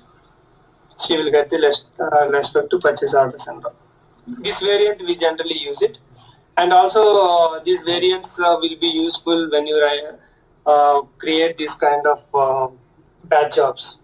Okay, in my background job video and also this distribution list, sending me report as a mail to the user, any such kind of background job related and all, you will be this variant will play the role to capture the data to run the respective program with the input parameters. The input parameters will be taken from this variant. Okay, if you see this, if you check this requirement type, calculation type, and this one, base type. If these three, when you click on F4, you will see some numbers. Okay. No material, no delivery cost, from where these details are coming and all. If you select that and click on this icon, source text, Okay. Here you will have a small coding. As per this coding, system will behave that respect to condition type which is assigned to this requirement. Okay, it will decide like how additional delivery cost not planned but allowed. Okay, whether it is allowed or not, and you can see some coding, right? With that coding, system will behave. How does which parameters are coming here? Those details and all will be decided here. For example, calculation type. Calculation type also cash discount minus tax or net value plus tax. Whether you want to, what are the prices you want to include, or else you want to have a one value here. See, for example, there is a surcharge is there. Okay, what you can do surcharge? Either you can do sum of 1 to 10, okay, or else you can have a percentage on 3, okay, like that you can have, right?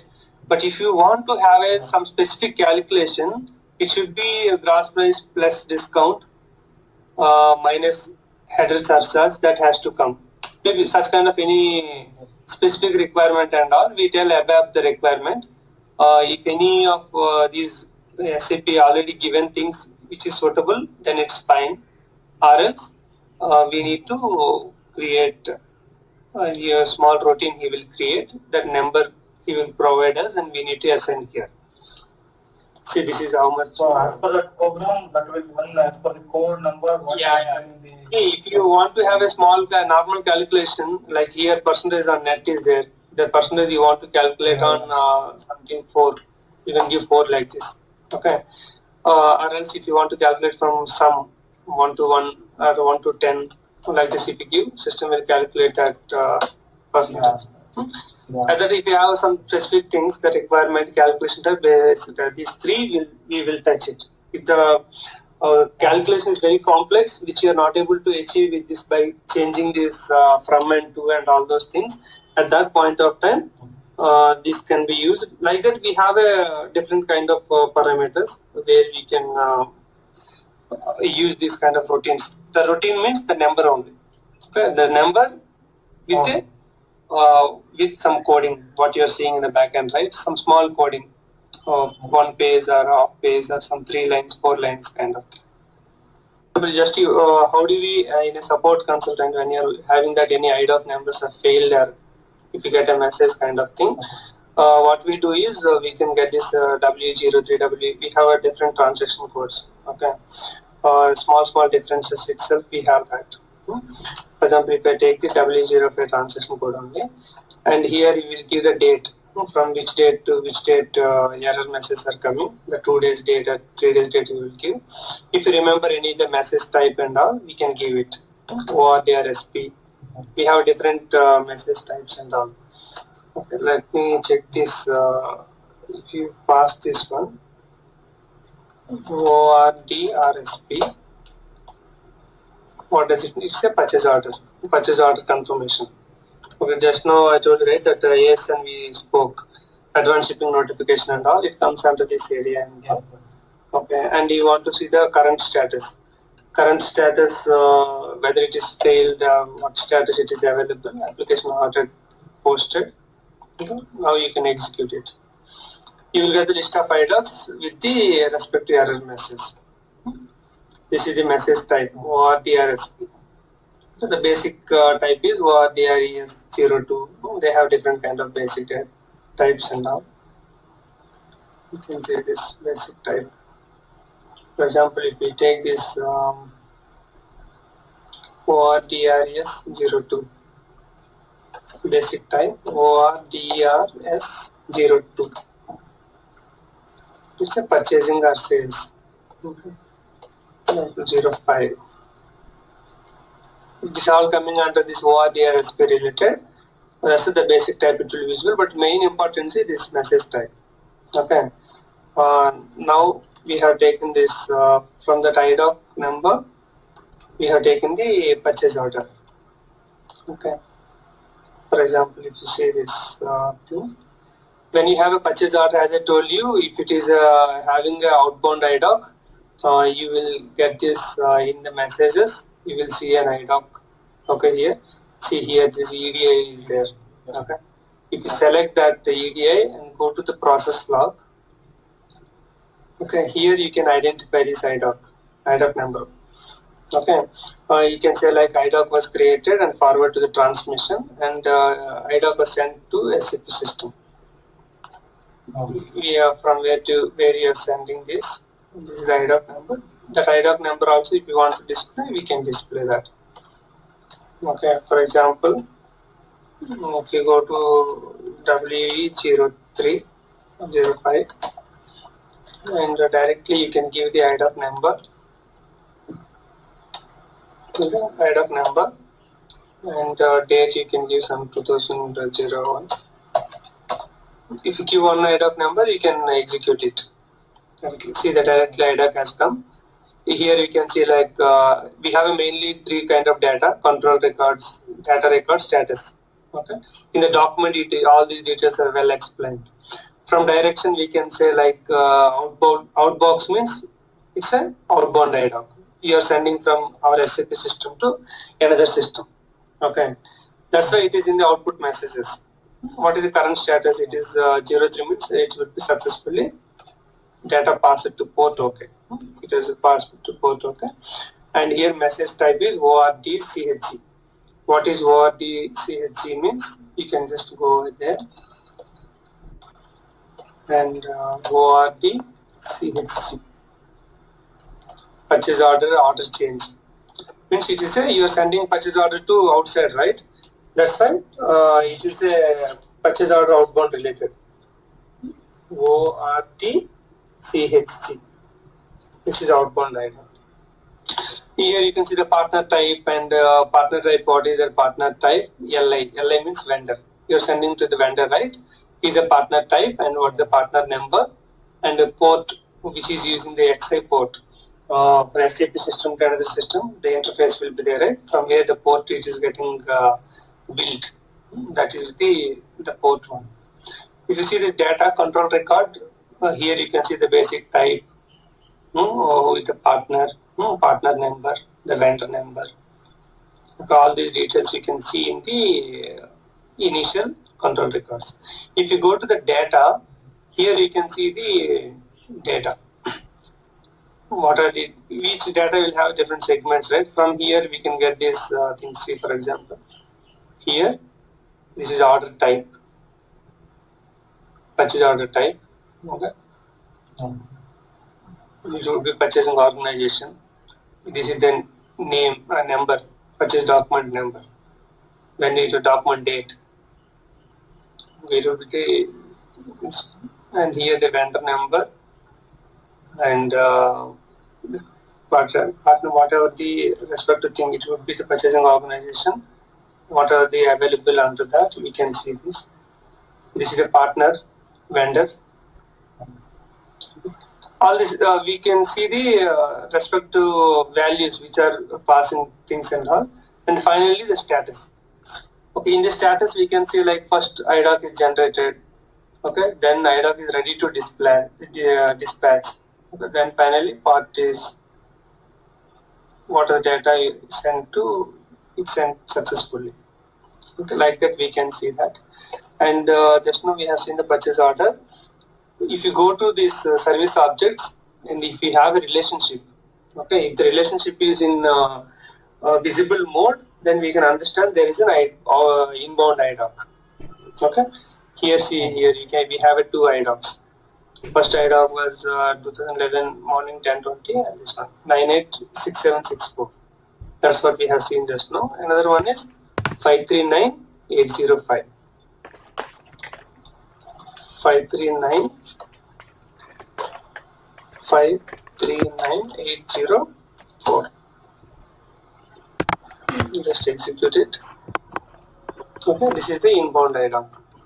Inbound IDOC and here ORDRSP. Just now I shown you, right? ORDRSP means it's a PO confirmation related things.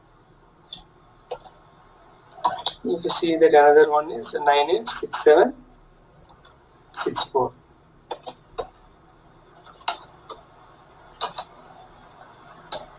This is the one what we have seen it. It's outbound IDOC. This inbound IDOC.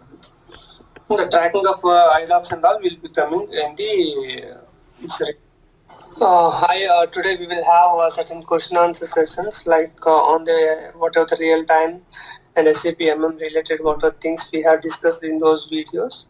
We will have a session to understand what kind of questions we are getting, and I will resolve along with certain kind of required examples. Now you can start with your first question. Now, actually, in the when I come with this one only, like SAP methodology. Okay. There we are preparing first BPP and then KDC and then gap analysis. Like that you have said in the studio, right? So I want to know BPP for some clarification. Like if I will go there, then I can able to ask you some doubts. Okay. That BPP document. There you said like organization level I need to ask you first. Suppose purchasing is some standard purchasing organization, reference purchasing organization, so many things should be involved in that. So how in SAP how we can define in that BPP? See, in the PPP mainly we map the processes. Okay. That in that KDS documents we will decide like how many purchasing organizations and how many plants and how many company codes and how many material types you are going to create and the purchasing document types. These all things we incorporate in the KDS documents. Mainly the big things which you require for the configuration. When it comes to business blueprint, we can incorporate, for example, if you create a BPP for purchase order processes, if you create a BPP for purchase requisition, at that time you can keep the same purchasing document types also, document type, number ranges if required. The data which you have kept in the KDS, the same thing you can keep in the individual BPD. Here in BPD, as I mentioned, like the processes what you are preparing, like for example, the material master, vendor master, info record, and purchase requisition, purchase order. Each BPD, what you mentioned, for example, the material master, what you mentioned, you just give a background of the materials which we procure, and we can maintain the inventory management, inventory in our company. And also we have different kinds of materials in the business, and certain materials we maintain as a stock and certain materials we directly consume for the respective production activities or respect to the business activities. These all kind of some certain background we have to write about that materials, and then we will go in a way like as per the business requirement we are creating around some 8 material types. In that 8 material types, certain materials are raw materials and certain materials are semi-finished goods and few materials are finished goods. These all details you have to mention in the BPD. And also the processes like the material master. I want to know organization structure in SAP related with SAP. Now, if we will compare, look into like real estate industry, first it will come as a land sourcing, like land development will come, and then legislating part will come, and then engineering part will come, and then purchasing part will come, and then sales part will come. It is a total entire thing as the real estate industry they will follow. And now in SAP, if we will come to know only SAP MM, then there we are involving only such criteria. Only like such criteria, like means only we need to create like what you said. Finance people will create company codes, like they will create, and only we are in SAP MM only we are creating plants and storage locations like that. And then we are assigning to the company code. Yeah, we in our purchasing organization, plant, storage location, and the purchase group. Okay, these are the mainly. I want to know. These are the main what you call organization elements from MM side. The company code, controlling area, dollar FI side, we will assign the organization elements from 1 to 1. That account the business record. Yeah. Okay. Then here purchasing organization is we are assigning to the company code and plan. Okay. And then purchasing group we are not assigning any company code and individual. It's an individual organization element which won't be assigned to any other thing. Only we assign to the master data, like during material master or info record, and also when you create a PO, we give that one. But during configuration, we won't assign to any other organization element. Correct. But in BPD, that's what I'm asking you. I am asking one doubt. Here I am getting one doubt. We are purchasing group. We are not assigning any company code, any purchasing organization, and any plant, any storage location also. But while procuring the materials, we are adding this purchasing group for everywhere. In material, while creating the material group also, we are adding this purchasing group. But how we can add this purchasing group people in our company? Suppose 10 people are the one purchasing group, another 10 people will be another purchasing group. How we can add one group in this? Like one group will be users, 10 users will be one group, right? Suppose. So how we came to know this? See, that can be like we don't have any control assignment in the configuration. For example, the purchasing group is like the purchasing group is simply we call it as a buyer. Okay. Okay, correct. Buyer. The purchasing group is a person or a department. Okay. The person, for example, if your company is having certain employees of some 500, 300 employees, and you have less kind of procurement when the company is a small company, then the purchasing department contains some 4 or 5 people. At that point of time, what will happen? Some 5 people are there. 5 people will have 5 names, and they will have a mobile, that number, telephone number, fax number. Each one will have a printer number and all. Here, each person, for example, Ganesh is taking care about all the raw material, and the Suresh is taking care about all services, and the Ramesh is taking care about entire import procurement. That's right. That's right. At that point of time, what we do in the purchasing group creation, we maintain a group name, and then in respect to person's name and phone number and his mail ID and all, we can maintain in the what you call the purchasing group creation. If it is a company, here we are not able to create purchasing group also in SAP. Right? That is the standard one. While creating the material itself, it will ask the purchasing group. No, here we are getting some standard ones. No. So, that is what I am getting. No. We can we create a new purchasing groups. SPRO, material management, purchasing. Okay, you are thinking like only some standard we can give. No, we can create. Here we have the create purchasing group. Okay, this is the create purchasing group.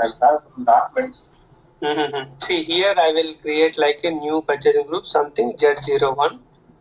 Purchasing group name is. But here we are not assigning any company code to this. Yeah. That's all. We can use the same purchasing group for anybody.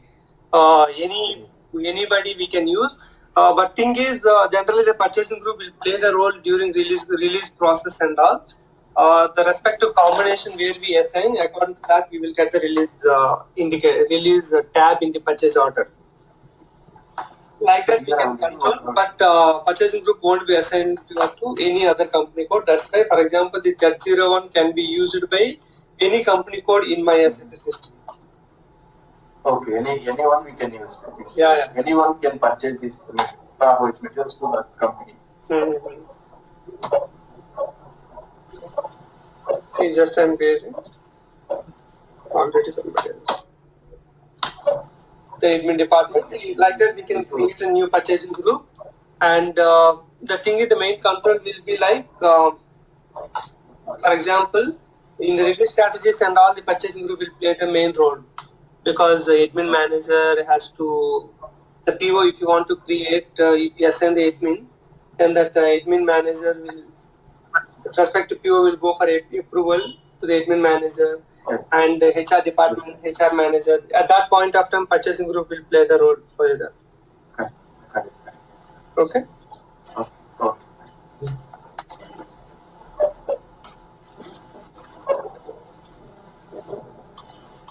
Next question.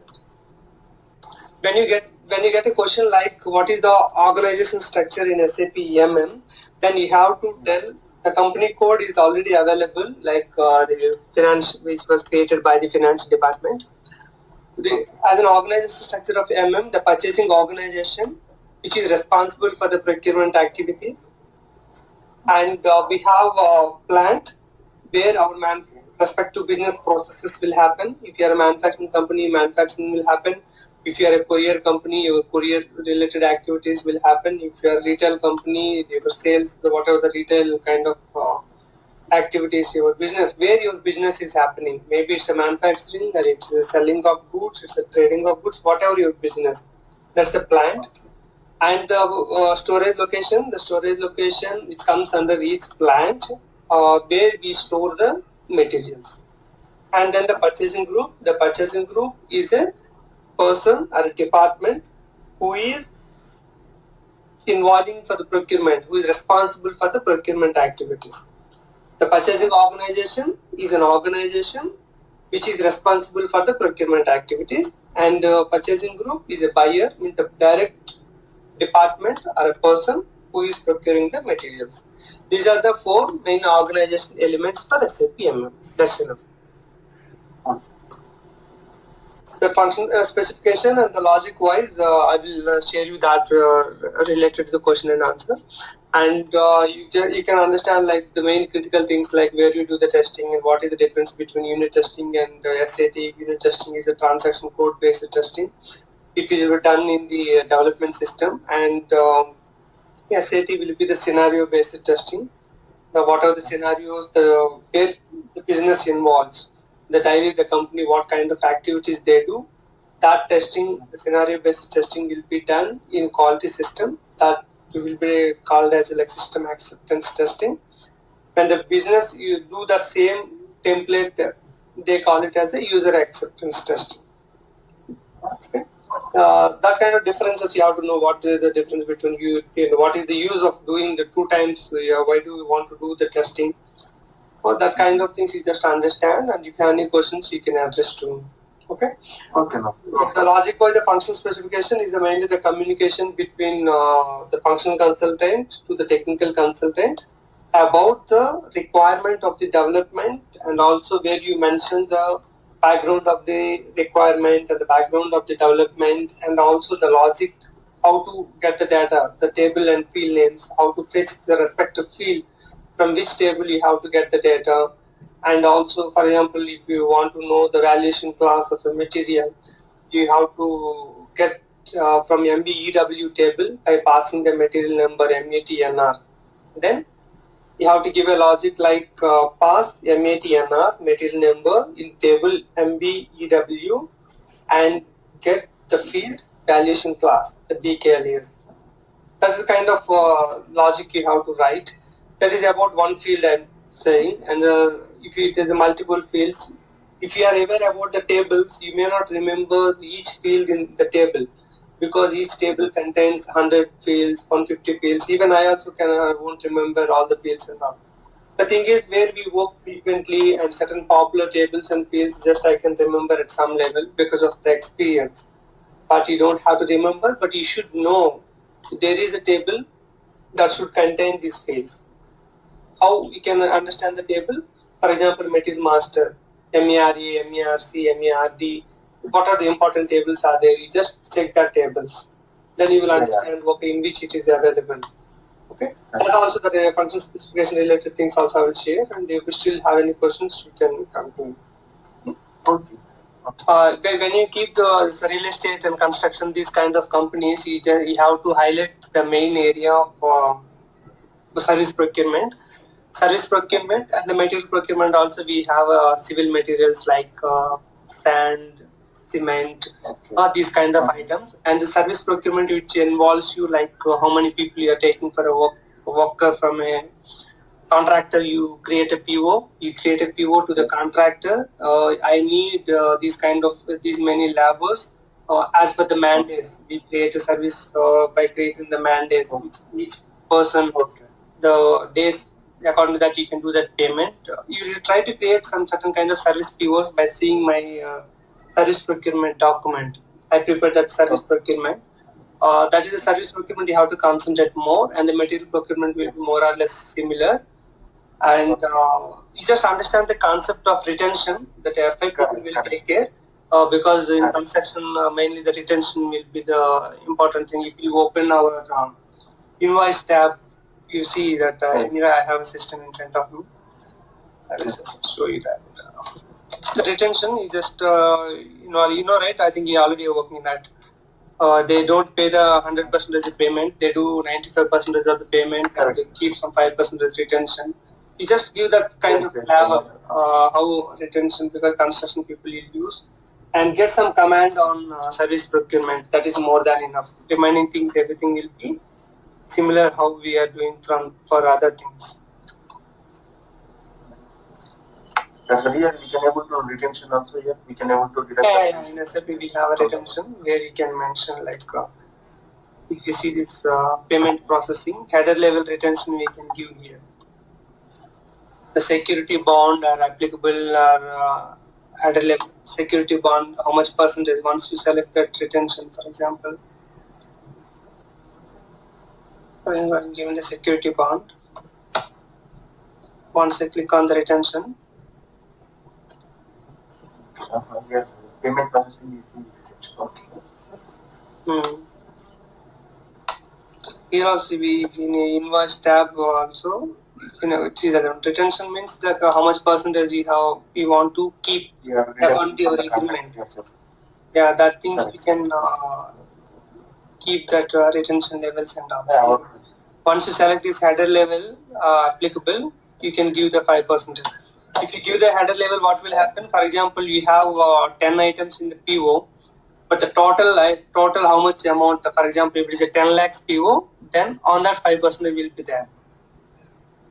If you are keeping that item level, that will be each item how much amount you are keeping, that will be decided. Okay, see, for each item you can keep the retention first in the invoice tab. Okay. If you select the header level, overall you can keep the how much amount you want to keep the retention, 10%. Generally it will be 5%, right? Like in the business scenarios I have seen, they used to keep the Depending on agreement. Yeah, you have to concentrate on service procurement and somewhat in this retention area, and also the material standard procurement we can mainly concentrate on that. The rest of things will be similar. You don't have any other things you have to concentrate. The batch management, those things you don't have to concentrate, because in real estate we don't use the batch management because we don't do it in manufacturing. We don't have much quality system and all. They can use, because one side to another side they used to transfer the materials and all. I think mainly the STO without delivery, because the sites may be available in the same city. The same city which are having the distance from 10 kilometers. That's why they don't go with the delivery and all. They can do directly transfer posting with the 301, 303, that things they can do. Yeah, otherwise, I know, but only this one with delivery I want to learn. That settings will be their configuration. Yeah, that you can try with I have documents, right? STO, intra-company and all. Yeah, I tried that, but I'm not able to generate this delivery type of that we will discuss in later. Right? Yeah, you just try. If you have any questions, then I can shoot out. The inter-company, you can just understand the process. If you don't get also not much, because there is a pure billing is involved, right? Where the price is coming from billing and all. That will be along with SD consultant. When you do, you can understand that one. But you should know the intra-company. Yeah, intra-company. At least if you run the intra-company scenario, that is more than enough, because you will understand that one and all. That inter-company, the process is completely as a standard procurement. The only thing is where you will assign our vendor as a supplying plant. That's why the shipping tab, everything will come. The rest all things will be same. Just try to create, or if you still get any issues, then you can address to me. Because already I have run scenarios, everything I have with me.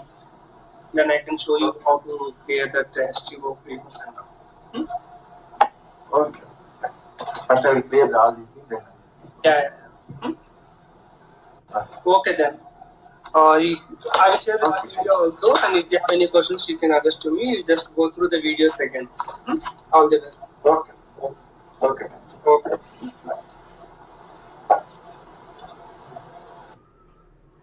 See, in purchase order, we can see the two fields. One is account assignment category and another one is item category.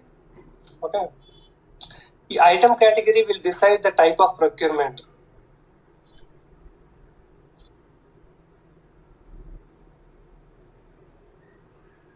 The type of procurement means which we are going to learn in our special procurement processes. Like if you use K, it is if you use standard, it is a standard procurement. What we are learning every time. And B, we have a blanket procurement for they maintain the limits and for some functions or some kind of rent if you want to pay those kind of procurement we use this limit. We just maintain the values and no goods received, directly we do the invoice receipt and payment.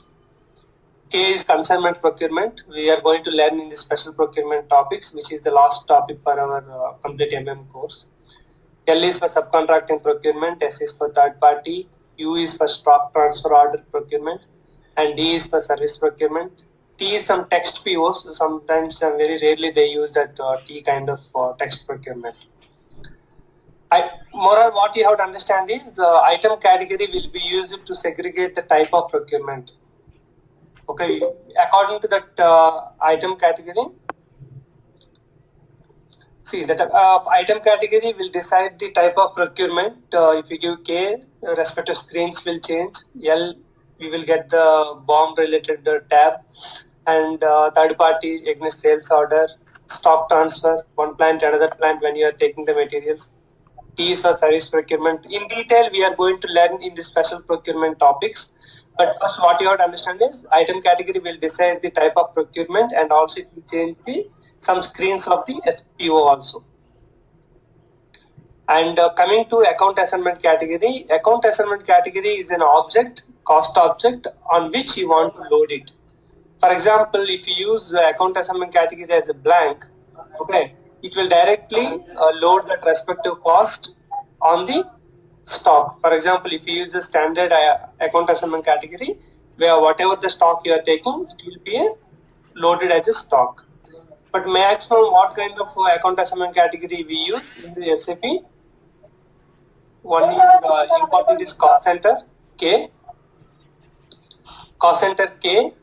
K is a popular, you can say, like maximum of POs like related to services or consumption related procurement. When you do, we give cost center K.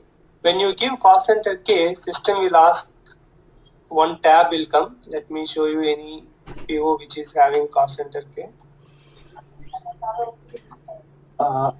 Ganesh, can we note down the notes or else? Yeah, if you want to write, you can just note down the point. And anyway, I'm just recording this session. I will share you this point. Okay. We'll take any PO which is having cost center K. It will give an idea for you. Go to ME2N and account assignment category K. Purchase organization 1000. Recently I created some POs. 01/10/2016 to 23/10/2016. Execute it. See, this is one of the POs with item account assignment category K. See, when you give account assignment category as K, system will give a tab called account assignment, and it will ask you to enter the cost center. Okay. For a standard PO, you won't get that account assignment tab. For example, just now we have seen a standard account assignment category. For that, in the account assignment tab, there is no field like cost center and all. If you select asset, okay, cost center when do we use? For services where you want to load the respective service charges. For example, each department we create as a one cost center, admin department, HR department, and production department, like that. If you are buying the respective material for admin department, you don't want to maintain the stock, directly they want to consume, then we give cost center K. Otherwise, we give some services. For example, painting work, or you are hiring a vehicle. Okay, here you want to conduct one tour tour for admin department is going for a tour, that respective expenses are going to be paid by the company. That's fine, but that expenses they want to load on admin cost center. Then what will they do? Vehicle hiring, the service they create. Okay, they create a vehicle hiring service, and for example, take any one service. They vehicle hiring, something test planned service. You just think like a vehicle hiring. That vehicle hiring, and they will give that cost center to the respective department, maybe service department or admin department. Okay, what you have to understand is we use cost center and asset. Asset means which are like our assets. We call it as an asset. For example, if you buy a house, it's an asset. If you buy a bike, maybe asset, because you can get some money after you sell that. How a company will decide like which are assets? Assets means they won't consider as expenses. For example, if you go to a movie, it's an expense. If you buy a gold, it's an asset. It's an asset because you are enjoying with the gold, but still you will get a recovery from that. If you buy a mobile is not an asset because there is no reusable. There is no resale. If you when you sell that good, you will get maybe 10-20% of the price. Okay. How a company will decide? Assets they segregate. For that, they won't treat as expenses. They will give the asset and respect to procurement they do on the asset. Okay, and we have a project systems module. P and Q will be used for that. The project system also, it will be behaving like almost like a cost center, but only thing is project system mainly used in the construction, real estate, such kind of projects. What will they do? When you procure that goods, they will give that project like a WBS element. Okay, for any PO with P. See, this is a PO with account assignment category Q. Okay, when you use account assignment category Q, it is like our account assignment category blank. When you give account assignment category as a blank, the respective stock will come to us. Okay, but when you give Q, stock will come, but it will be loaded under the project stock. See, when you give Q, system will ask you to enter the WBS element. Okay, let's see any stock is available for this material. TT0810/O MB52 T20810 and plant, which plant we are creating? I think 1000. Execute. There is no stock. What will I do? Special stock indicator Q I will select. Special stock indicator Q, project stock. I don't give material. I want to have only without no zero stock lines only, means there should be a stock. When you use Q, you will get the stock, but it will be saved under the project stock.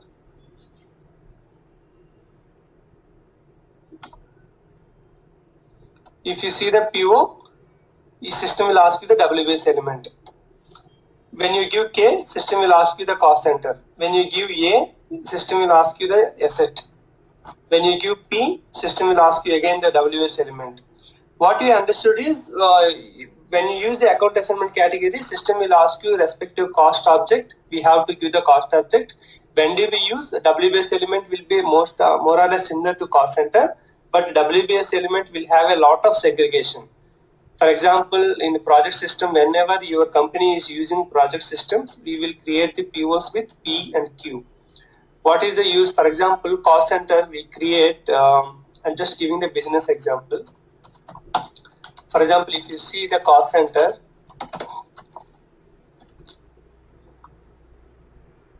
we just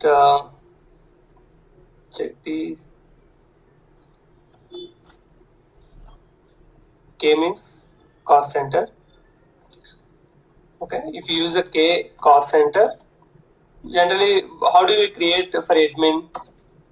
Department wise, admin, production, and maybe HR, Like that, we will department wise we create HR, accounts, department like that. But what do you use a WBS element? There is a project they create. For example, PRQ project, right? P or Q for both of them project, but P is for consumption and for Q is for stock. If you give Q, system will give the stock. P means it will directly consume. How it will be? For example, a project they will create. What is that? We can say GVK Mall. Maybe GVK Mall, Madhapur. They want to construct a GVK Mall in Madhapur that they create as a project.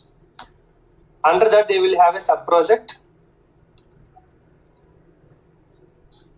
electrical expenses,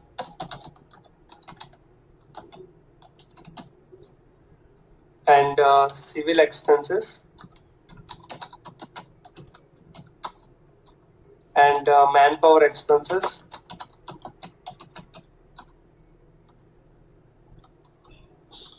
maybe some food expenses. Just I have given some highlight. This is the main project. This will be the project. And this is sub-project.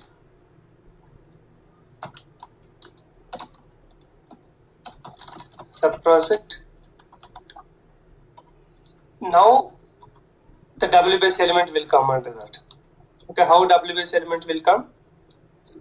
Here they will write the WBS 1, WBS. WBS 1 will be switches and WBS 2 maybe wires, WBS 3 some other if you want to buy any laptop also you can keep it, because if you are buying for the electrical related work, you are buying a laptop to construct your maintain the plan, everything. The same thing here also available. For example, if you are buying 2 laptops for civil related work, then you have to select the under civil which WBS is available. Then what will happen? You can narrow wise also you can get the expenses, how much I spent for civil, how much I spent for electrical. Okay, everything we can easily capture. The project level GVK Mall total we spent 5 crores. Under that electrical expenses 1.5 crore, civil expenses 70 lakhs, manpower expenses 1 crore. Like that they will get the reporting. It will be that much stringent. That's why WBS element will be used mainly in construction companies and also certain kind of projects where they will get that kind of segregation. Okay, now business wise what we have to understand is cost center will be used in many manufacturing companies, and when it comes to construction they may use cost center but they use more project. What is a project means? For example, you just simply understand we have 2 account assessment categories P and Q. If you use P, the respective stock will be directly consumed. We don't see the stock in MMBE or MB52 like how when you use K. But when you use Q, you will get the stock, but the stock will be visible under the project stock Q. Okay, that's what we have run, right? See, this is the project stock Q because we have given that special stock. And when you give the special stock Q, you will get the project stock. How project systems will be created by just for your understanding, you don't have to go very deep. For example, they want to construct a mall, JVK Mall, they create as a project, one project. And under the sub-project wise, they will keep different expenses, maybe electrical and all they will segregate. Under that, they will have a WBS on them. Otherwise, the main WBS they may create as electrical expenses and sub-project they may create as a Tower 1, Tower 2. How that project systems consultant has segregated his structure according to the business requirement. But as an MM consultant, what you have to understand is when the user is creating the PO, okay, when user is creating the purchase order, he has to know the respective cable something is there. Cable starts from some item. which WBS I have to queue. Means this item is what you call procuring for electrical expenses under wires. Means then this WBS2 we have to queue. Then respective things will be loaded on that. If you go to WBS element, click on F4. Okay. If you just enter here, see he will get the different WBS element like this. Our procurement consultant will get an information for which WBS element I am going to buy. He will give that WBS element as an input. As an consultant, you have to understand for which procurement you are buying, and that respective thing you have to give. That's it. Okay. Rest all will be similar. And you should know Q means stock. We will get the stock in MB52 under the WBS element. P means it's a consumption. Directly it will be consumed on the project. Okay. Some kind of small expenses, some daily food they are providing to the workers and all. That they will give account assignment category P. They will write like how much expenses they were done, food expenses or some kind of power bill. Those kind of things they will do with P.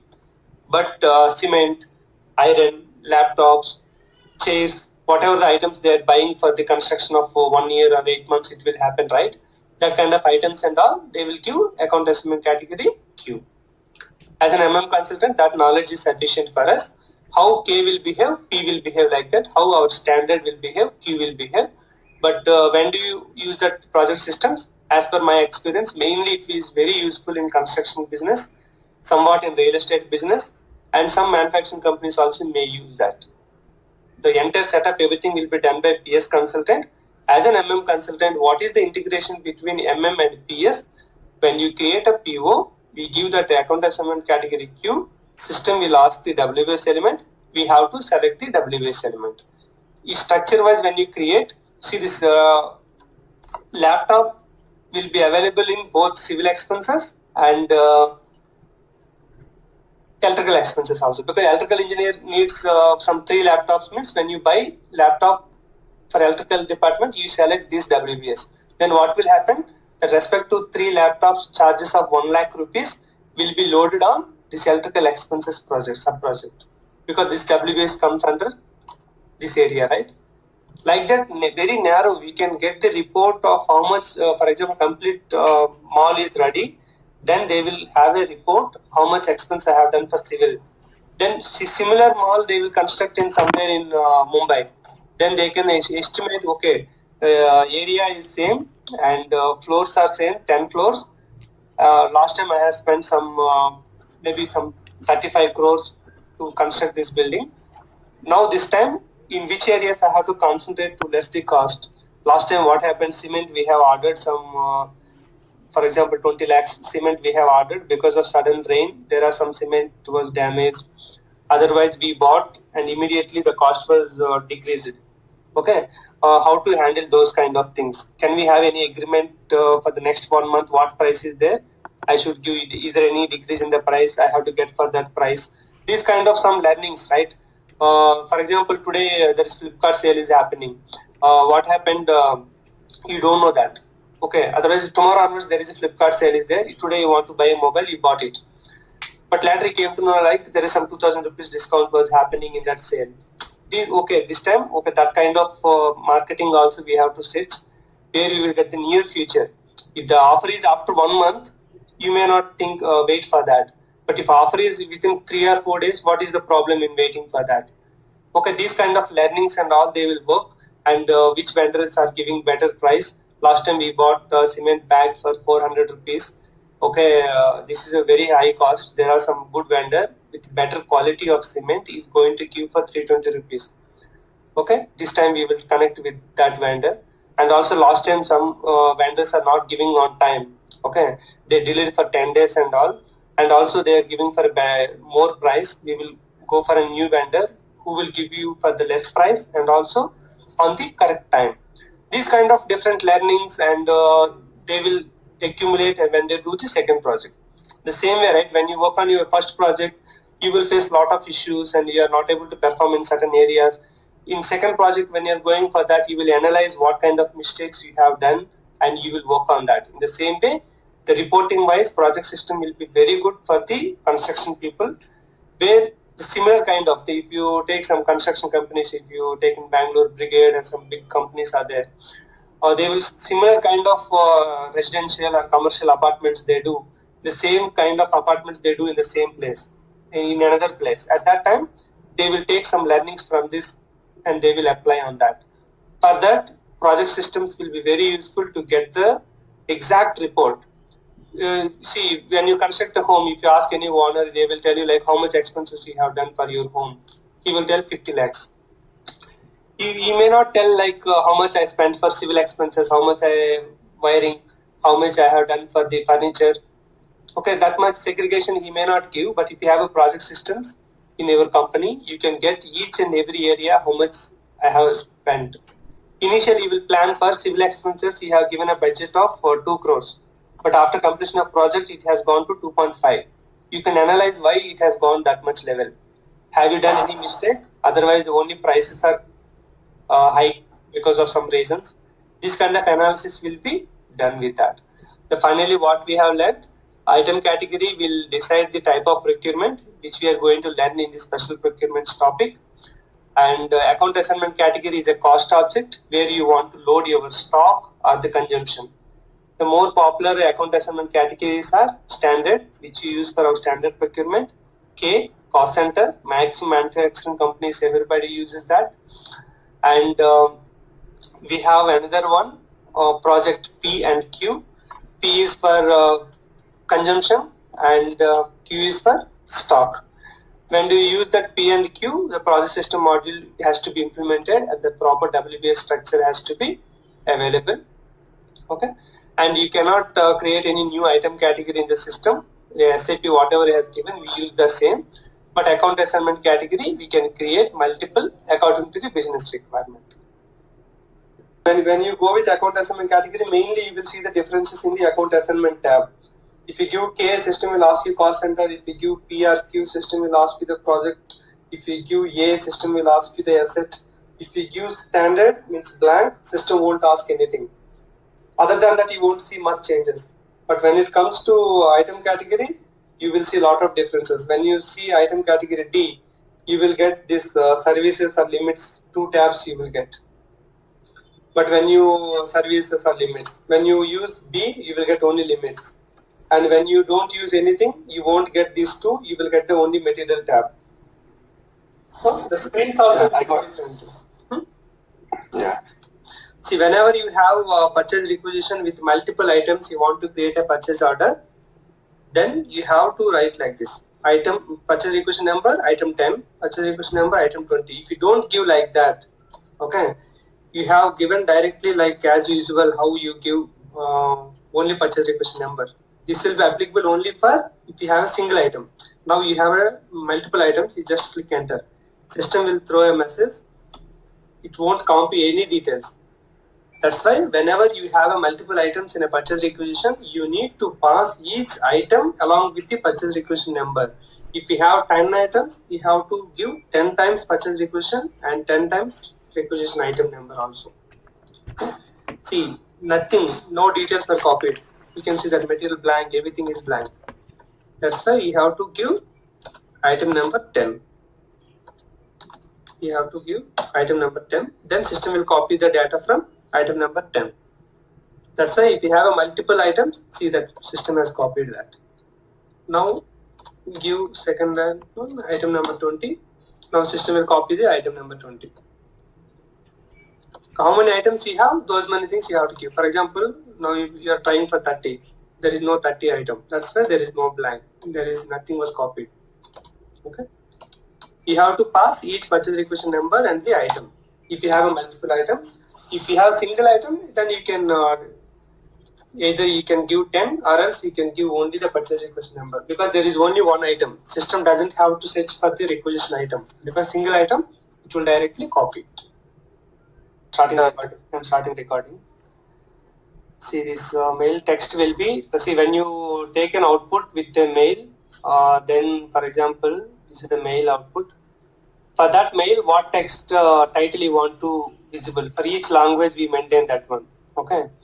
And I have shown you in that also. If you go to SOST, where we can see that tracking of mail IDs and all, like whether the mail has reached or not, those details we can see. Okay. For example, we give a date of something 06 and execute it. 22/06/2016.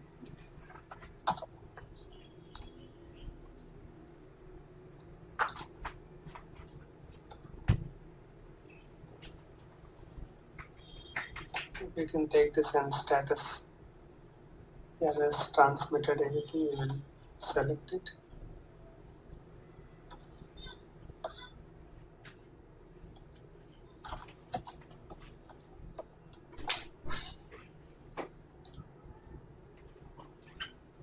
Just to show some entry as an example.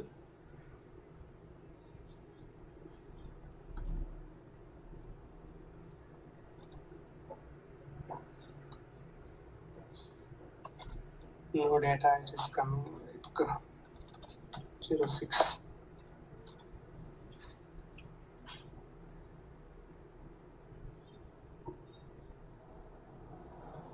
See here, there is a document title you can see, right? This one. Yeah, something new hire orientation. Okay, this title only we decide what kind of title you want to show. Okay, that title will be decided here. For your output type, what is the document title? Okay, this is the output define message types. I'm just going again to that. When you go to our message types, if you are using any mail functionality kind of thing, what title you want to show, okay, that title will be given, what you are visible in that SOST, the mail title, the respect output. If you go to the mail title and text, where we can see this text only will be visible there, okay, the title. And coming to that routines and all, this will be completely done by ABAP consultant. Okay, what routine they assign, okay, to get that PO output, and also the form is there, right? In which form? Form means the visibility of the layout. Okay, that will be all done by ABAP consultant. This program assignment, everything will be done by him. And coming to the partner roles. The partner roles means what kind of partners. We have a partner functions option in SAP.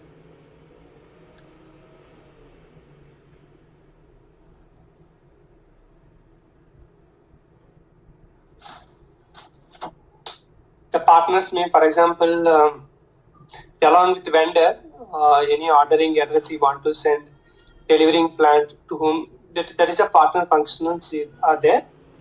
We have different partner functions. For example, your vendor has a good suppliers and invoice party. For example, if you order a material to the vendor, he can deliver the goods from any of his goods suppliers. For example, one company's head office is in Bangalore. Okay, if a person orders material from Delhi, they will send the goods from Delhi goods supplier.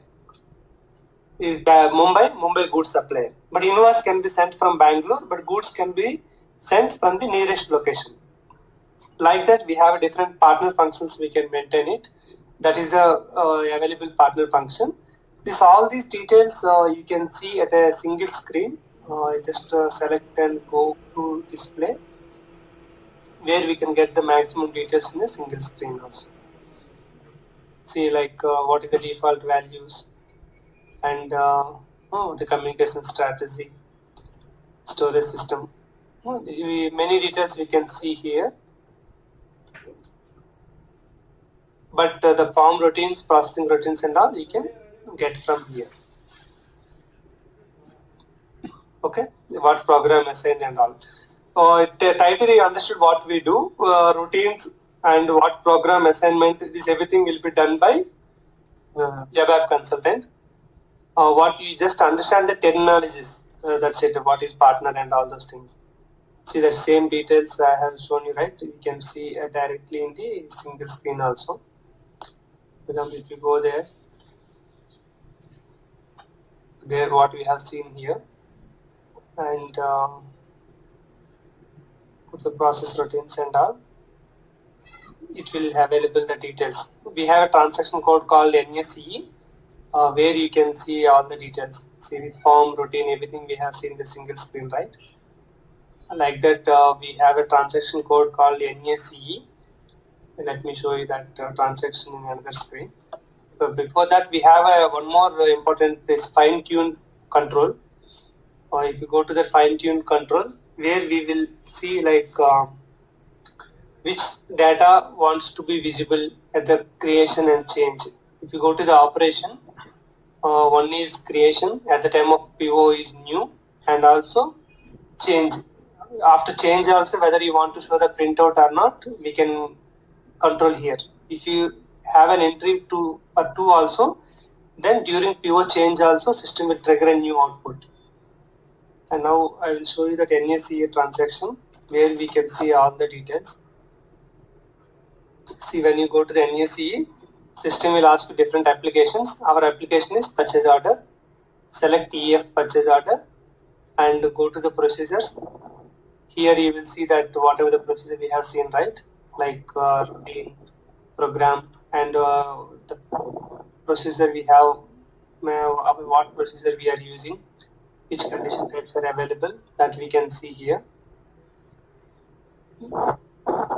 And if you go to the output types, we will get the just now what details we have seen, right? That details we can see in that output types field. And access sequences, what access sequences are available. In the configuration, the details what you are seeing, all the details can be visible here. See, we have opened these messages, right?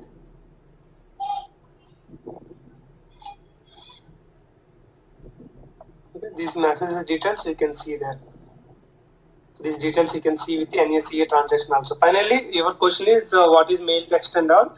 What are the text and mail title you mentioned that can be visible in that SYST transaction code where we see that mail title and routines and form, everything will be assigned by ABAP because where they will develop that smart form, how PO has to be look like, okay? That we will develop by ABAP and that routine and all they will assign in the NACA transaction code or these message types. So briefly, I will explain you that messages, what kind of details we have. For the same thing we can get from when you maintain the output condition records also, system will ask the details. See here the output type, the which message types we have created for our purchase order, those will be visible here. Okay, the first point. And here we have different mediums. One is printout. You can say the maximum usage of printout will be there. Another one is fax. If you want to send that PO once it is released or once it is saved successfully, you want to send as a fax to the vendor, then we use this functionality of fax. External send we use for sending mail kind of thing. And EDI, through IDOC, if you want to send the data, we send that detail. Mainly we use these output mediums. This is the function to whom you are sending. You are sending to vendor, right? That vendor and vendor code. And when you go to the communication method, just select that item and go to the communication method. Here we use the destination. Generally, it's a printer name. Okay, in which printer you are going to give the printout. That we give that printer name and all. We use the print immediately. We use the tick. And this is the printer name. Logical destination means which printer. For example, if you have a printer set up in your company, each floor will have one printer, right? Each floor, each cubicle, however you have a printer, the respective printer will have one destination. Basis people will set up that printer assignment to SAP system. Okay, they will give you a logical destination system that we will assign here. Okay, and coming to this further data. If you come to further data, we have different options here. For example, these last two we use mainly. One is with own application. Means once you create a PO and it is released, you have to go to the transaction ME9F. Okay, there we have to release that output. Then only you can get the mail or you can see the print, all the perfect details. Then the status will be changed to released. Okay, as successfully, you will get the successfully processed. That status will come. If you select the option of send immediately, what will happen once you save the PO and it is released successfully? Immediately, your status will change to successfully processed. If you select the option 4. Option 1 and 2, we have a background job concept which you are going to learn after some time. We can keep a background job also. Once the background job runs successfully, then only you will get that details. For example, what we have given, for example, once the background job is run every day at morning 10 o'clock or every 11 o'clock, you can set up a background job. Once it is run, all the POs has to be sent to the vendor. At that kind of requirement, we use these first two options. And third option is with ME9F, and fourth option is without any restrictions. Once the PO is released, mail will go to vendor, and the process has to change to successfully processed. So these are the some heads up of these things, and you just go through that output determination video again. You will get some more clarity. See, coming to the purchase order release procedure, as per SAP, we can keep only one class. Either you want to use for contract, or either you want to use for PO, or whatever it is. That object 2 will come automatically, and we can give only one class for the PO. One class. In the IDEA system, if you want to create, just have to delete it and do it. I'm deleting now because I hope you will practice today with your own class. Okay. Yeah, definitely. Mm-hmm. So one more thing. Otherwise, I will keep it as a reference for you to create. That is also your wish. Just try and let me know that. Okay, I have deleted it. You can create your own purchase, own class, everything, and you can practice and do that. The selection parameters we use to get the list of open goods received, means which POs are pending for goods received, which are pending for invoice received, like that. This RECHLUNG we use to get the list of POs which are pending for invoices. See, is German word. Now we got the POs which are pending for invoice. 100 pending is pending, like that. Now what will I take? I take some PO. Maybe some latest POs are there. Even we created some POs which might be pending. See, this PO is there.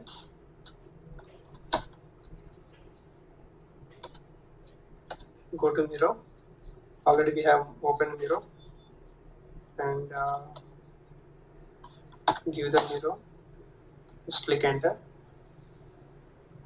See, system has copied because already there is a goods receipt was done. That's the system has copied from there. Okay. See here what happened to account assignment. Because account assignment K was given, that's why if you click on here, you will get this how much amount, what is the GL account, what is the account assignment. It's a cost center service. If it is a project, you will get the WBS element. That details will come from the PO.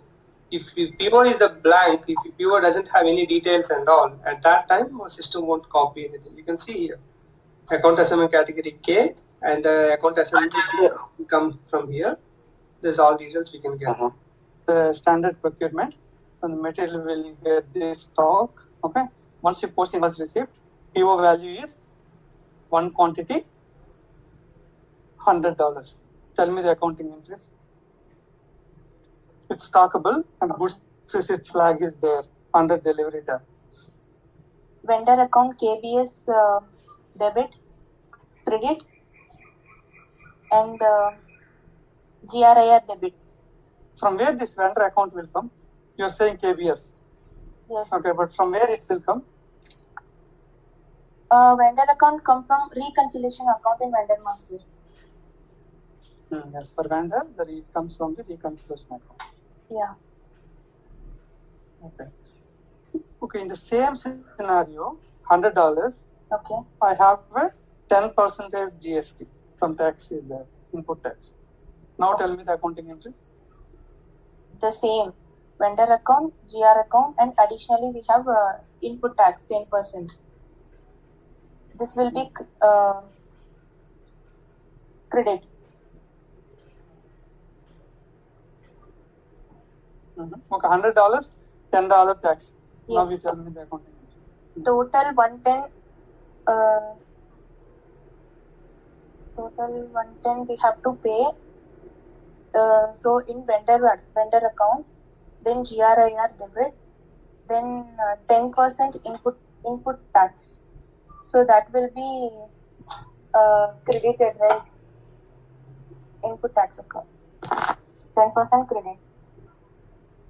110 you are going to pay to vendor. Yeah. So that account 110 credit. That's clear. Yeah. Okay. And GRIR, because the PO price is 100 only, so the GRIR will be 100 debit. Yeah. So the input tax $10 Yeah. debit. Yeah. Yeah. Okay, now you are creating a purchase requisition. Okay, what are the kind of data we can make it automatically? For example, the data related to source of supply. Okay, or if you give material, system will pick material group from the material. Okay, Yes. and if you give material and plant combination, system will automatically determine the the respective valuation price. Okay, let me give anyone. For example, if I give material, first I have given material. Good. Okay, then system is asking for a plant. Plant, yes.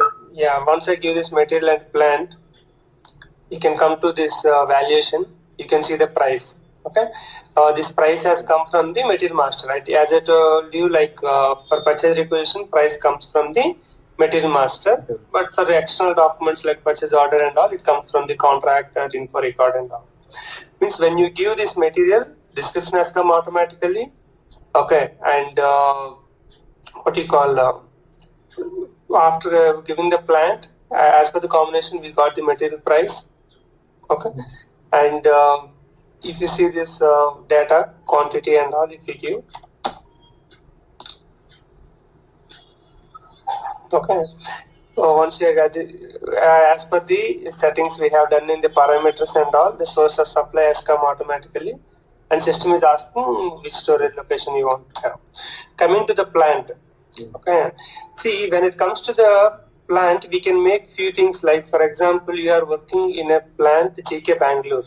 Okay, as per the personal settings, okay, we have a call here. You can go through this personal settings, or you can go through this default values, or else just go to the personal settings, then default values. Okay, the same field, what is available, right?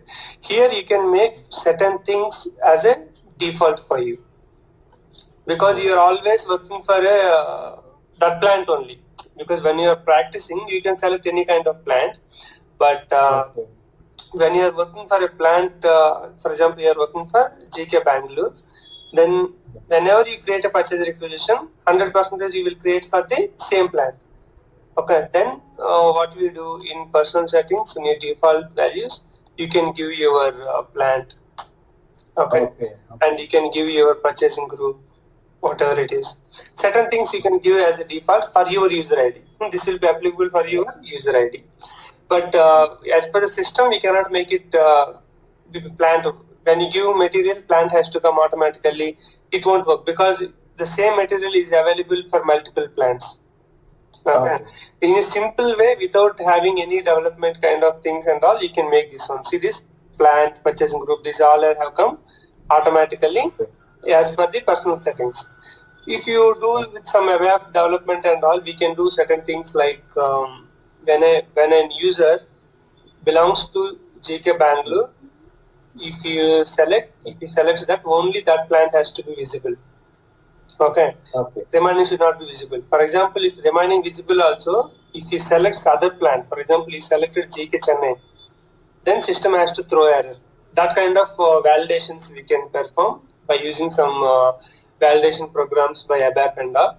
But without having any ABAP things and all, system has given an option to keep certain values as default. These are the fields, left hand side, right hand side are there, right? These things you can keep as a default, at least for you. Okay. This is a simple way where we can do it. And here you can mention like whether it has to come default or always propose, whatever, that we can do it. Okay, understand. Yeah. When it comes to account assignment category, as I told you, the respective procurement, what you are doing, whether the cost has to be loaded on any cost object, or else you are directly procuring for a stock. That if you keep blank, that will be a stock. And if you want to use any of these things, maximum you practice in your during our testing sessions and all, you take it K. Okay. And other some of the uses are this P and Q when you are dealing with a project systems module. If your company is implementing or if your company is having a project systems module, then we have this P and Q, and K for cost center, maximum you use it, and order means when you are creating a purchase order for a process order, production order, PP. Okay, when we are creating a PO for them, we use this order. And if it is creating for a sales order, there is a make to order and make to stock, right?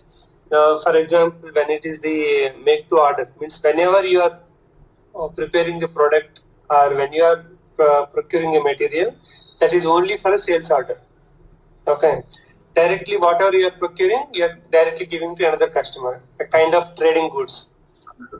Trading goods, you don't manufacture and you don't buy for your company. You just buy it and you will give to another party.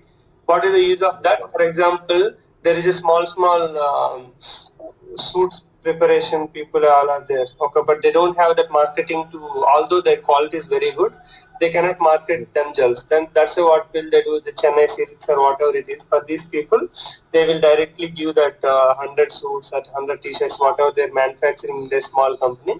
Then the Chennai silks, they will do their logo and they will do the marketing because they have their brand in the market. People trust them. Okay, then they can come and generally trading business will be like that. You will buy and you just maybe you will make some stickering changes or else you will directly sell it. Okay, that kind of things. But for your practice, you mainly go with the cost center. As soon as you give cost center K, then when you are, it will ask you the cost center because you are giving K. That's why give a cost center. This cost center you have to create. My company.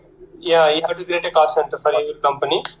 I have prepared somewhere I have covered the cost center creation also. I think it is covered in somewhere in the purchasing videos only. Okay.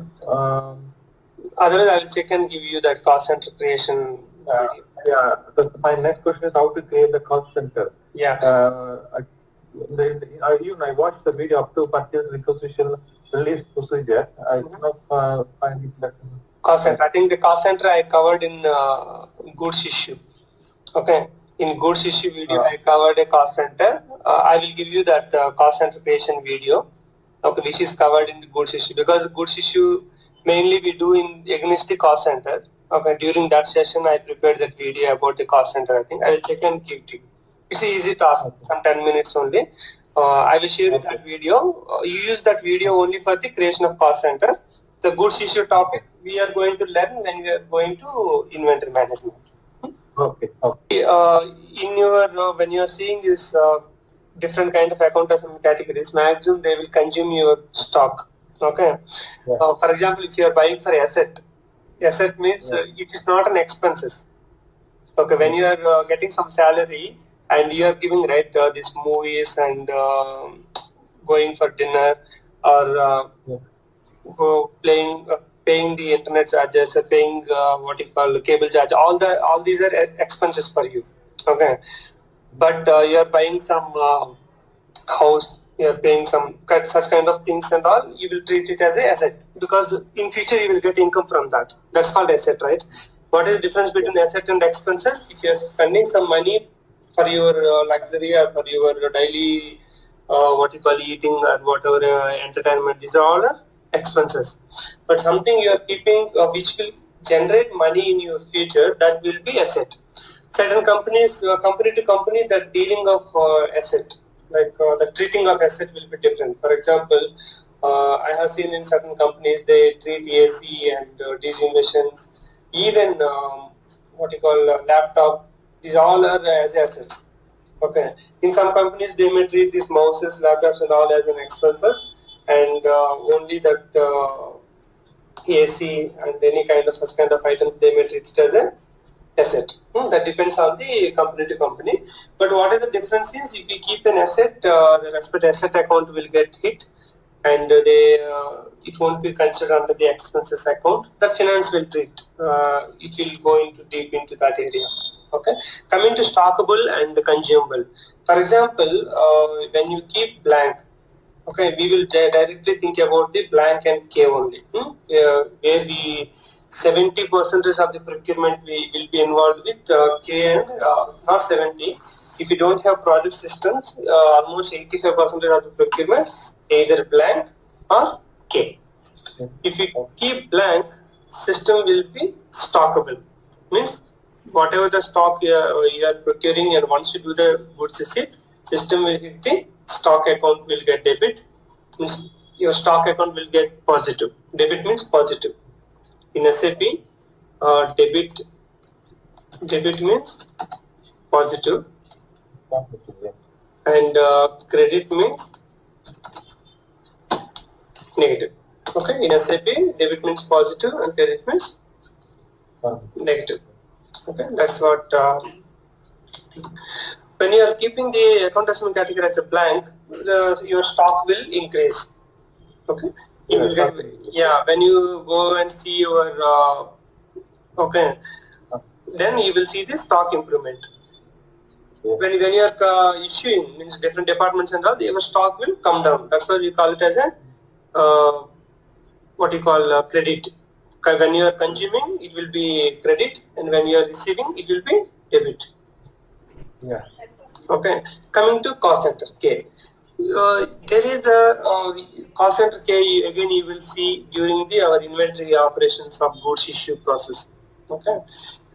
There are expenses. For example, you are buying some kind of instruments. Okay, you are buying some mechanical instruments. You are buying some just laptops. Or you are buying a different kind of electronic items, or you are buying chairs. These are all different kind of materials you are buying for your company. At the same time, you are buying your raw materials. If your company is manufacturing a roof sheet, you need cement, you need iron, you need certain kind of powders to make it strong. Okay, your roof industry manufacturing company. All these things, what will you do? You will buy without any account assessment category, because these are all you have to maintain as a stock in your inventory. Okay. Yes. After that, any department is required, you will issue the stock. Issue to respective department cost center. Each department, they will create one own cost center, and we will issue it. Then your stock will come down. Okay. But when do you use directly K? For your understanding, I will tell you, mainly in two cases we use this directly K when you are procuring itself. What kind of those cases? If you are procuring for any services means painting work, or labor work, or housekeeping people, security people, or else maintenance services. You have a contract with Voltas. You have in your company there are 500 ACs are there. Okay. Monthly you are giving the contract is per AC 1,000 rupees per month. Okay. And that guy will come, and every day he will come. But there your price you have given as a per AC. How many ACs you have repaired? Yeah, how many ACs you have done the maintenance services? 5, 7 and all. Okay. For that kind of services activities. Or else there are some materials will be there. You are not maintaining as a stock. Maybe some paper cups, or some cleaning items. Whatever. You have some materials you don't want to maintain as a stock and giving issues kind of thing. Okay. At that point of time, we use K. What will happen when you use such kind of K? Once we have done the goods receipt, when you go to the stock overview, you won't see the stock for that material, because it is directly consumed against that cost center. Yeah. Okay, it's very C-class items. We call it as a very minor items, where you don't have to maintain like how many pens I have, how many pencils I have. For example, if you don't, some companies they don't want to maintain, they will just order some bulk of some 10 packets of pens. Any department needs, they will just give it without any tracking. But some companies they need a tracking for pens and pencils also. Then they will go with the stock, and they will have some 2,000 pens or some 100 pens or some 500 pencils and like that. Whenever they issue the packets to the respective department, they will give their cost center and they will issue it. Then they will have a tracking. I ordered 500 packets of pens. 10 packets I have given to admin department. 15 I have given to production. 20 I have given to accounting. Such kind of, see how your company wants to deal certain materials, whether it is stockable or directly consumable. Generally, the major items we don't give directly consumable. Maximum very small items they may give. They don't want to maintain as a stock issue that much process. They don't want for a item which is coming for 5 rupees or 10 rupees or 6 rupees like that. Okay, that depends how your company wants to deal. But when it comes to services kind of thing, 100% we have to give consumable, because how much painting you have done, you cannot show in the system, right, as a stock, because that is a work. You have planned for it, 10,000 square feet of painting, 2,000 square feet was done, you will pay for that amount. 5,000 was done. Otherwise, the labor, a security guy, you have 10 security people are working in your company, and 10 people have come for a 1 person 25, 1 person 26 days, 1 person 20 days. Overall, you will get a man days of some 220 or 240 man days. For 240 man days, each man day cost is 500 rupees, you will pay that amount. For those things, you don't maintain stock. How many stock? Only materials and all, you will maintain it. Now you get an idea how this stockable and consumable. I told you, consumable we use K. Consumable K, stock is blank. Oh, okay. Yeah, consumable K. There are some other consumables like P, project is there, but when you are using the project systems and all, it will behave in the same way for cost centers, and some reporting and all will be different. That's why for your practice, you go through only K and blank. Okay. We have two types you're saying, right? Non-stock materials, material group, and stock materials, IL. 99% of our info records will be contained with the stockable with material only. Okay. When you are not using material, almost we don't use info record. Okay. Because when you don't have a material, we don't see like for this activity how much money, those things we don't maintain the info record. But SAP has given that provision. Still, you can maintain info record for a material group, but the efficiency and all will be very less. And even as per my experience, I'm telling, right, we use very rarely that material group based info record. Okay, info record means material, plant, vendor. For the combination, we are maintaining the price. Right, yeah. Yeah, that is the main usage. You can just more concentrate on this IL only. Yes, we can assign. For example, see here, the purchase info record for stock materials is there, right? For stock materials, whatever is available, that we are using here. And you can maintain that wherever you see. For example, this is a grouping where we do that different kind of grouping and all. Okay. Yeah. And see here, whatever the maintenance you are doing, according to that, the system will pick up the respective material info record number range. Okay, for example, I'm going to create an info record here. Yeah. Let's see from where it is taken. JKB8 247. When we create our own group, I will not assign the element, right? Which one? In the purchase info record. Yeah, I will show you one. So, Okay.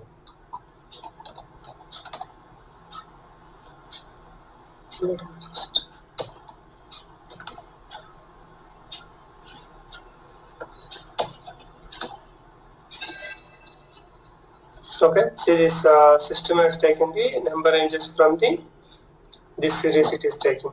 When you see this group and all. See, whatever is given for the here, right? IL. From that, system is taking the material info record, which you are maintaining that. You can maintain your own number range and assign to respective IL. See, for example, what you do. See here the own number range only. SAP standard has given 53 series. Okay. 53 series, but here we have used our own number range. We created a separate number range object. Okay, that group we created and we assign IL to that. That's it. If you want to see, when you go here, if you want to use SAP standard, in SAP standard, if you open a blank system, IN will be there here and IL will be in this place. Okay. Yeah, but in this system, somebody has what they have done. They created their own group and own number range, and what they have done, that IL they removed from here and they added to here. That also we can do. If the client wants that, I don't want that much big number range, or I don't want the 53 series and all, I want some separate range and all, then we can give it to that. But ideally, in my real-time all systems and all, we never touch the info record number ranges. Whatever SAP has given, we just follow that. What is the use of defined text and all? If you see that, what kind of text you have? For example, if you are maintaining this info record text or purchase order text, then you can see this copy rules. When you are maintaining some text in the info record, and that has to come for, let's say for example, I will take this purchase order text and text linkages. And here we can see like purchase order, what is the text, whether it is a text automatically adapted to in target object, or user can have text adapted in target object, or text cannot be adapted.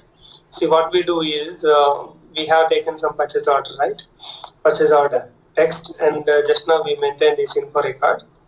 I will just go to the change mode, file material GK02, and coming to the text. Okay, I will maintain this PO text. This is some info memo. Okay. Now what will I do? I will create a purchase order with the same combination. So it will come automatically there. Yeah, that is settings are there automatically. It has to come or not. Whatever some copying rules are there, right? Just now we have seen. Yeah, that's not. So it will control that. Yeah, it will control. And I'm going to select this my thing, and vendor is GKV8.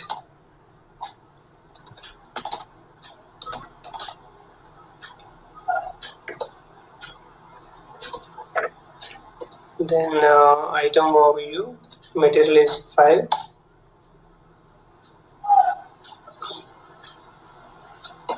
And JKP2.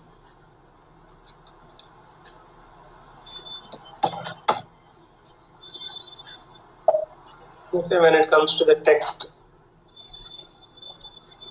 Okay, see this info record PO text has come automatically, and info record note also has come automatically.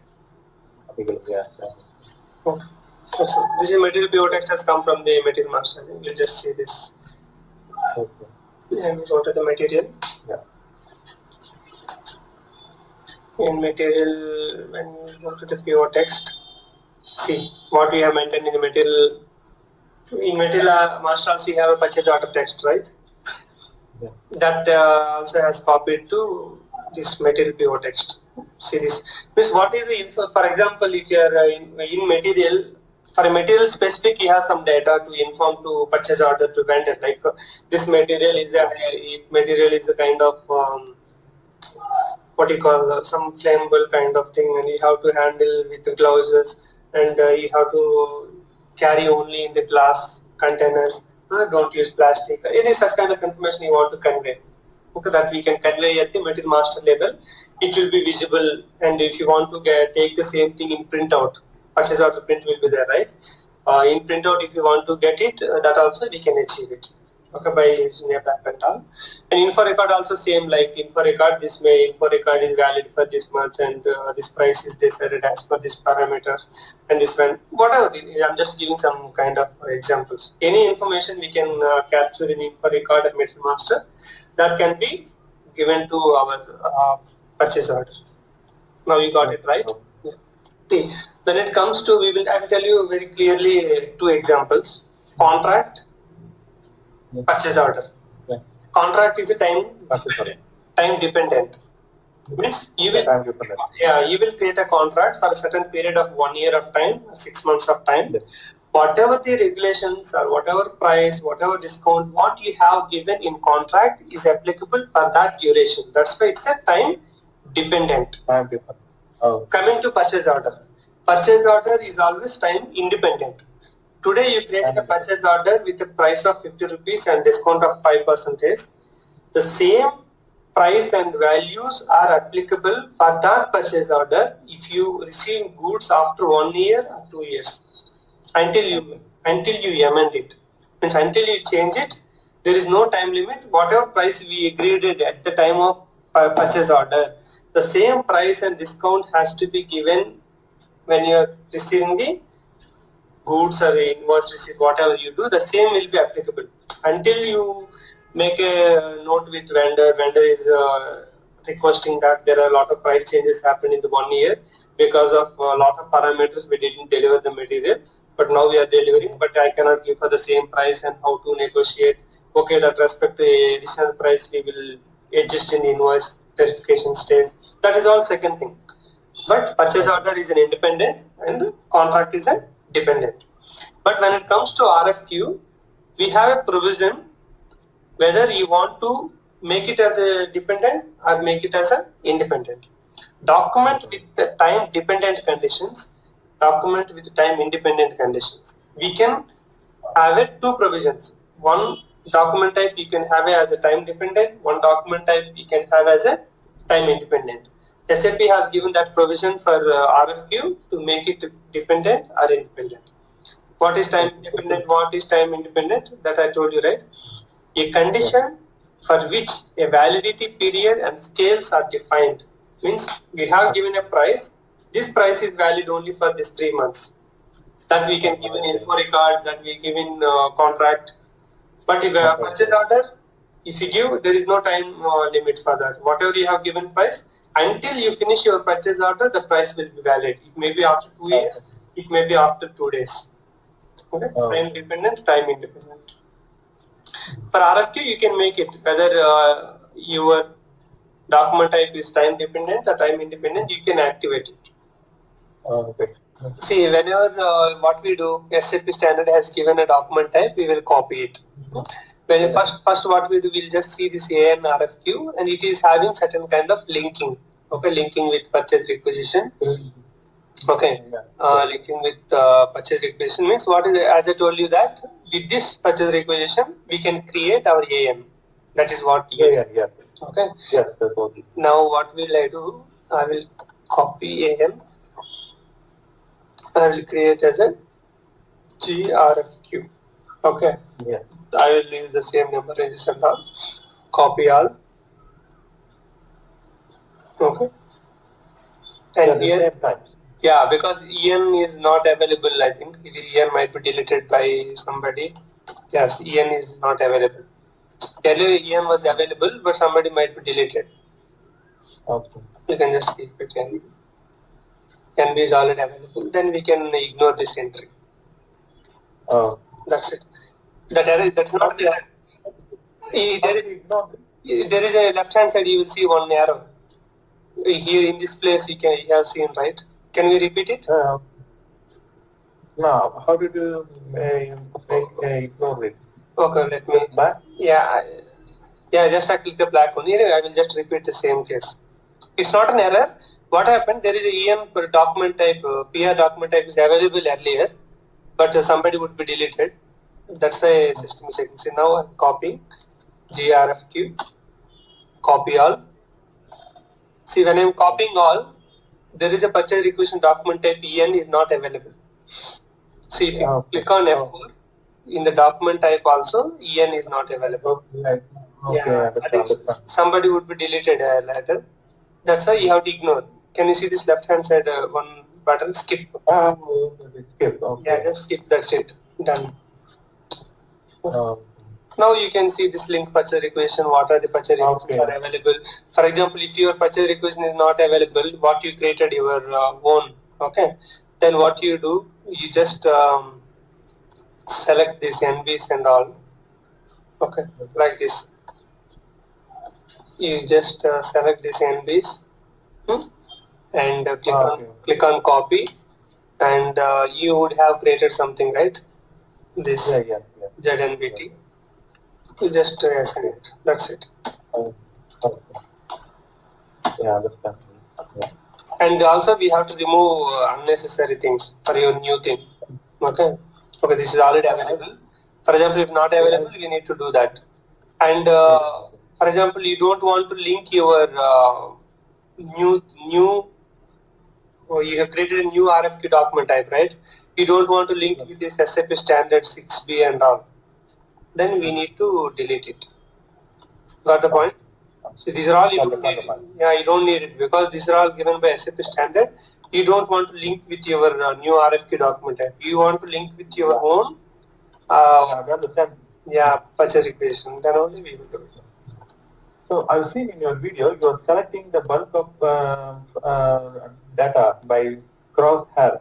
How did you do that? Which one? You are selecting the text. Just like this. No, not like this. Like a Word file you are selecting, right? Like a word in your Word you are selecting the text. Yeah. You have to click Control Y. Control Y. Then you will get this plus symbol. Can you see this plus symbol? Oh, okay. Now I'm getting here. Now. Yeah, you can select like this. Control Y. In SAP, everywhere if you want to select, you have to just click on Control Y. Control Y. Yeah, then it will come. And also there is one more shortcut is there. For example, in SAP we have a select and click on Control C is not required. If you just select here, it will copy. See, I'm just selecting, it is getting copied. We can paste it. Okay. How we can do that? If we go this color one, can you see this color one? Customize the local layout. And here there is an option called quick cut and paste. Okay. If you select this, what will happen? I'm just selecting, that's it. I have not done anything. And if you can do Control V. You can see that header, right? Oh. Yeah. Okay, Yeah, for example, if I remove this quick cut and paste, what will happen? I will select, it will be like this. Then I will click on Control C and then Control V. Control V, okay. Yeah. If you want to go with a even normal process, then you can remove the quick cut and paste. It will be behaving like our Word document. But if you activate it, it's you don't have to do one more button called Control C. That's it. Testing we are doing. We are getting a source list for 3 vendors. Material is same, plant is same. We are getting for 3 vendors. If you don't give anything as a fixed, you just save it. Okay. Then what will happen? We'll do testing simultaneously. That will give an idea.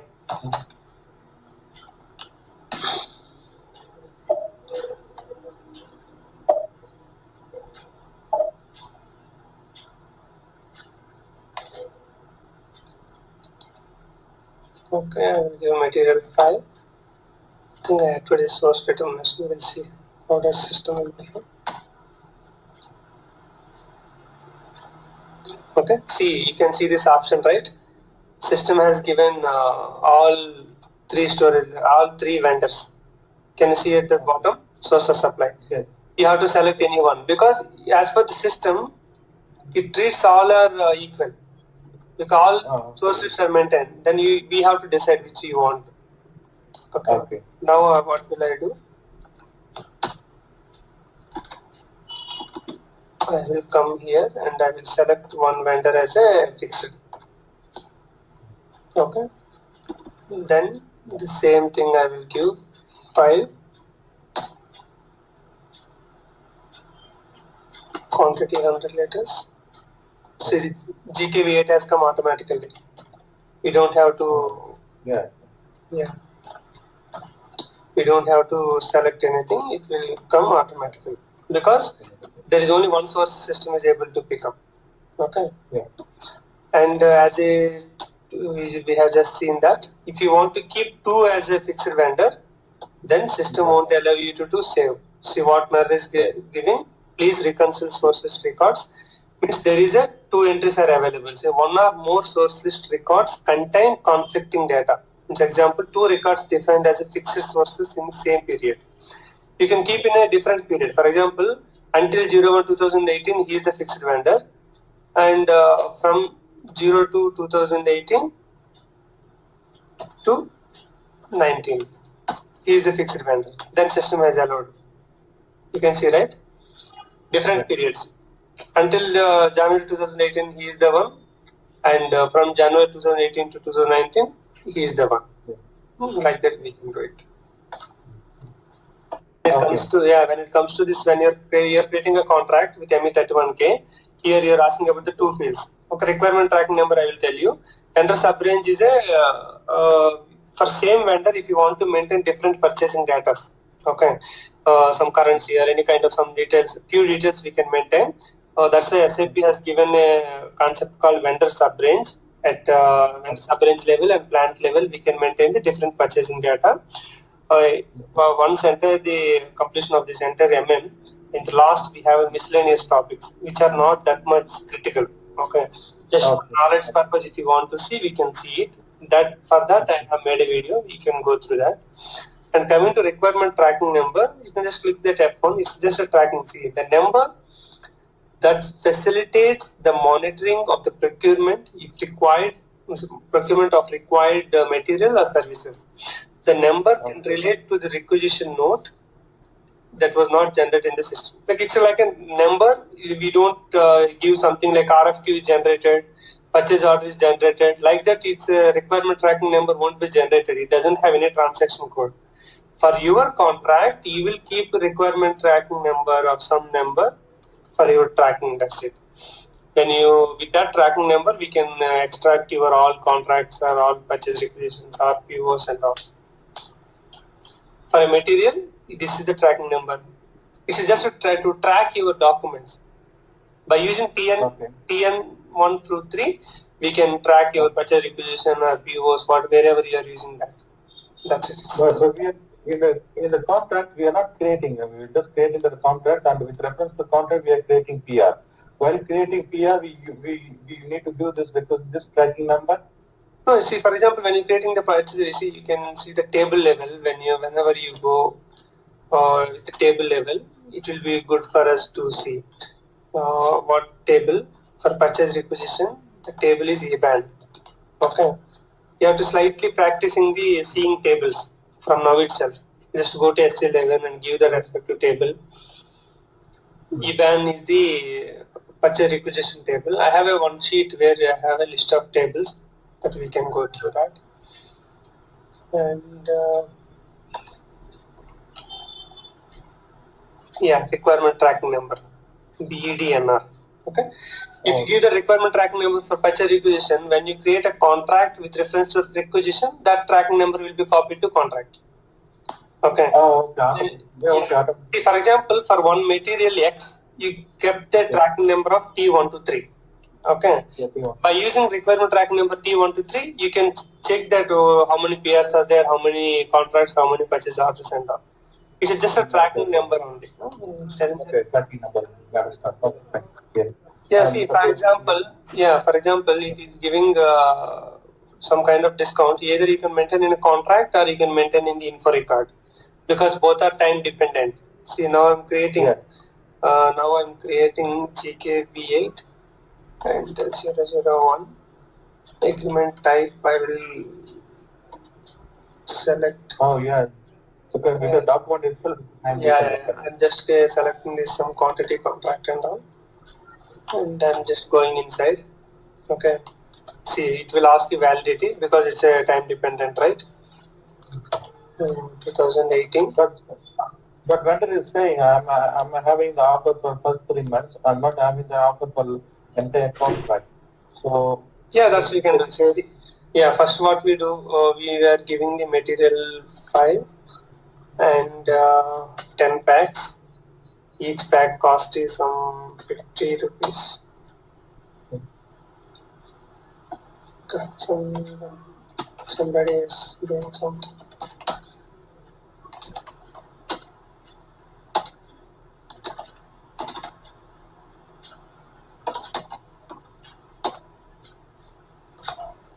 $10 pack and 50. Oh, let me see this. The cover program. Somebody has started a program and kept in between. Because it has come across a statement that unfortunately cannot be executed. System attempted to. We'll see that. This is called ABAP dump. Okay. This dump would come because of any parameters are not maintained, or sometimes too much load. Sometimes a similar kind of program is running in the back end. Okay, then we inform to ABAP, and ABAP will come and check the respective error and all in real time also. Okay, this thing when we let me see any kind of existing one we can execute or not.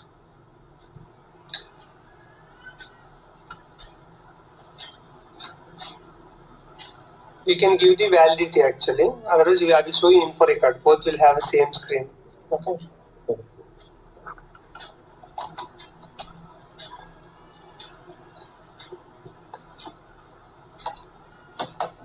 Okay.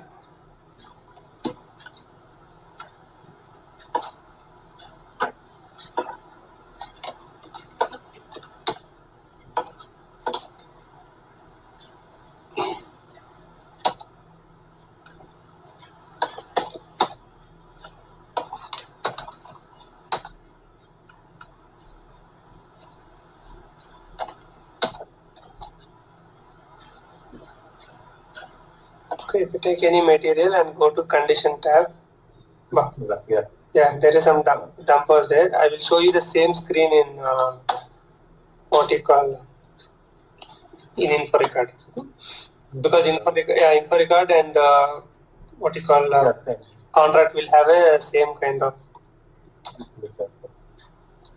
of conditions tab. Yeah.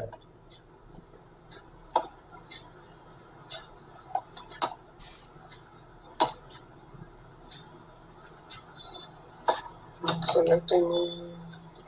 Condition. Yeah, you can select 251.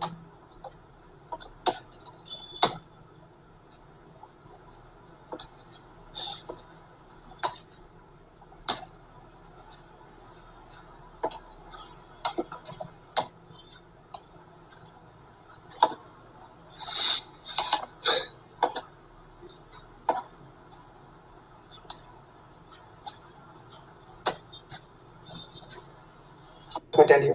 Your question is, for example, currently there is no discount, but after 3 months, vendor wants to give some discount. How to handle that?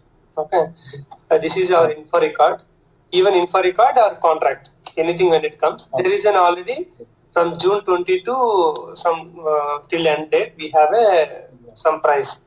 Now what you have to give? You have to select new validity period, and you have to select from September. From September 20 onwards, price is 100 and discount. Okay, discount percentage and cross. See, 10%. That's it. Save. Now, how did it go? Can you please show how did it go? Yeah, info record and conditions. Yeah. In the same way, when it goes to contract, you will click on the dollar symbol, then it will take you to the same screen because backend tables are same. And here you have to give the new validity period. Okay. You can see this. There are two maintained. One is from June 20. Automatically validity 2 will change it because you have given the from date is extra, right? Then system will automatically keep the current validity to the September 19. Means when you go to September 20, you kept the 10% discount and the 10% gross price. Okay. And what you have seen today, when we are going to info record, after clicking on conditions, we have not got the condition tab. At that point of time, what would be the reason? you just come to define schema group, okay, and you are going to see in the pricing procedure and all. We have created one group for our schema group vendor and one for our purchasing organization. These two we need to assign. See, for example, when it comes to here, what is our purchasing organization? GPOR. Okay. For our purchasing organization, we need to assign the schema group what we have created. And when we go to this schema determination, first one, standard purchase orders, here we should have an entry like this. Schema group purchasing organization and schema group vendor. For that combination, we should maintain a pricing procedure. When you have all these assignments, then pricing procedure will come automatically to purchase order. If it is not coming, we need to check this configuration. At the same time, in info record, if you are not able to give condition tab, you are not able to get into the condition tab, then also you have to understand that pricing procedure is not able to pick automatically. That's why we need to come and see this configuration. This is early. Once you go through the pricing procedure video, you will get better understanding. Contract is not an what you call document which we use for procurement. Contract is an agreement where we are agreeing the conditions and the price. But whenever you want to procure the material, for example, you created a contract for one what you call million tons. Okay. Yeah. Then you cannot order with that contract. What we do, we have to create a purchase order against a contract whenever you need the material. For example, now I need some 1000 kg, then I have to create a PO against that contract and send to the PO to the vendor and get the material. The PO which is created with reference to the contract is called as a release order. When you see the word called release order anytime, you don't feel like something. Release order means something which is different from all these documents. Release order means the purchase order which is created with reference to the contract is called as a release order. Yeah, the contract legally we will have an offline document with the vendor. Okay. Contract sign implement will be. This is a system document where we create and keep the documents. In the contract, we will upload that agreed signature contracts, everything, the scanned copies we attach to the contract and we will keep it as a reference. Okay. This ME25, what is the transaction code if you want to see the description? Let me show you. /NSC93 ME25 display. Okay.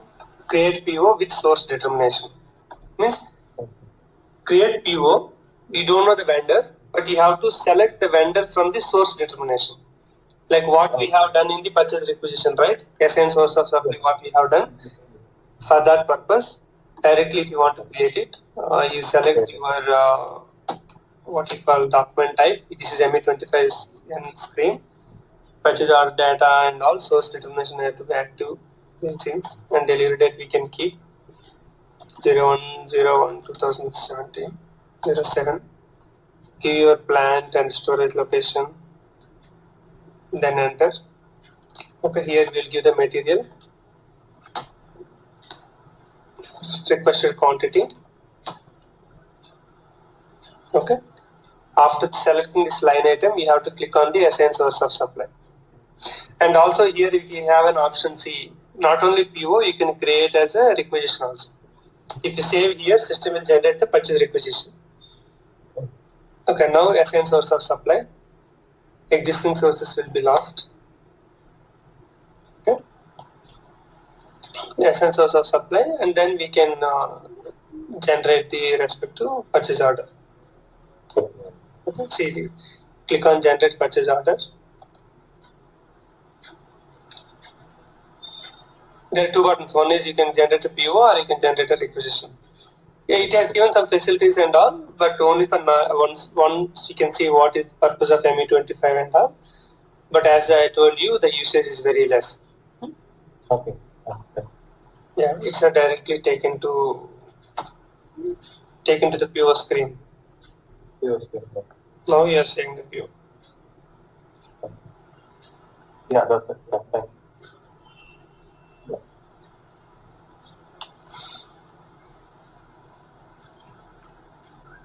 See, mainly when it comes to release procedure, we use mainly for PR, that is SAP, for PO, contract and all, that is CEKKO, for all external purchase documents. And for service industry, we may use that CSS or whatever it is. But mainly for PR and PO, there we are using. If you don't know anything and all, when you come to this purchasing and you are configuring your release procedure and go to this purchase requisition, release procedure.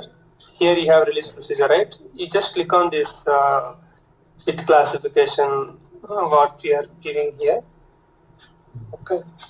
And it's not available here. Just click on this release procedure documentation. Here, system will tell you what are the entries we are doing and what parameters we need to take. Okay, some inputs system will provide you that. And when it comes to this procedure with classification and all, and it comes to edit characteristics. Okay, here create a characteristic for each field from the communication structure SAP that is to be criteria for your release strategy. Your field. See, system will provide you the documentation, what is the communication structure and all those things. But you don't have too many things we need to remember and all. We have this one, like these things and all. Okay, like SAP for PR, CEKKO for PO. These two you can remember and you can do it. Very good. Yeah, for example, the parameters, which characteristics we generally SAP has suggested to go with any characteristic, we can select it under SAP, that is our own. But SAP has recommended like these things you can take care. See, when it comes to here only you can get the notes. What are the generally we use it? For communication, we will generally use this characteristic like material group, value, okay, document type. So the parameters which you want to segregate between different purchase requisitions. Simple. Which fields we can segregate it. For example, you are getting all purchase requisitions are getting with the same document type for same plant and same material. But different purchase requisitions have to get the different approval people. What will be the main parameter which will differentiate? Price. Correct? Right. As per the value. And different departments are rising. And now I will come to the second level. Material is same laptop is required for admin department, for production department, for HR department. Price is same, 35,000 rupees. Plant is same, from same plant all people are working. PR document type is same. Yeah. But then admin department is rising and HR is rising. That when the HR person is raising the purchase request, it has to go to, along with other approvers, it should go to HR manager. He has to approve, right, whether this laptop we have to buy or not. When admin... Hi all, we'll continue part 3 tomorrow. Thanks for watching. I hope it helped you, and please revise all these videos to enhance your skills. If you know already, consider like revision. If you don't know, please learn properly. Thank you.